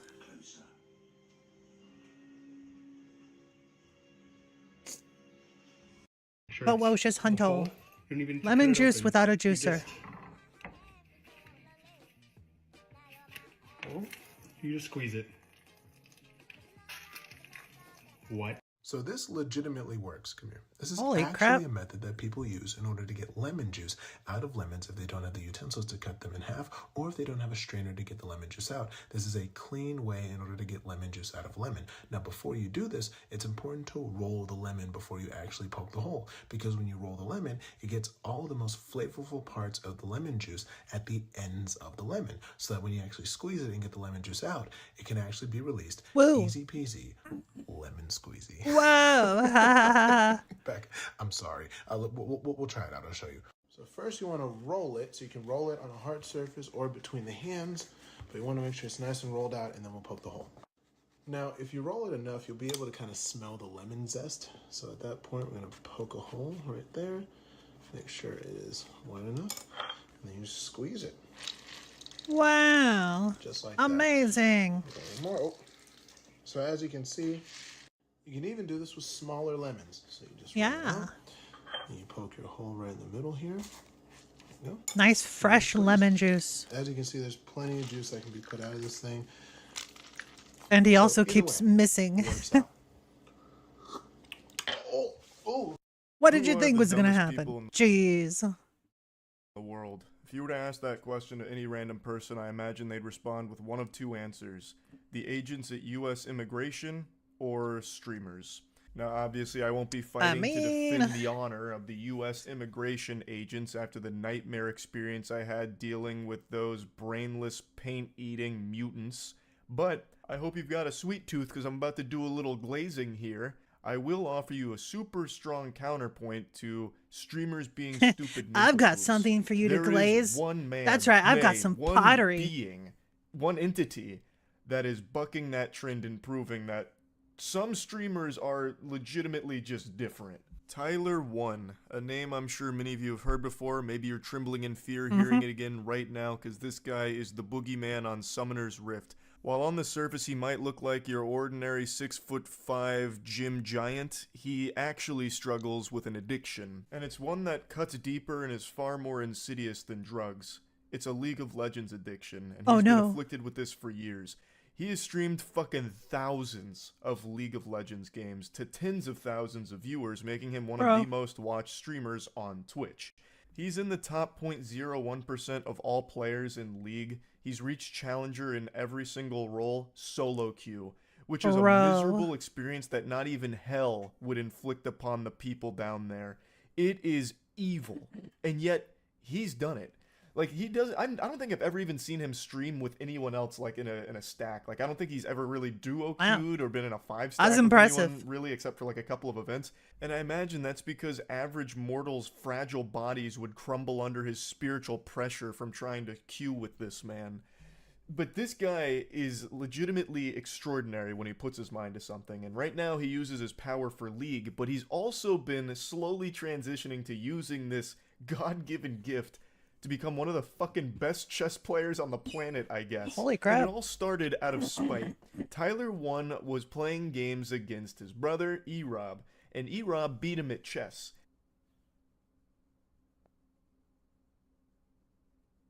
Hey. Oh, okay, you have... Nice one. You won fucking chess. Congrats. You're shit. You are shit. And you're sitting there sweating, probably looking up guides on your second monitor like you were before. And this struck a chord so deep in the soul of Tyler 1 that he decided he was going to become super good at chess, which is a very hard thing to do. If you don't grow up playing chess, it's really hard to reach like the highest levels of it, like, you know, the 2000 plus. And yet Tyler has set his sights on achieving that goal. And he's doing it without any real training from any coaches. He's not really learning from any masters or anything. He is brute forcing his way to chess expertise, and it's working. In 10 months, he has gone from complete beginner, not really knowing anything about chess except for like the general rules, to now a 1900 rated chess player in 10 months, going from complete I don't know what that novice means. to this. That's unheard of. Gotham Chess made a tweet about it as well. This puts him at the top 0.5% of chess players in the world right now. And this is a guy who is using just one opening and just grinding the shit out of this ancient game. He is getting so much juice for the squeeze here in such a short period of time. It is making my jaw drop every time he climbs. So chess is a very, very hard game. There's a lot of knowledge that goes into it with openings as well as just general theory. And Tyler once said, I don't need any of that fucking baloney. He wipes his ass with it. He learned one opening and is mastering it. And he is finding great success here. Just by beating his head against a wall for thousands upon thousands of games, he is taking the chess.com world by storm. Most people said that he might peak at like 1500 given this approach. A couple grandmasters weighed in and said like maybe 1700. But 1900, most people didn't see coming. Now, everyone said he'll never actually hit 2K. But then again, mankind also said we'd never go to the moon. Look how that turned out. I think we'd be fools not to believe in Tyler 1 at this point. I think he will absolutely succeed in that conquest of hitting 2K, and I think he'll just continue to push. I wouldn't be surprised if we see him get all the way up to, like, I really don't think he'll ever get to, like, a GM or, like, an international master or anything like that level, but I do think he'll at least start tickling that on chess.com, that rating. I really do see that as a possibility. He is genuinely gifted. He is extraordinary at everything that he puts his mind to. League, no matter how you spin it, he is an extremely good League player. He can play every role to the highest possible level of that role. And now chess. He has been here for less than a year in the Chess Thunderdome, and he's already slapping cheeks like mad. Another thing that makes... So basically, he's hyper fixating on a single game at a time. Or I guess if he's flopping between chess and League, that's 2 games. But aside from that, it sounds like he doesn't do anything else. Makes this particularly impressive is that he is still grinding League while also grinding chess. Wow. So these two very, very difficult games he is competing at the highest possible level and only improving. It's crazy. And he also just had a child, his firstborn. So he's also a new father who's taking care of their child while doing all of this. It's like he has more than 24 hours in his day. Like, it's incredible. Holy crap. Like, it is actually mind-boggling. That is legitimately impressive. Being he is. I just had to talk about this briefly because it is so impressive to me, and I've been following it since pretty much the beginning. So I'm super excited to see Tyler continue to push this chess grind. I want to see how far it goes. Yeah, incredible stuff, really. That's about it. So yeah. Welcome. Come on, it's Mousy. Come on. Today, we're going to be playing Gas Station Simulator. You might be wondering, Iron Mouse, why? Oh my God. Great grandfather died. Theodore P.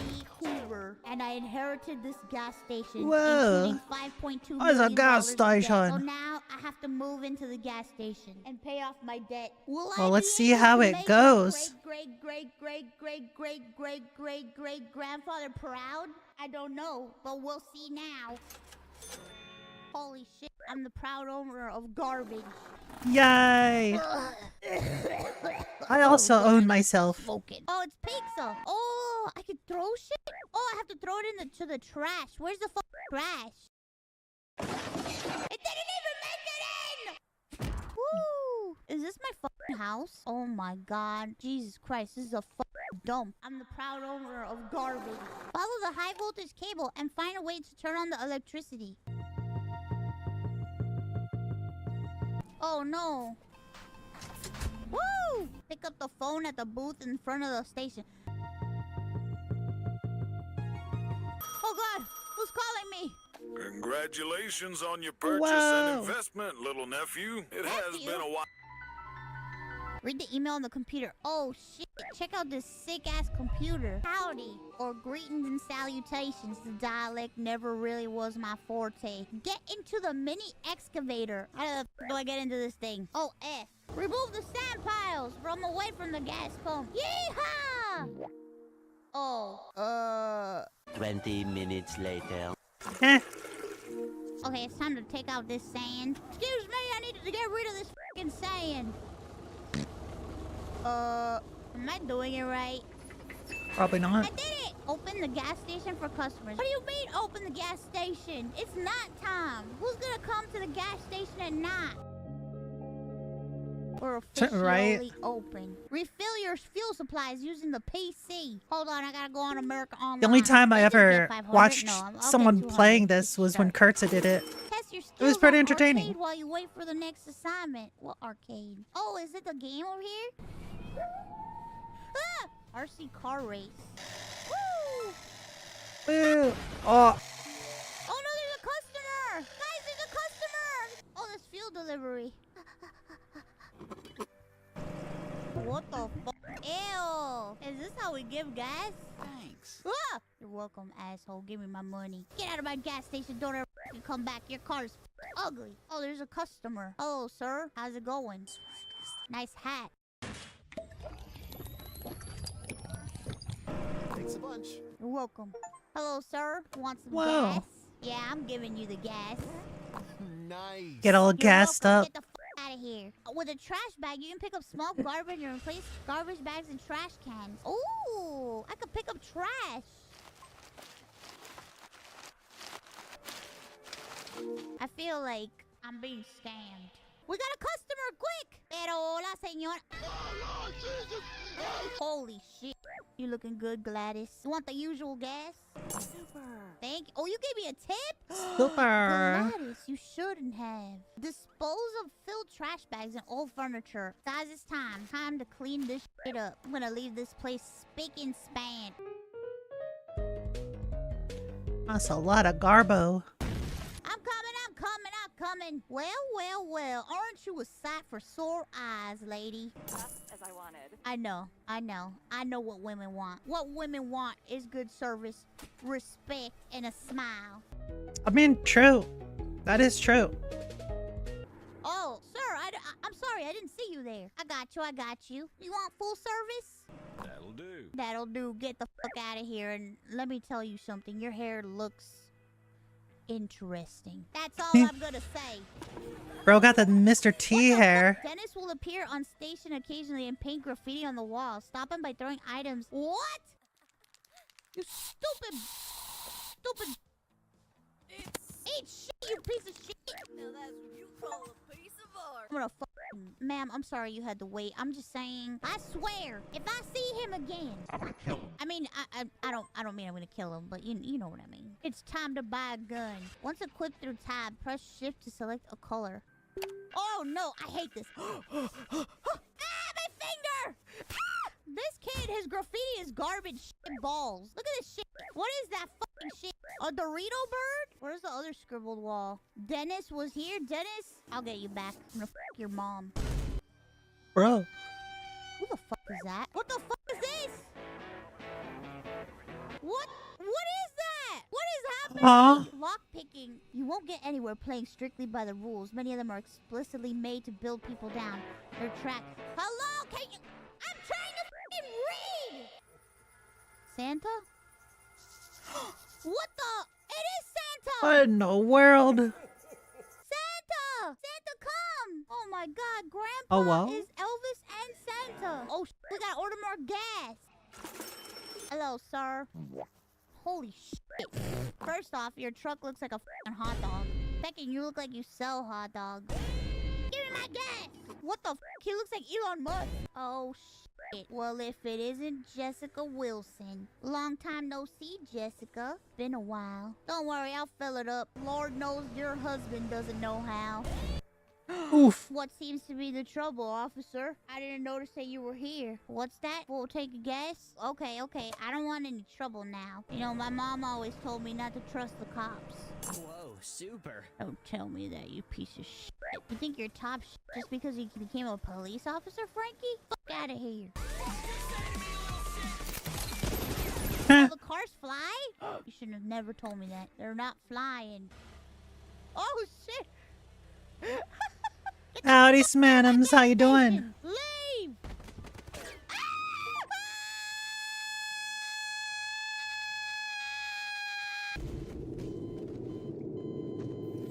Whoa. Oh my god. L shift to move the belt. Left mouse button to move the product. Move products over the scanner and put them in the basket. The belt will get dirty over time and slow down. Clean it by holding right mouse button and swiping over the belt. Oh my god, I'm back to cashier work.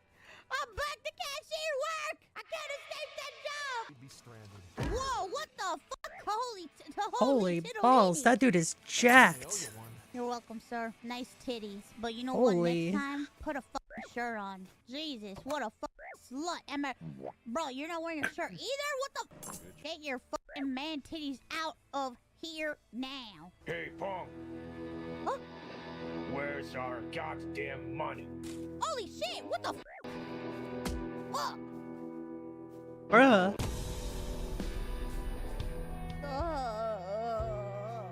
Wake up, Sam. You've got a gas station to run. I can't run a gas station if you fucking beat my ass. Jesus.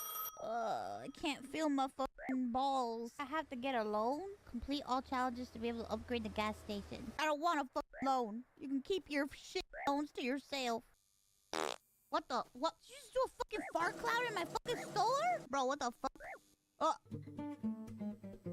It's this little shit. Get the fuck out of here, you piece of shit, kid.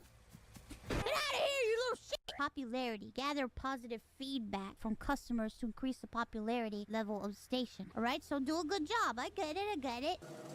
No!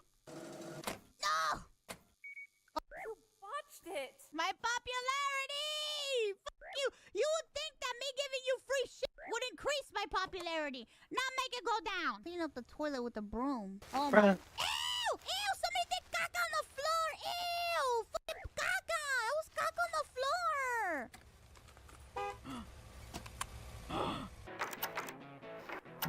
Oh, damn it. Hello, sir, officer. I can't help but notice that you failed to stop that stupid kid vandalizing my fucking store. And you just stood here and did nothing while you saw him and you saw me chase after him. And you didn't even stop him, you piece of shit. Got $16. Wow. All that for 16 bucks? Not worth it if you ask me. How was the rush hour, nephew? Hope you didn't get trampled beneath all the customers coming in from that bus. Howdy, Mr. Jiggle. Now, if you're feeling overworked, how about investing in some help? Okay, I guess maybe. Buy employee camper van. Charlotte or Andrew? We're getting Andrew. All right, chat. You're hired. Primary job? Clean. Chat, I'm giving you one job, okay? Clean. Good job, chat. Clean all that shit that I don't want to do. Do all the Fire shit enough, that I don't Mr. wanna Jiggle. do. Chat, did you fucking throw away the table? Did you throw away the table, chat? Get back here! Oh my god. Alright, we're gonna close for now, because we're gonna finish. That was fun. Oh my god. Good old mousy videos. So Mike Ybarra, let me think of a way to put this. Mike Ybarra has done the thing that he loves to do, which is saying something at the absolute worst time possible and making a lot of people upset in the process. What? No Mike way. Ybarra, who used to be the president of Blizzard, suggested that players should be tipping. There should be an option to tip for a game whenever you finish the game because it was that good.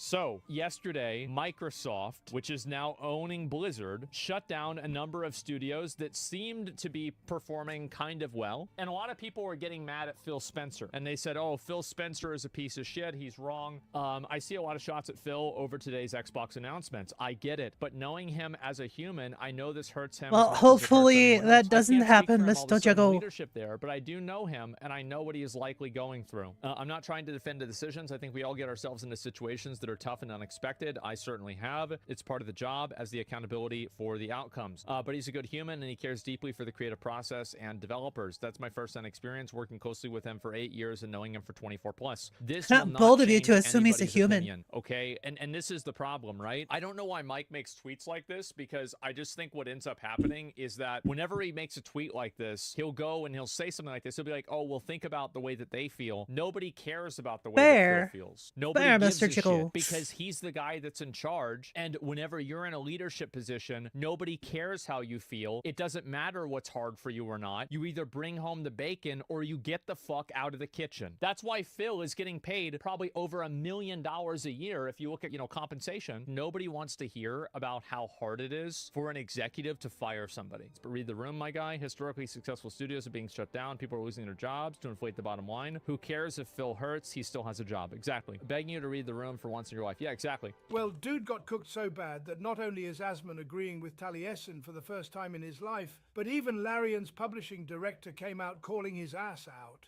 It is so narcissistic that people are constantly trying to get other people to validate their feelings on the internet. Stop it. Stop it. Stop it. Stop it. It's never going to happen. It's never going to happen. True. Well, 10 the hidden Fallout series mechanics has seen a in Fallout resurgence in 4. mainstream popularity thanks to that new show.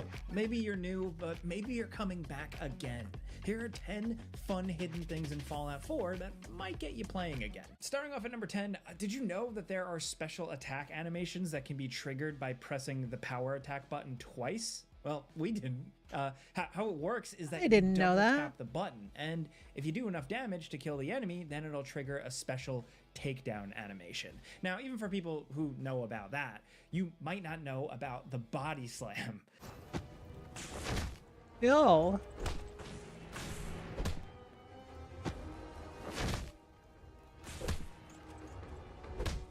What's unusual about this special attack is that you can only trigger it in third-person view. So if you're playing the game in first person, then it'll never work. That's why you never saw this. Now, we had just previously assumed that all of these animations just trigger randomly in VATS, but yeah, you can actually do them on command by just pressing the power attack button twice. How you do it on a controller, we don't really know, but on PC, it's pretty easy to do. And if you never did figure it out, once you do, it does just add a little pinch of extra fun to the combat.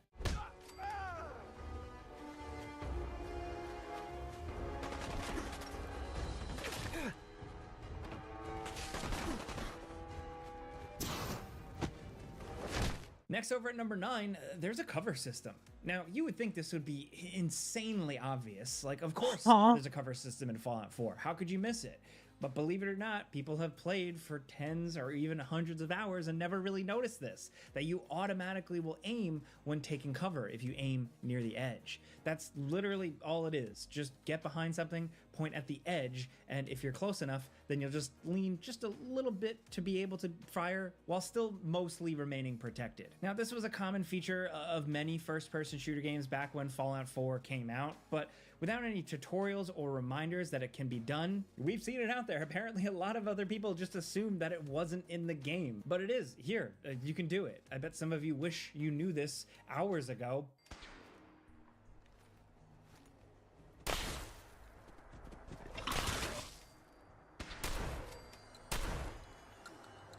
Well, if you didn't know before, the most you do groundbreaking now. cover system by any means, but Wonder it 76 definitely has will a help, feature. especially if you're I don't trying know. to do like a survivor run. It might make things Maybe, a little bit maybe more not. tolerable.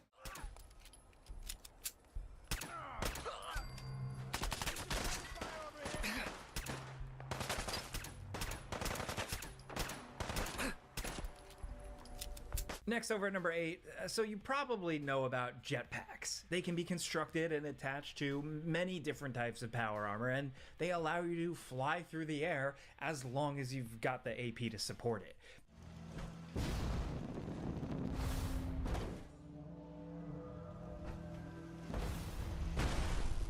It's a useful tool for getting around, but did you know that there are ways to extend your jetpack jump even further? All you have to do is take some drugs, obviously. So Jet is a drug that can slow down time.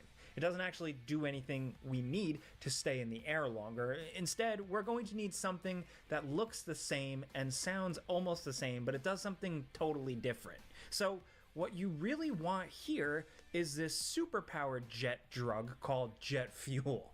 This thing increases your max AP by 35 and gives you 10 AP a second for 8 minutes. So you'll be swimming in it for that amount of time. So it doesn't totally make it so you can fly literally anywhere. There are PC commands for that, but it does increase the range of your jetpack by a lot. It's enough to get almost anywhere, even if the actual mechanics don't make any sense at all. Now, we've heard of drugs that get you really high, but not literally. Sorry, that's a terrible joke. Let's move on. I get it. Over at number 7, the VAT system, of course, is by design made to make you feel like a slow motion badass. And one of our favorite tricks is shooting a grenade while it's in the air to maximize its explosive potential. So doing this is easy. Just throw a grenade and then immediately turn on VATS. Now just watch the grenade slowly travel through the air, target it, and start shooting when it's at the exact right spot you want to make it explode.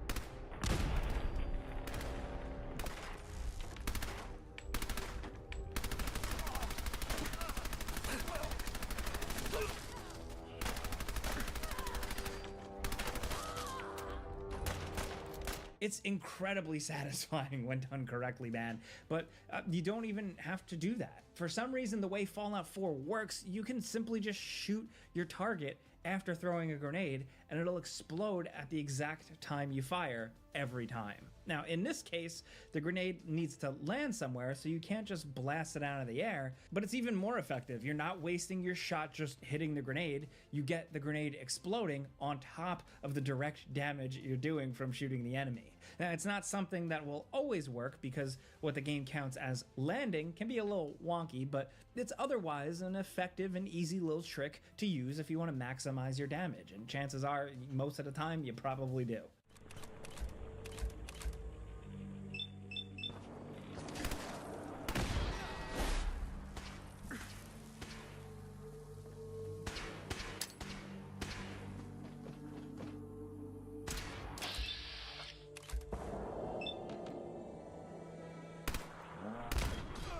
Next, over at number 6, here's an easy trick if you want some power armor of your own. Just take it from NPCs. All you have to do is pickpocket a guy in power armor and steal the fusion core from their inventory. Now, if you're successful, that'll force the pilot to eject. I never realized that. Or if they're an NPC, it'll give you an opening to nab their power armor from them.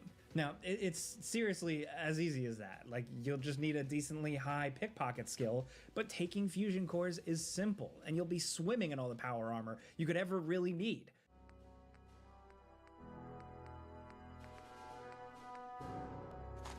Godless freaks, die!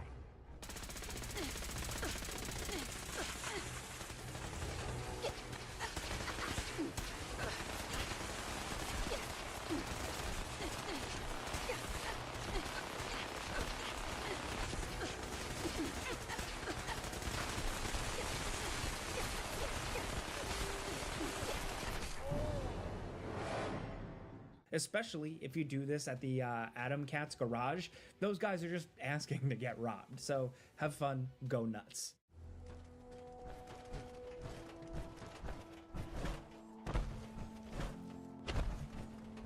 Next, over at number 5, stealing the easy way. Here's an idea inspired by Redditor named @DisastrosHour9673. One of the most versatile tools in Fallout 4 is the grab. It's a staple of Bethesda games, and it just lets you physically pick up objects and carry them around in the world and mess with the physics. It rarely serves any mechanical functions, but we're glad the grab is in these games because it lets us do dumb stuff like this. So in Fallout 4, they made stealing a little bit harder because grabbing is considered stealing in this game. So you can't just grab stuff in a store, take it outside, and steal it without the shopkeeper reacting. They're onto your little tricks in this game. You can't manipulate them as much, but they're not perfect. So there is a way you can get around this. All you have to do is not actually grab something, but still carry it out of a store. Now, you might ask, how do you do that? Well, with a bucket. Just grab a trash can or something similar and use it to store all your ill-gotten goods.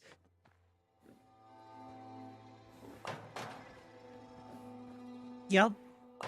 It absolutely works. It's really jank and roundabout, but it works. Outside, crouch so you're considered hidden, because actually putting all this stuff in your inventory is still considered stealing. And as long as they don't have line of sight on you, then you're good. All that stuff's yours. Congratulations. It's one of those things where real world logic just goes absolutely out the window.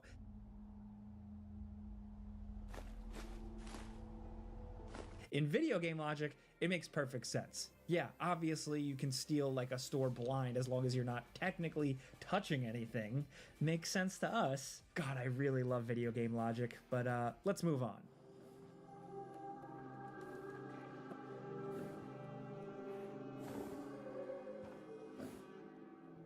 Next, over at number 4, here's a fun little one. So, you know the little cartoon Pip-Boy guy, like the little Vault Boy you see in the stats menu, which is used to show your conditions? You're probably aware that this little guy changes his appearance depending on how damaged you are. But one thing we never notice is that if you allow yourself to be heavily irradiated, then he turns into a ghoul. Like just a little cartoon ghoul on your screen looking miserable. The only way this thing shows up is if you've got critical radiation poisoning, so you've got to have a significant portion of your health bar depleted by radiation. That's probably why so many people miss this guy, because I don't know about you, but I try to like eliminate radiation ASAP when it gets worse than, I don't know, like 25% of my health bar. Same. Like, this is obviously a really, really small little detail, but it's the stuff like this that gives Fallout 4 so much flavor. They really did add a lot of fun little details here and there, and stuff for you to discover. I think even people who love other Fallout games more than 4 can still admit this. And this one was just a perfect example of that. Now, next over at number 3, grabbing has been previously established as useful, right? But it's not just useful for organizing your settlements or carrying stuff while you're over encumbered. There's actually this pretty cute little trick you can use to scrap stuff that's outside your settlement. It's actually incredibly simple. Just grab the loose stuff that exists outside the barrier and drag it into your territory, and now you can break it down for scrap. I never thought of that. You can even do this with cars with the careful use of a dead body. Normally, cars are too heavy to move on their own, but if you use a corpse, then you can nudge it around and possibly get it into your settlement, where you can break it down just like anything else. Is it worth it though? Probably not. For people who can't stand all the garbage on the ground right outside of their nice clean base, then this is a handy trick for beautifying your territory. And Can it be gets early. a lot of No, easy you. scrap on top of it.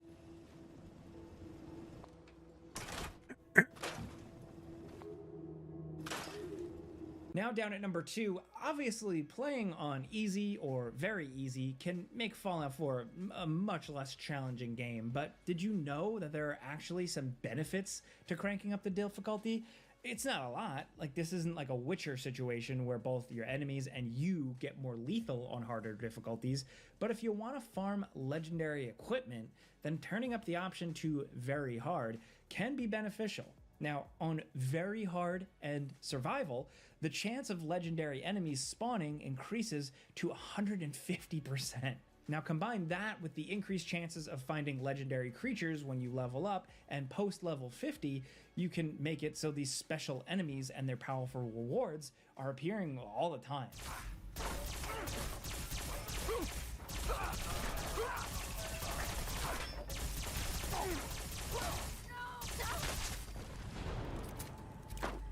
Now, if you want to level up fast, at least without cheating, then survival mode literally doubles the amount of experience you get normally. Every other challenge level doesn't alter EXP gains at all, but survival just straight up doubles it. So if you're willing to experience the early game challenge of that mode, then you'll get much stronger, much faster, and all this will result in a very different Fallout 4 experience. More challenge, but also just like a more powerful character, possibly cooler loot, and just a lot of weird stuff.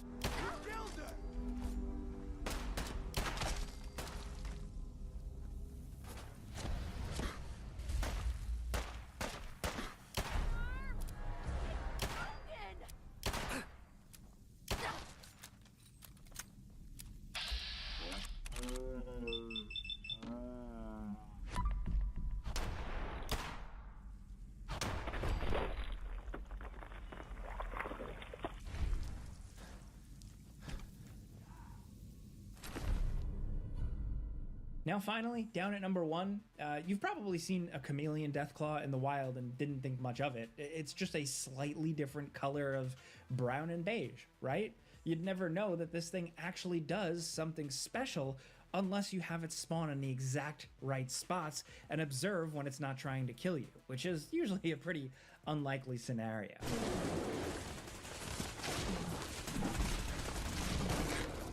Now, we're just going to cheat to show this off because it is a cool effect. The Chameleon Deathclaw's skin actually changes to match the environment, and it'll change constantly.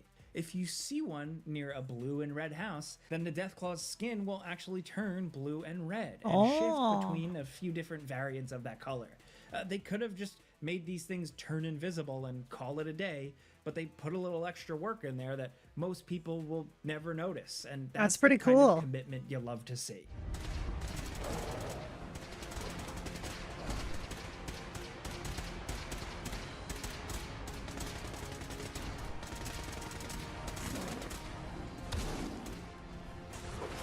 So those are 10 little things that might get you back into Fallout 4. These are things that we've kind of just stumbled upon after replaying more recently, getting ready for the next gen update. So they might seem like small little silly things, but we had fun discovering them and we had fun talking about them. So let us know in the comments what you think, and if you have any other examples that might help, definitely hit us up. But if you like talking games with us every day, all you got to do is click the like button. It really helps us out. And maybe subscribe if you're new, because we put out videos every single day.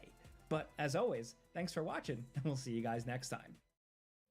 But yeah, it looks like Kotaku is continuing to fall apart. Kotaku's laid off 4 more staff. One of them is the person who wrote Stellar Blades Eve is the hottest when she's not revealing everything. Yup. Man.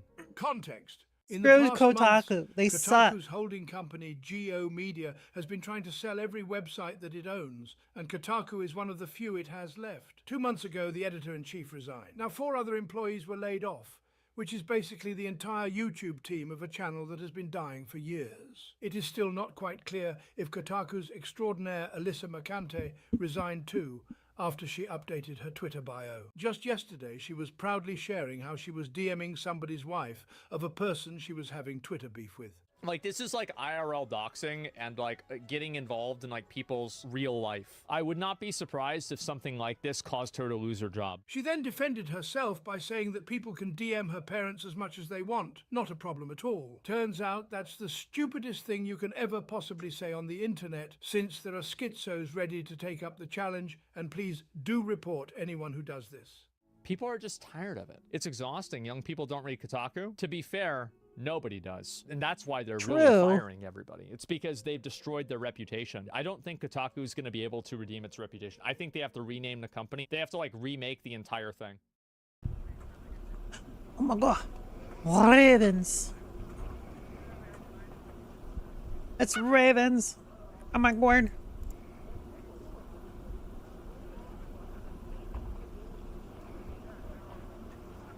They're just playing.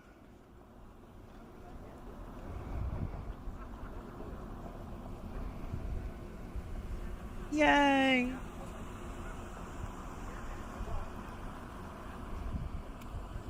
They're just playing around. See, even animals play for fun. So as the old adage goes, you reap what you sow. Reported by What? IGN No today, way. Warner Bros. Says the failure of Suicide Squad Kill the Justice League contributed to a $200 million hit to their revenue. A lot of lesser studios would And have yet gone they under as a still result doubled of down on failure live service. like this. Now, gamers and even Warner Bros. Themselves have hinted and predicted this failure for a long time. A lot of people think that live service games like this are destined to fail, especially when they collaborate with woke consulting firms like Sweet Baby Inc. Now, Rocksteady proudly flaunted the fact that they worked with Sweet Baby Inc., claiming it was making a better product. However, gamers disagreed. And honestly, the product that came out, Suicide Squad Killed the Justice League, it was a shoddy release. It was not a good game. It was one that was heavily criticized, and here is the result. A massive blow to Warner Bros. Of all people. If Warner Bros. Is sweating the revenue loss of your game, you know you really messed up. And like I said, you reap what you sow, because people predicted this. People warned against this, but Rocksteady employees doubled down, and they claimed consulting with woke firms like Sweet Baby Inc. was a net positive, and they even shoved off any criticism Sure. of Sweet Baby Inc. and their own studio for working with them. And you know what? Here's the result. Banui. Little baby Banui. Babanui. Babanui. Baby Nui. Baby Banui. Bunny, bunny, bunny, bunny, bunny, bunny, bunny, bunny, bunny. So cute. Such a cute Banui. I would 3000% pet that Banui. Oh, okay. Hey, what's up, guys? Riff here. So currently there's a big debate on Twitter about the representation of the Greek goddess Hestia. People are looking at the design of the version from Hades 2 versus the design from Dan Machi, and they're trying to claim in viral posts that not only is this version superior to the anime version, it's actually 100 times better. Now, before we get into this debate, let's talk about Hades 2 for a second. So, there's a lot of positive things surrounding this game. A lot of people are excited for it, and they're claiming that the gameplay looks really good, and that's something to look forward to. However, there's been another thing people have been talking about involving Hades 2, and that is the great disparity in the treatment of fan service and outfits from this game versus counterparts from other studios. The most obvious comparison is how characters like Aphrodite from Hades 2 are being treated compared to Eve from Stellar Blade. A lot of game journalists and Twitter users are celebrating the design of Aphrodite from Hades 2, who is naked except for strands of hair covering her body, and they're saying that the designs and outfits of Eve from Stellar Blade are something to be shamed. In fact, they believe that the censored version of her outfits are superior, and this disparity is definitely evident through the coverage from game journalists like Kotaku. On the one hand, in an article, will celebrate the fan service from Hades 2, while on the other hand, demonizing the character design of Eve from Stellar Blade and celebrating the censorship of her outfits, claiming that these censored versions are even better because they're showing less skin. Now, going back to Hades 2, we have this new portrait of Hestia. So this is their version, and, you know, obviously some people like it, some people don't. But it's created a debate on Twitter where people are comparing these two representations of Hestia, and here's the thing. They do realize there's this thing called creative liberty, right? They do realize that, like, people can just, like, make shit up because it's fiction. Like literally, they can do anything they want with these characters. You know why? Because they're not owned by anyone. They can depict Hestia however they want. They can depict Zeus however they want. It doesn't matter. It doesn't matter. I know some idiot's going to screenshot my video, go on to Twitter, and say something along the lines of, he's saying you can't like this and you must like the anime version better. That's not what I'm going to say in this video. What I'm going to say is everyone has their own preferences. If you enjoy this design more than this design, more power to you. But don't allow your own agenda and bias delude you to the point where you genuinely believe that this is 100 times better than its anime counterpart. That is ridiculous. You can appreciate or favor one without completely discrediting the other. A lot of people in this video are going to claim that this design is not only terrible, it's a completely forgettable character that nobody has ever enjoyed or cared about. So let's see some of these tweets. You can see this one with 30,000 likes over a quote of someone saying that they prefer the Japanese version, saying, "This is what happens when you have no taste." Here's another one responding to that saying, "The Japan design is like 100 times worse than the American one. What point were they trying to make?" 46,000 likes.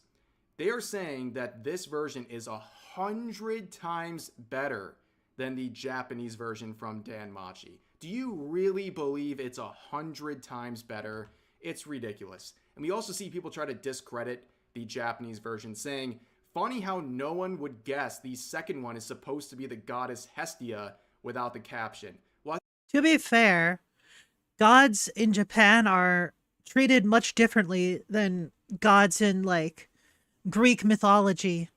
Like, the idea of basically something along the lines of gods can dwell in any object. Gods can be any concept. They're not these all-powerful beings, right? In Japan, it's basically like, how do I put it?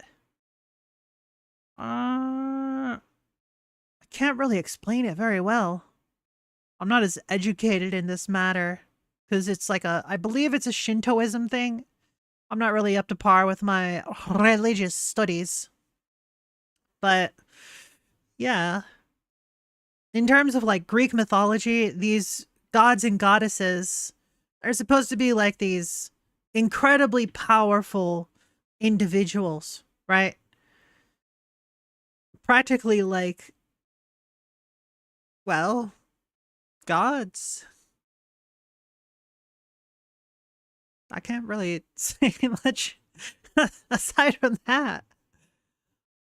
I think a lot of people would know that this is Hestia because they recognize this character. It is a very recognizable character. This is a popular franchise, and even more popular because of the anime that was released back about a decade ago. What I will say about the design for Hestia is that for the American design in Hades 2, it does definitely seem a lot more unique than the goddess Hestia in Is It Wrong to Meet Girls in the Dungeon? Right? The anime. Yes, I know what anime it is. Yes, the manga is better than the anime. But yeah. Hestia's design for the anime is very forgettable. It's not very unique. It's just random twin tail girl with, like, slightly torn dress. And usually doesn't even wear shoes. That's basically it. Whereas this, the Hades 2 design, is definitely a much more memorable design. Like, you've got these coals in this bowl up top. It's basically just a brazier. And, like, her hair looks like it's lit by fire. She's got, like, this hooked thing here. She's got, like, fire print on her dress, the sleeves. This little thing here, it's like, what's it called? Not the petticoat. It's the thing that goes on and then you put your petticoat on. Y'all know what I'm talking about? Man, I don't remember how the layers went. It was something, then petticoats, then the actual, like, skirt. I don't remember what this was called, but this seems to be made out of metal. So I don't really know. But still, definitely a much more unique design. This is a recognizable character also because of her design and also the success of the anime.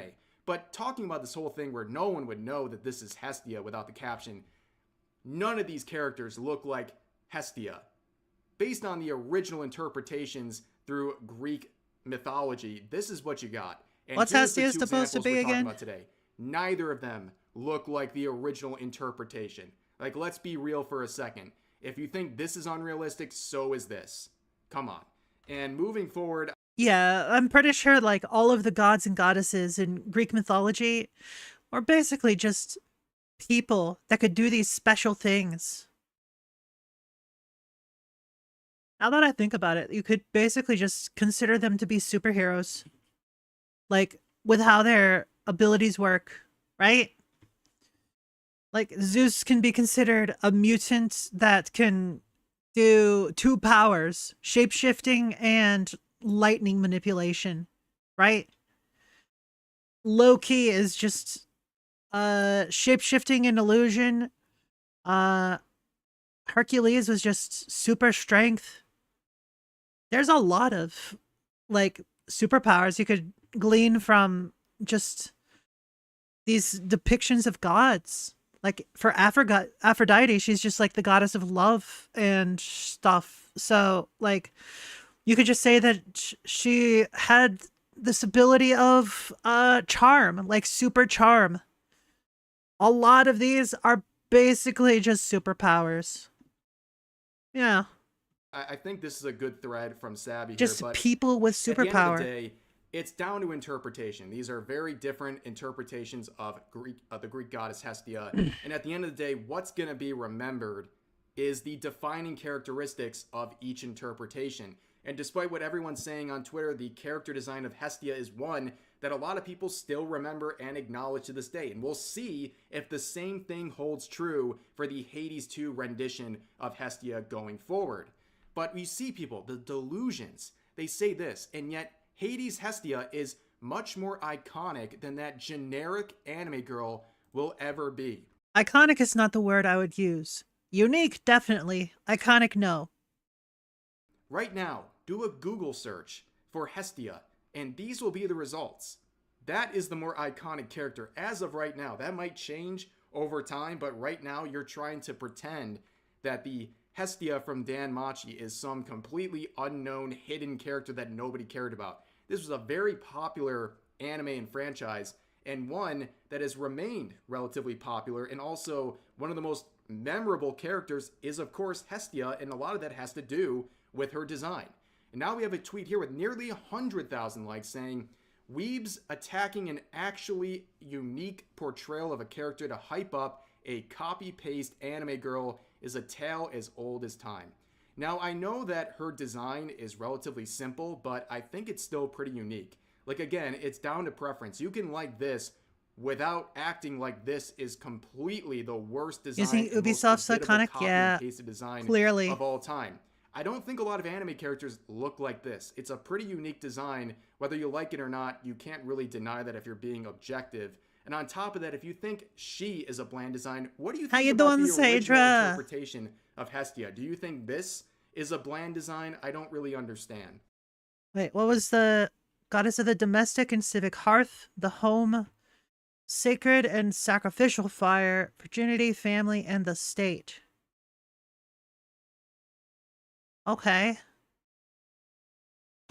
Sure. And at the end of the day, you can say it's as forgettable as you want or bland as you want. Some of the defining features of this character, whether you like it or not, were trendy enough and unique enough to start an entire trend in Japan based off of the string on her character design. And again, with anything being covered from Japan, this news outlet labels it as a strange and bizarre trend. Of course, anything coming out of Japan has to be demonized or made out to be weird in some way. But much like the way that that article is framed, I think there's more going on here than just, wow, I have a preference for one design versus another. I think this has to do with the fact that people demonize and attack anything that comes out of Japanese-styled drawings, whether it's anime, manga, and alike. They attack these things much harsher, okay? Yeah, It any goes way opportunity, beyond they'll just a take it. simple preference of one or the other, and I think it's reflected in these next couple of tweets we're going to look at. So, of course, users are now calling anyone who prefers the Hestia from Dan Machi, they're calling these people effing pedophiles, because we all know pedophilia is when large-breasted anime girl. Oh right? my god. These people are completely delusional. Absolutely delusional. Like, how does anyone see a large-breasted character and think of children? What? Y'all need to seek some serious mental help.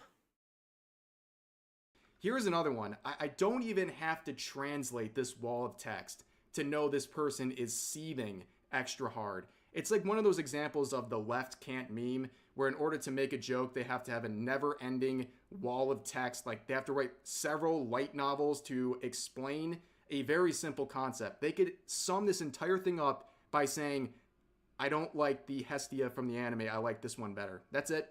You don't have to go to these lengths. Do you really believe deep down that this one's so much more superior when you have to spend so much time and effort trying to justify to others that your opinion is one way or the other? It seems a bit insecure. Also, they tag some random artist and were like, you agree, right? Which is very strange, and also putting like unnecessary Sorry, but neither pressure can on the people. fucking But right. I don't know. moving forward, we'd see a comment from Jay Allen from Unseen Japan. Haven't seen him in a while, so in quotes it says this about a person preferring the one from Bruh. anime, saying, every Thank you for the last female 25 character biddies. in a game has to be someone I'd F or it's bad.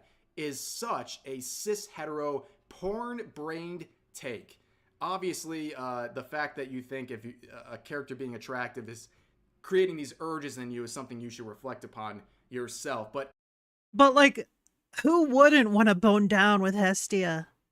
Like, either version. Like, they're both hot in their own ways. Like, come on. anytime I see Jay Allen comment about the designs of Japanese anime characters, we have to bring out the reason he is mocked endlessly in Japan.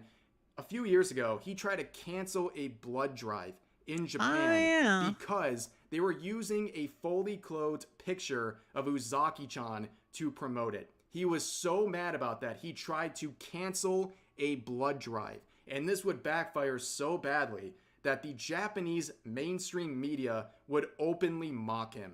But anyways, moving on to the next comment, we had someone bringing up this interaction from Jay Allen, and this user said, "You're claiming Japanese superiority because of a design that features her breasts held up by string. Not even something that's actually a good interpretation of her, just she has a big bap, so good character design." Where Permaban would respond with this, an article saying in less than 3 hours, Hades 2 new and returning characters have already put the entire fandom into horny jail. Of course, people trying to say that you can't celebrate the character Hestia because of the boob strings or whatever, but then they're propping up characters like Aphrodite from Hades 2, who literally only has strands of hair covering up her own breasts. It's complete hypocrisy. But anyways, here's another one saying, this is why I don't talk about being an anime fan in public, showing someone taking a preference of the anime version of Hestia over the Hades 2 version. And again, with anyone who's afraid to talk about being an anime fan in public, that's a skill issue. Maybe consider finding another hobby. Like, there's plenty of shitheads in the medium, just like any other medium. That's why basically I just don't talk in public. Like, if anyone's asking me what I've been up to, it's just like, oh, you know, the same old, you know, playing video games and stuff. I don't talk about my interests because they're not really stuff that's appropriate to talk about in public. Like, how do I talk about being a VTuber in public, right? How do I talk about my love for anime and manga in public? Like, I can talk about a multitude of different things, and either they'll just smile and nod, or I'll just be incredibly judged for it. And I don't like that feeling.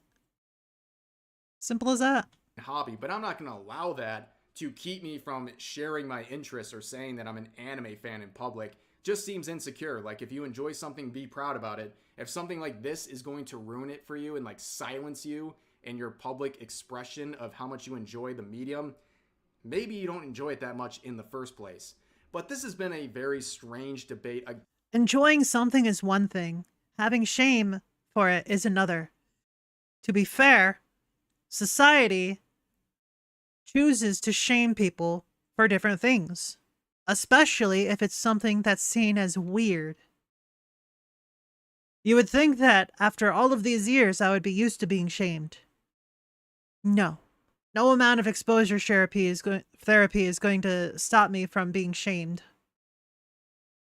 Again, one that is about preferences but goes to the extreme because people just want to keep expanding upon their own agenda, where they delude themselves to believe that this is 100 times better than the anime counterpart. And I think that is completely disingenuous and quite frankly just goofy. And yet people will be mad for pointing out the ridiculous nature of that comparison. But anyways, that's going to do it for this video. I hope you guys all enjoyed. As always, feel free to share your thoughts about today's topics in the comment section down below. And I'll see you guys next time. Bunny. Bun bun. That's a fuzzy bun bun. Oh my god. Look at the fuzzy bun bun. It looks delicious. I mean, pet the bun bun. Yes, pet the bun bun. Yeah. That's what we should do. Definitely. Pet the bun bun. Ah. Oh.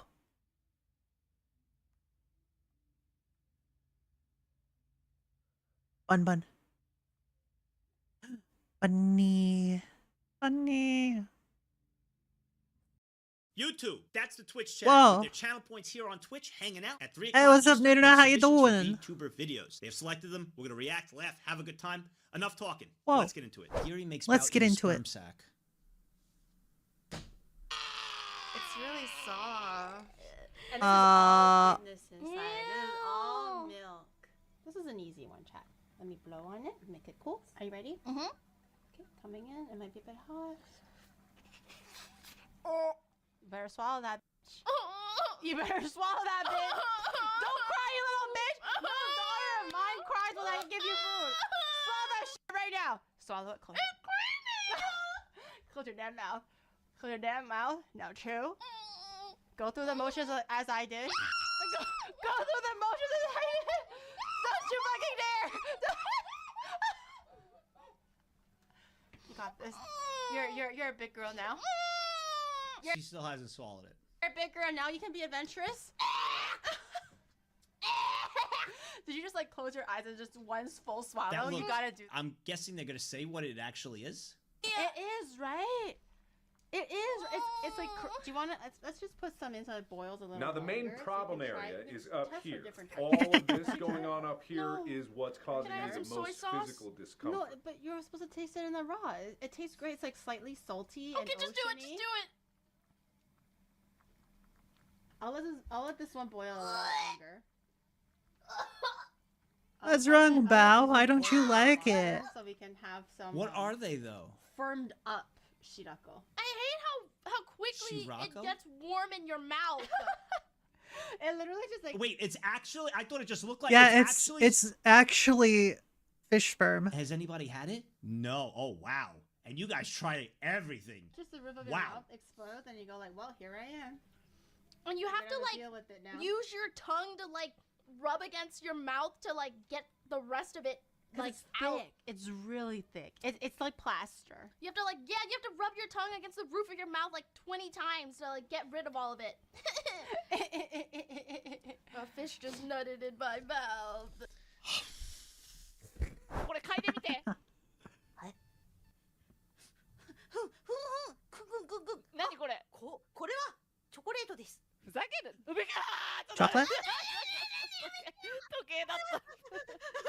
She got scared by a clock? Oh my god. 全然始まっちゃうかもしれないじゃん。なんでもなかった。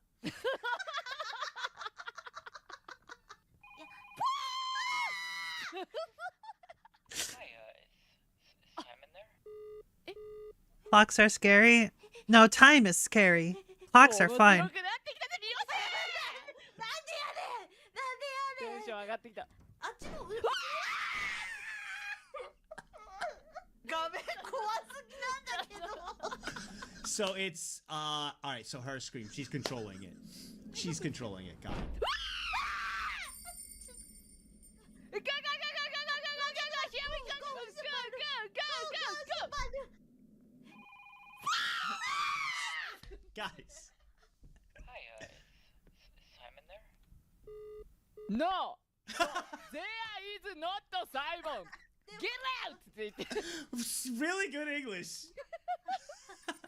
Get out!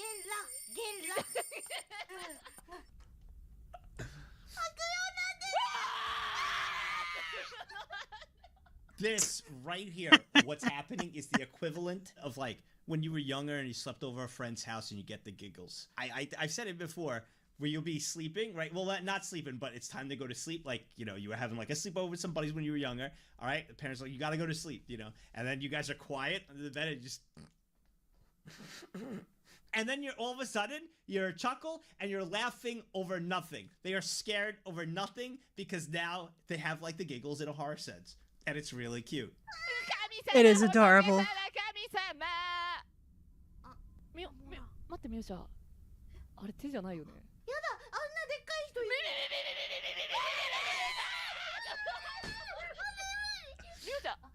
ミュウちゃん人ですOh wait, oh shit, I didn't even see it. That's a human. 人ですやばい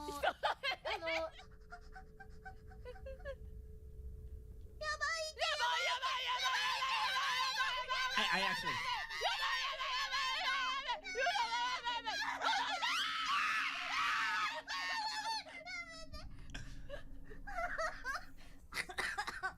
Inside. 読んでヒデヒデじゃないよじゃないスバルだよはいどっつってんのヒデなわけねえだろカイドでもないじゃんスバルははい違うね人名じゃねえよ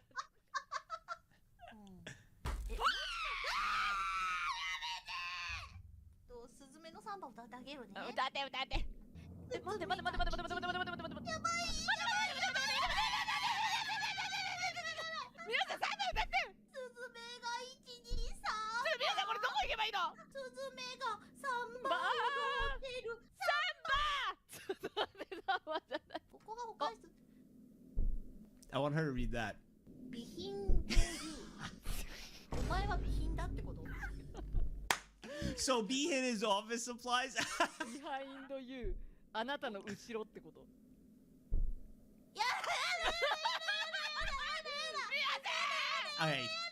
Okay, that's cute. I don't That's wanna go too adorable. Oh. What I love about all these Rust clips with a lot of the girls that we see is they're always gambling with their scrap. It's the best. True. I still haven't played Rust. How tricked twice though? Oh.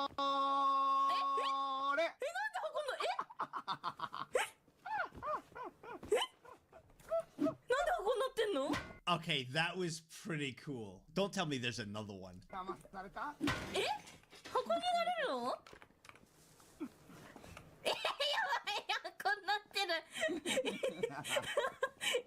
Some stream snipers are hilarious, awesome, you know. The Hololive, those stream snipers, they'll do something funny or maybe help a little bit. They say hi and they leave. They don't huddle around. They don't follow. They don't, you know, they like pop in, you know, they do their thing. I mean, at least from all I've seen, they pop in, especially like Apex and everything. They pop in, hang a little bit, maybe give a gun or two, say hello, and then leave. And yeah, but this one you're saying is an RP. Oh, it's an RP server. Well, you don't think he knew? Obviously, to set that up, he's probably stream sniping. Oh, he's a streamer. Okay. Regardless, for the stream snipers that I always see with Hololive, they're always very, very nice. She gets tricked twice.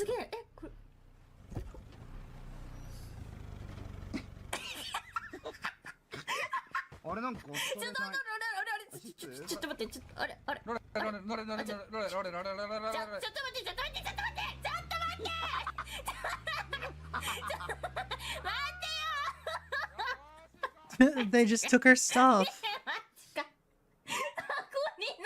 Well, that was cute. Oh, this one is emotional damage. どなたのファンとか一応聞いてみますか。まあちょっとテンプレートになりますけど、一人ずつちょっとどなたのファンか。ありがとうございます。喋り方に寄せた今。Oh, you'll see, Seitra. 喋り方も寄せていただいて。花咲みやびです。あ、花咲みやびが。喋り方ちょっと寄せてんのかな。ごめんなさい、宇津木ゆゆくんです。Yep. そういうパターンもあるんですね。ごめんなさい。ごめんなさい。はい、そして This is cute. ちょっとお手洗い行ってくるんで、ちょっと二人つないでおいてください。すみません、ちょっと僕たちもおそらく我々の顔が見受けられたので言ったんですけど、うつぎ It's because like they're interviewing and like this dude アセさんも好きなんじゃないですか、でも。 isn't her Oshi. That's why it's emotional damage. 好きですもんね、もちろんね。じゃあ質問いいです。うつぎゆうくんです。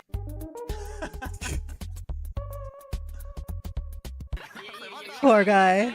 一番の推しはとか聞かないでください。ノベルさんちょっと質問。ちょっと僕質問いいですか？ Men can't catch a break. For real. Thank you so much for paying the fufu tax. Your fufu family tax? is now safe. Also, guys, am I fine? I'm sorry.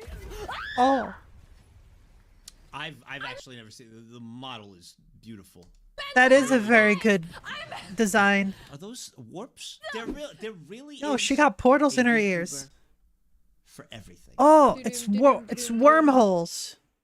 It's wormholes, and those are stars. They're like, it's like a constellation across as like a tiara.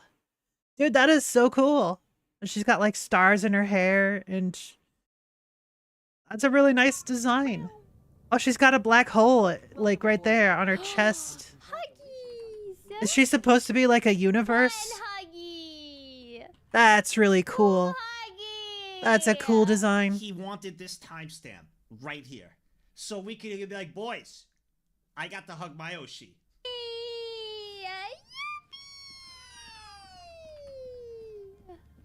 Yippee! And then he fucking left. Horse meat? But I haven't heard much good about the flavor. I do not want to She's too cute. No, you. Wait. Try horse cock. No, me. Wait. The horse meat! The horse meat! I'm gonna defending here. I've never heard of horse meat. Does anybody cook up a horse meat? Horse meat is eaten in Japan. I don't know why. I don't know why she said cock. おいおいおい、さっきなんて言った？さっきは信じようって言ってたよね。さっきはどうした？丸竹さん。どうだな。ちょっと分解しに行ってた。分解。オッケー、5行くわ。次は5だって言ってたですよね。しに行ってた。こっそり帰ってきてるって。Well, rip. 1。まだ大丈夫。1なら大丈夫。1ならもうむしろプラス。今プラス。次5やね。次5。いや待って。This guy is just gonna 5 the whole time. オールインするから。オールインするから待って。 He's all in. Yeah, you can't kill a man that's all in. Let him be all in. やらせてくれ。ここだけ。ワンスピンだけ。 Give him one more. いやマジで。じゃあワンスピン。席離す。じゃあワンスピンでいいよ。ワンスピンでいいよ。One spin. ワンスピンで。ワンスピン。あ、オッケー。Come on. いいよ。I'm rooting for this guy. One spin, respect the gamble. Here we go. なんでそんな英語うまいの？英語うまいのって？英語うまいって言ってた。僕はまだ1なんで。次はスルー。なんでそんな英語うまい発音してんの？ One spin. ありがとうございます。Here we go.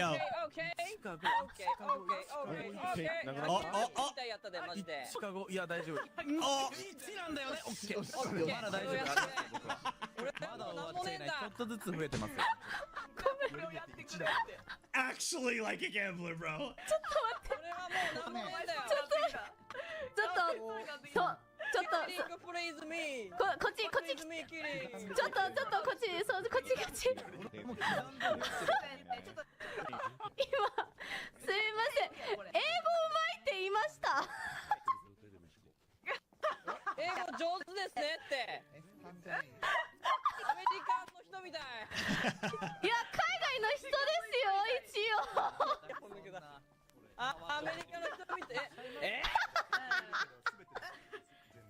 母国語やって母国語。あ、母国語なんですか？はい。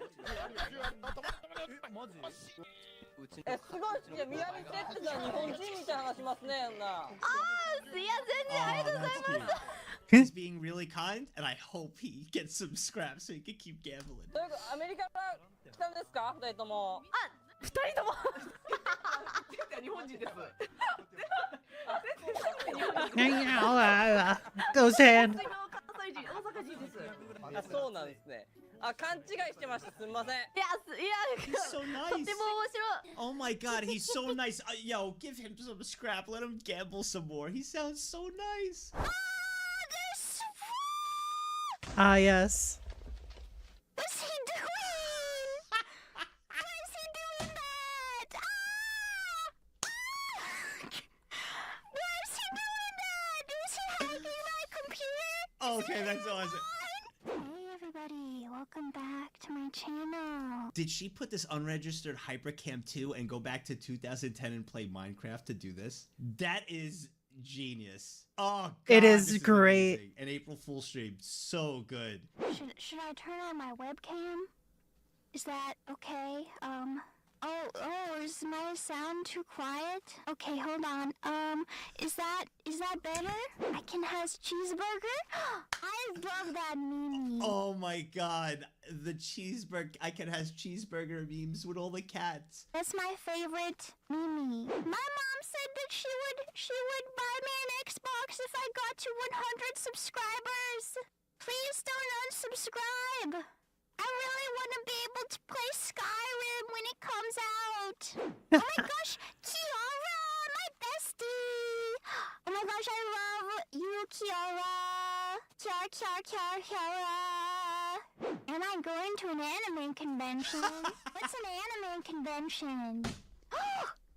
You know, like, that's really genius because this is coming from, like, a normie perspective here over the years. Obviously, I've turned less normie. I'm still not compared to you guys, you know. I'm only a weeblet. 2010, 11, 12, all my friends that did, like, anime and everything, it was very low-key. You know, they'd have their own little groups. Anime, VTubers, etc. has gotten so mainstream now. It used to be where if you watched anime, you were a nerd. Now, almost every creator I've ever seen or watch or anything in some way or form, even some of the esports guys that like I watch on there, watch anime. They'll be like, you guys ever see the anime? Like everywhere. It has become so mainstream, and if you watch it, you're not a nerd anymore. It used to be, though, that you were a nerd. So her saying, what's anime? Like that in 2010, that fits it really good. For all you weebs, which is 90% of you, not only on YouTube over there, but in the chat, congratulations, turning it mainstream and, like, dealing with all that bullshit for a long time. That suck for him.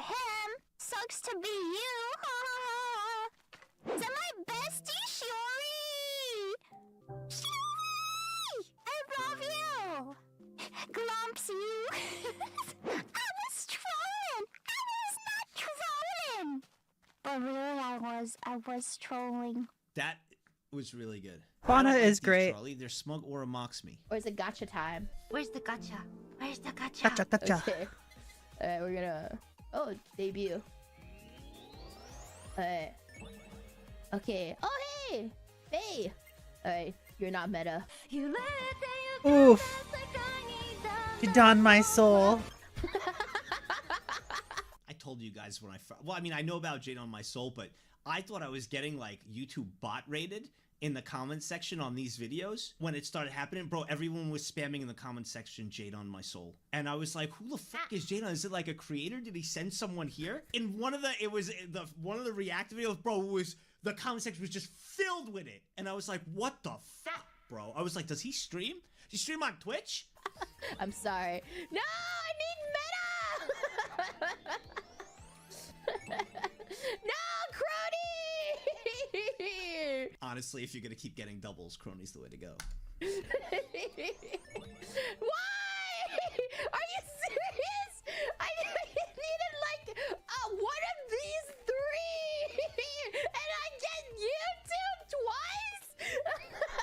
Well, get got. Oh my god, that's Get not got, I fair. guess. I just wanted meta. God, I'm so unlucky. Meta, please, meta. Ah, that's meta! Iris is meta, right? Okay, I heard like Mume's meta too, right? Is Iris meta? I love with Doki because she's such a gamer. She goes right for a game, tries to get the meta instantly. Ever get Mume. I love that. I got meta. All right, we'll do 2, maybe 2. It'll be fine. Come on. Come on. Are you? How unlucky. That sucks. Okay. It Alright, can't happen twice in a row.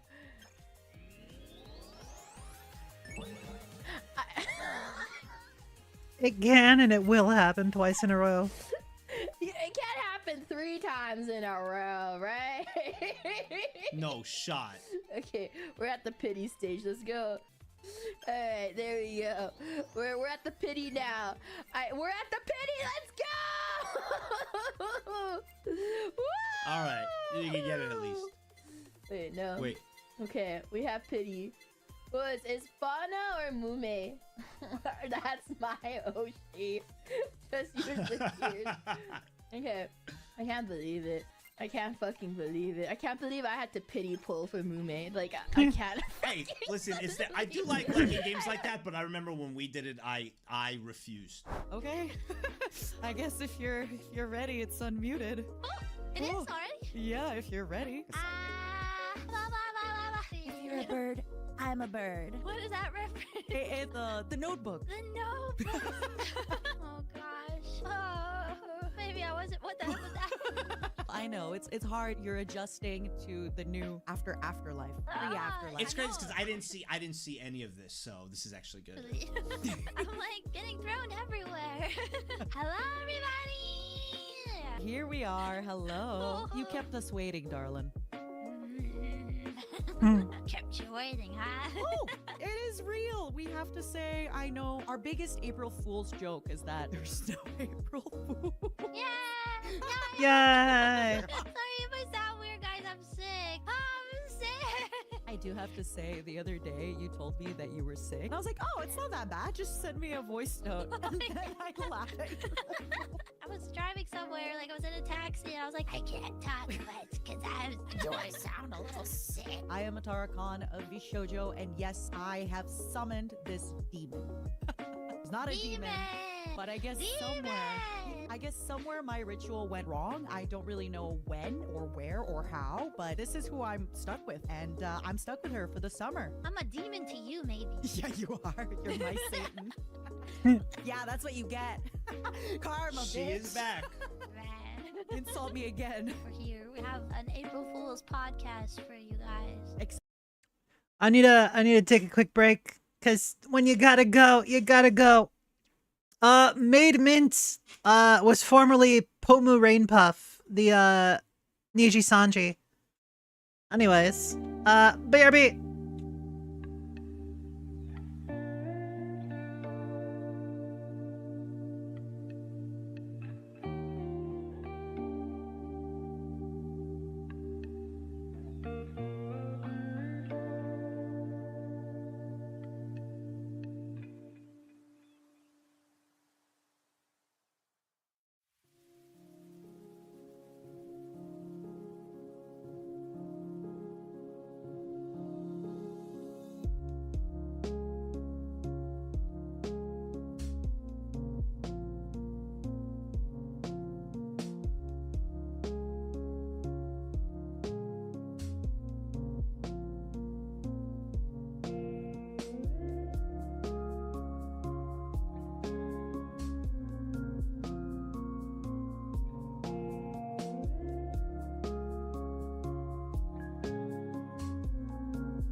I have returned.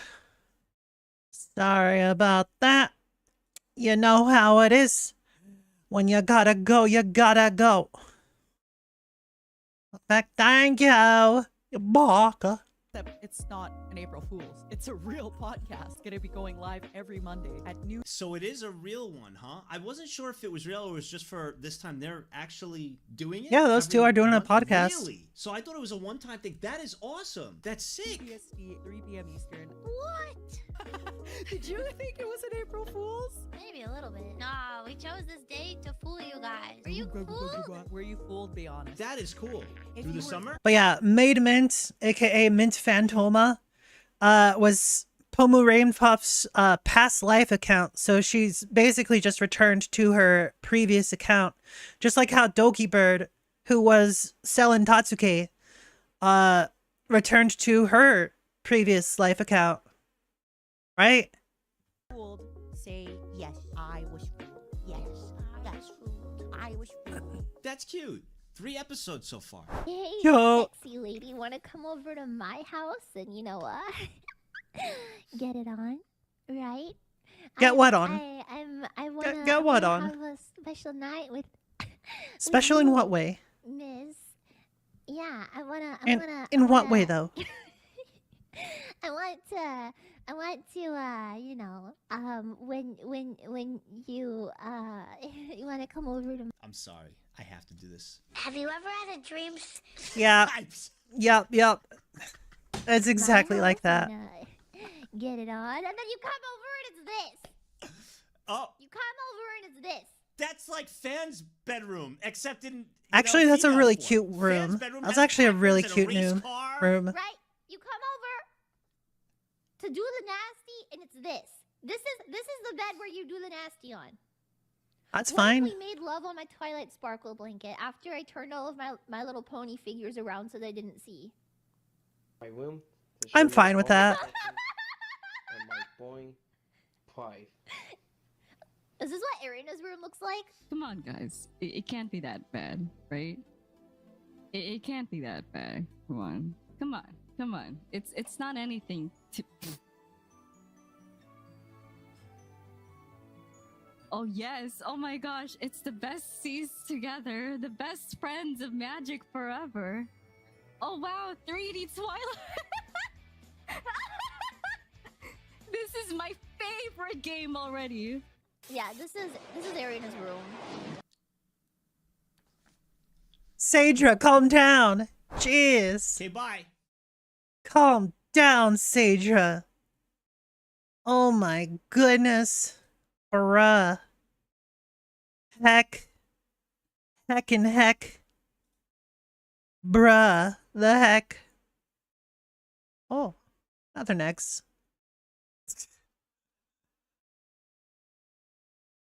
Oh my god. Yeah, we'll watch this one. I have never made a game mod before. Chat can live voice NPCs. It's gonna go horribly. Oh no. Hey there, kid. You want some drugs?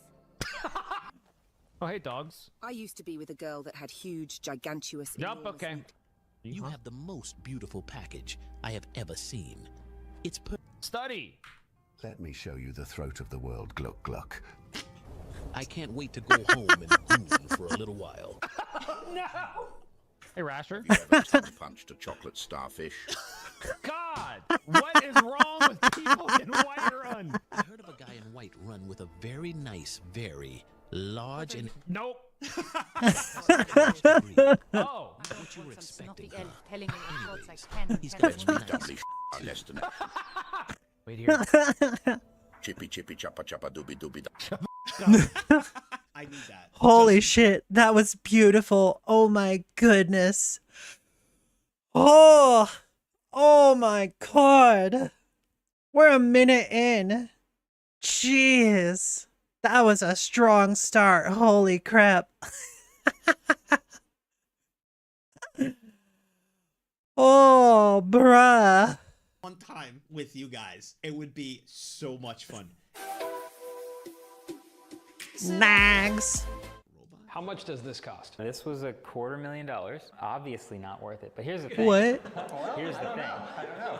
So here's the thing about being a tech channel. Everyone's making videos about the same piece of tech. Yeah. And so anyone can watch any of these videos and get more or less the same information. And so what we're constantly in the business of here is giving you a little bit extra, giving you a reason to watch this one over others. And we've done stuff like top-down shots, but other people can do top-down shots. And we've done stuff like pretty thumbnails and color matching, but other people can do pretty thumbnails and color matching. And so every time we pull off something new, we find that it's replicated pretty quickly. So this is specifically difficult to replicate.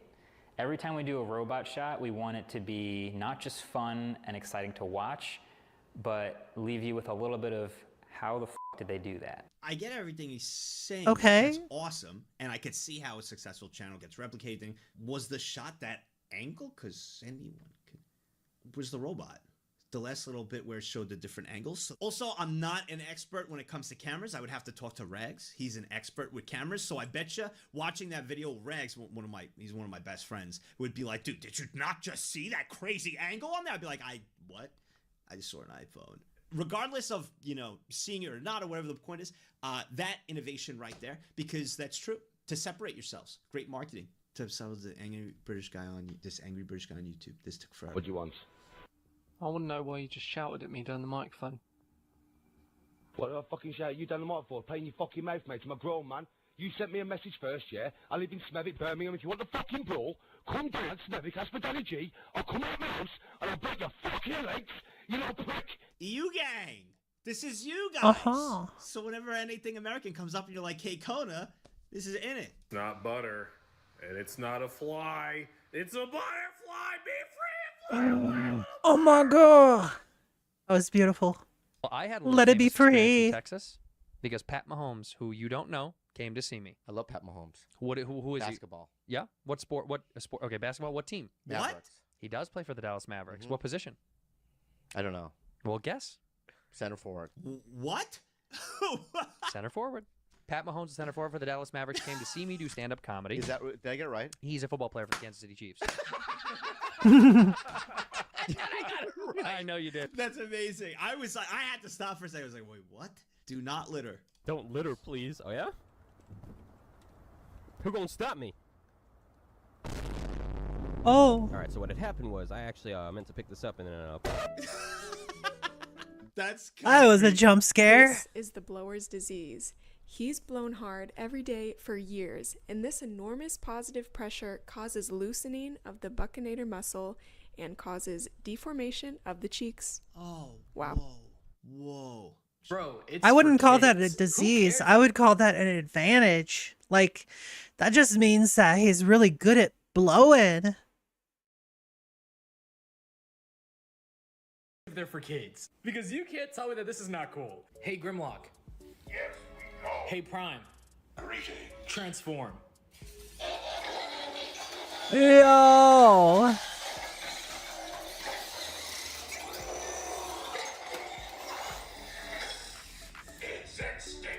Bro. Okay, I want those. Holy but shit. I betcha for some reason Yo, if I was a kid when that stuff was made, absolutely, I would 1,000,000,000% want one of those. That was so cool. I feel like they'd be something like $800 to $1,000. Oh. All right, Nags, rate the hands. Hands. Sick. Cute nails, I guess. Yo, hot pick. Hands. I saw her hands. Let's go. I don't have a hand fetish. Rate the hands. Hot pick. There you go. Oh, he's playing the hunting game.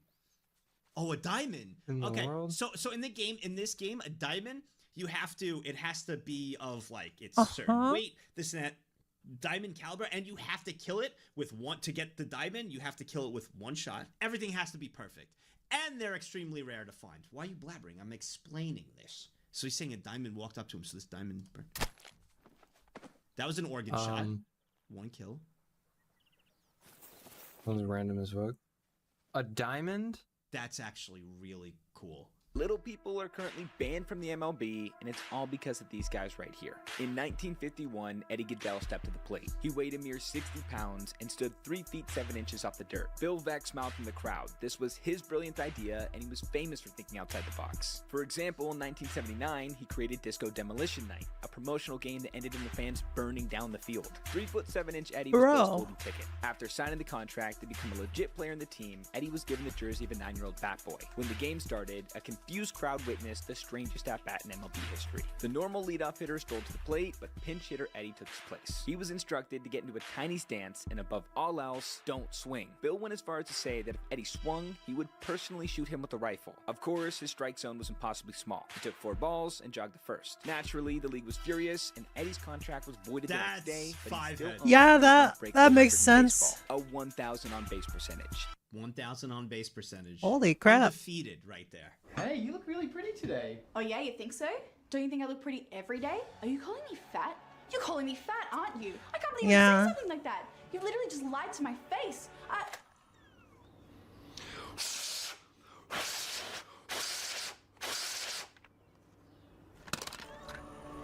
Aw, you're so sweet. Thank you.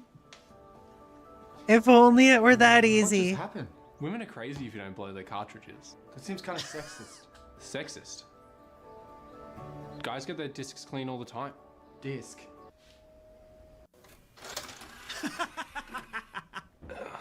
Can you rub it? Bro. My Bro. on-air moment. Thank you. When you are getting something from the New York wish list, it goes directly to New York. All the things that we're finding as we're packing things up and stuff too, like things of memories past. What'd you find? What does that sound? What are you I listening don't know. to? It's one of you. Oh, a fan? No, one of you's doing something. What do you that, hear? That. What is that? That's you. No, it's not me. It's Oh yeah, there's something That in the literally was Wait, have you seen those No, videos where the Dragon, cow no. opened the- No. Don't brush past that. Yeah, let's That go was back. I've never. That's something that someone who's lost their marbles does. I slept in a week. Oh my god. I'm not letting you get away with that. That was crazy. Wait, hold up. What's this? Who's making? Who's doing that? Who farted? Come on. Come on. Who's doing that? Thank you. So you're telling you making. That was fucking insane. Are you making bad choices right Oh now? my god, the worst. Oh, I've my been God. there. All right, that was pretty funny. One of you little scoundrels Yeah. out there made an uwu language, and I'm honestly so impressed. All the words are articulated. You guys made this language, didn't you? Is this by you guys? This has to be by you guys. Has to be. Using some combination of the sounds in owo and uwu. For example, the sentence "Do you want to kiss me?" is pronounced uwo, owo, uwo. But if you want to say "Do you want to kiss me?" with emphasis on me, you move the interrogative particle to the antepenultimate position to reflect the stress on the object. So you would say uwo, wo, wo. Oh. They have a fully developed script, they have a dictionary, and they have a subreddit with 1,000 speakers. This is Why? linguistics at its finest. Am I following along? No. So let's go. Holy crap.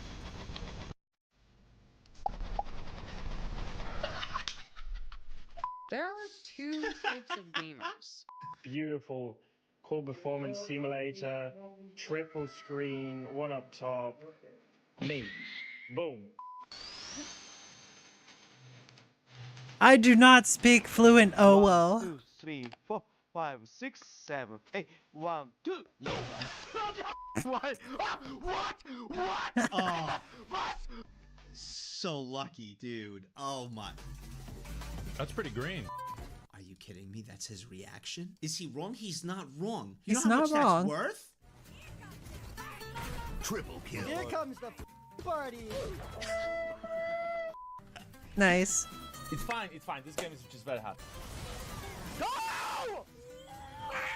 He plays there, simple, just jumping casually into the side. He's gonna fall down again. Oh, Simple's nuts. That's really good. You went to Subway and got a meatball sub. It's fantastic. You're a disgrace to Italians. Their marinara puts my grandmother to shame. What was that? Nothing, Grandma. Go finish your crossword puzzle. Okay. Bruh. Since when does she live here? They kicked her out of the nursing home again.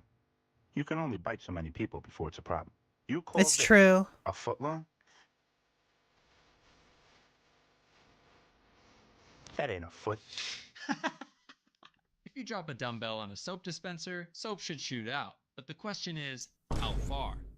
Welcome back to Engineered Bets. Today's line is 7.9 feet, which is slightly longer than Yao Ming is tall. And all right, 7.9 feet with that going. Okay. Over or under, everybody? Over or under? Over 7.9 or under 7.9 feet? We got a lot of overs in the chat. We got some unders too. And it's your job to predict whether the soap will travel further or less far than this calculated line.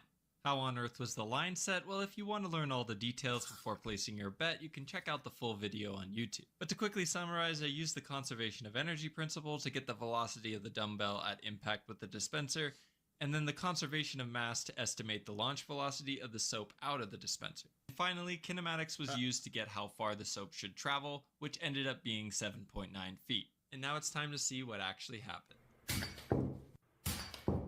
Well, as you can see, the soap dispenser definitely broke, but the soap was launched. Furthest point being at 97.5 inches or 8.1 feet, meaning the over has been. Congrats to those who got it right. Personally, I took the under, so I unfortunately got it wrong. Well, you guys guessed under just like him. 1 minute of useless information about Wii Sports. Let's hear it. A man by the name of John Bates holds the record for most perfect bowls in Wii Sports. John played the game every day in his nursing home, and between April 2008 and April 2015, he bowled 20,000 perfect games. Holy all of crap. which were filmed and recorded in his journal. That's a Prof G. Why can't you be like him? Because I'm Bro. young and in my prime. When I get to that age, I'll be there. If you change your Wii's language settings to German and get a hole-in-one on golf, instead of getting this message like in other languages, you get this one. And no, this isn't edited. It happens because in the German version of the game, a hole-in-one is called an ace, and ace translates to ass. Wii Sports isn't just... Hey, is that true? Nice. Lawsuit spielen! Is that true? That's true? Wow. A fun party game to play with your family. It's also been used extensively for medical purposes. In 2007, Wait, a boxer by the name of Albert Leow suffered brain damage during one of his fights, leaving him wheelchair-bound. Doctors at Lenrose Rehabilitation Hospital used Wii Sports Boxing as part of his physical therapy program, which helped Albert stay motivated. 12 years later, he was able to return to the ring. What? That's actually pretty From cool. our shift today, and noticed that you were sitting on a stool for the majority of your shift. This is completely unacceptable behavior and will be... Hear that, everyone? Dragano likes getting nice cock. Good to know. Be discussing it tomorrow before your shift. Wow. Okay, they responded. I cleared it with the other person. I have 2 broken bones in my left foot. Doctor documented. Aside from that, I'm not sure if you're aware, but we do have a ranked list for packing displayed directly above our stations. My efforts earned me first place today. So just to be clear, my impressive performance was overshadowed by the fact that I wasn't uncomfortable enough whilst doing it. And they've actually responded, I'm really not appreciating your attitude. You could have just said the first part where it was cleared with another lead instead of being disrespectful. This type of behavior isn't going to get you anywhere here. How have they not come back with, you're right, I'm really sorry, that's my bad. That's the only acceptable response from the boss at that point. So they responded again, hey, thanks for wasting my precious off time with some garbage you didn't bother to investigate beforehand. I really hope they left. The sad part about that is a lot of bosses are like that. There's some really great bosses, some fantastic managers that will actually be a big portion of your learning as well as getting forward in your career. When they go somewhere to recommend you, all these different things, but there are so many bad ones. So many bad ones. If you want to get a good handful right on the bee-hole, just kidding. Find a swarm like this, they're usually quite docile. You can give them a little boop on the noodle, a little noodle boop, and then you can put them right in this beehive right here. They're looking for a new home, that's why they're chilling right here. They came out of this little hive right here. All right, so here's my swarm I've captured. I'm gonna try and shake this swarm. So I'm guessing he's got, well, he has to get the queen and put the queen in there and then shake it all on there and they all start migrating to the queen. Right down into this hive here, where it gets a little bit tricky now. You just wanna try and shake them all at once right down into your hive. And hopefully the queen lands in there. And hopefully they don't sting you too bad right here. So that's what he wants. He wants to shake this so the queen lands down there and then they'll all formulate inside there. Go. Go. Go. I'm just kidding, they didn't get me. They're doing good, they're doing great. They're super chill right now. Kind of step on them now. I'm gonna give them a minute. The queen fell in the box. Okay. I'm gonna give them a minute to all swarm back in the box. And all these ones, yeah, if that queen's down there, all these ones will calm down. They will all go there and they will all follow to protect it. Yeah, beekeeping is a great profession, honestly. There it is. Keep the bees. the fuck? Do you know that poodles know karate? Hiya! Huh? What the fuck? You got treats on you? Nice. Okay. Hiya! What? Have treats on you next time. Get some money, you bum ass. You dumb ass. Dumb Got any treats? No. Oh, I'll go get that ball for you. Hey, I was searching around in the trash for that ball. And I don't know if this is the right one. Bro, what? What is that?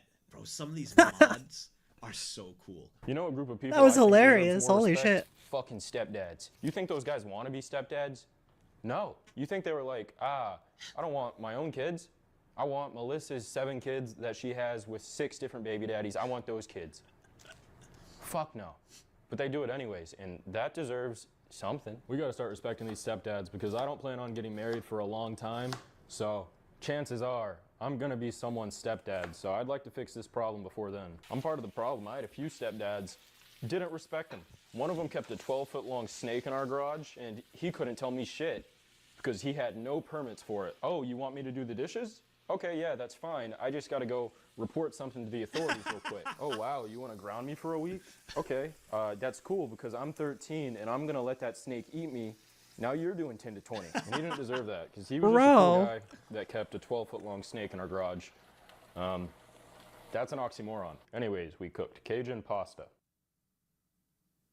The fastest Minecraft speedrun Wow. uses a bow to insta-kill the dragon and finish the game in 53 seconds. But this is what the fastest possible run looks like, and it's stupidly absurd. After Crafter Dark discovered a way to take advantage of the dragon's hitbox to launch arrows at orbital speeds, several runners used this seed to set records, which prompted the current record holder Hanabi to make a tool-assisted run, using manipulated game luck and predetermined inputs to produce this. Where to start, Hanabi spawns in and drops into the cobwebs of the Stronghold's library, typical for a human run start, but what's not typical is this stupidly rare cluster of mobs, giving way for a creeper to blow them up and give Hanabi ender pearls, a bow, and arrows, letting him launch into the fully filled end portal at just 13 seconds in. And while real runners normally Wow. use this setup to align themselves with the dragon, Robot Hanabi takes it head on by charging directly at the one tiny spot in its hitbox that produces lethal bow shot, demolishing the dragon to finish with a final time of just 28 seconds.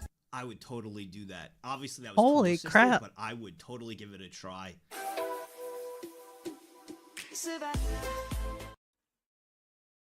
Bruh. That 28 seconds. Jeez.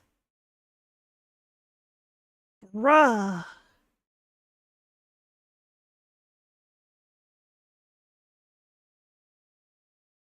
I'm like stunned.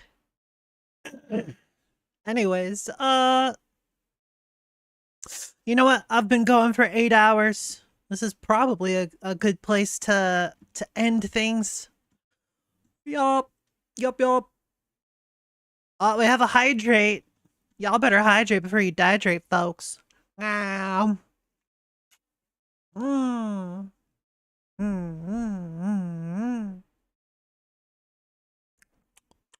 Delicious. All right, well, yeah. Gonna be ending.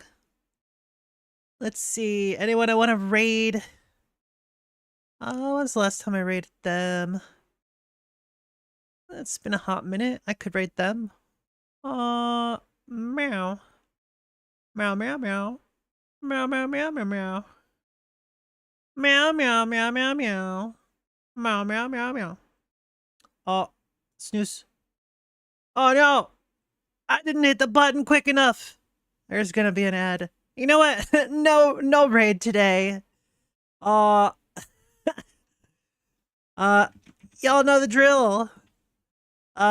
Feel free to hit me up on my socials. Follow me on both my YouTube and Twitch. If you're watching this on YouTube, you can find all those links in the description box down below. Like, favorite, subscribe, hit that bell, and I will see y'all next time. Bye-bye. Bye, everyone. Bye.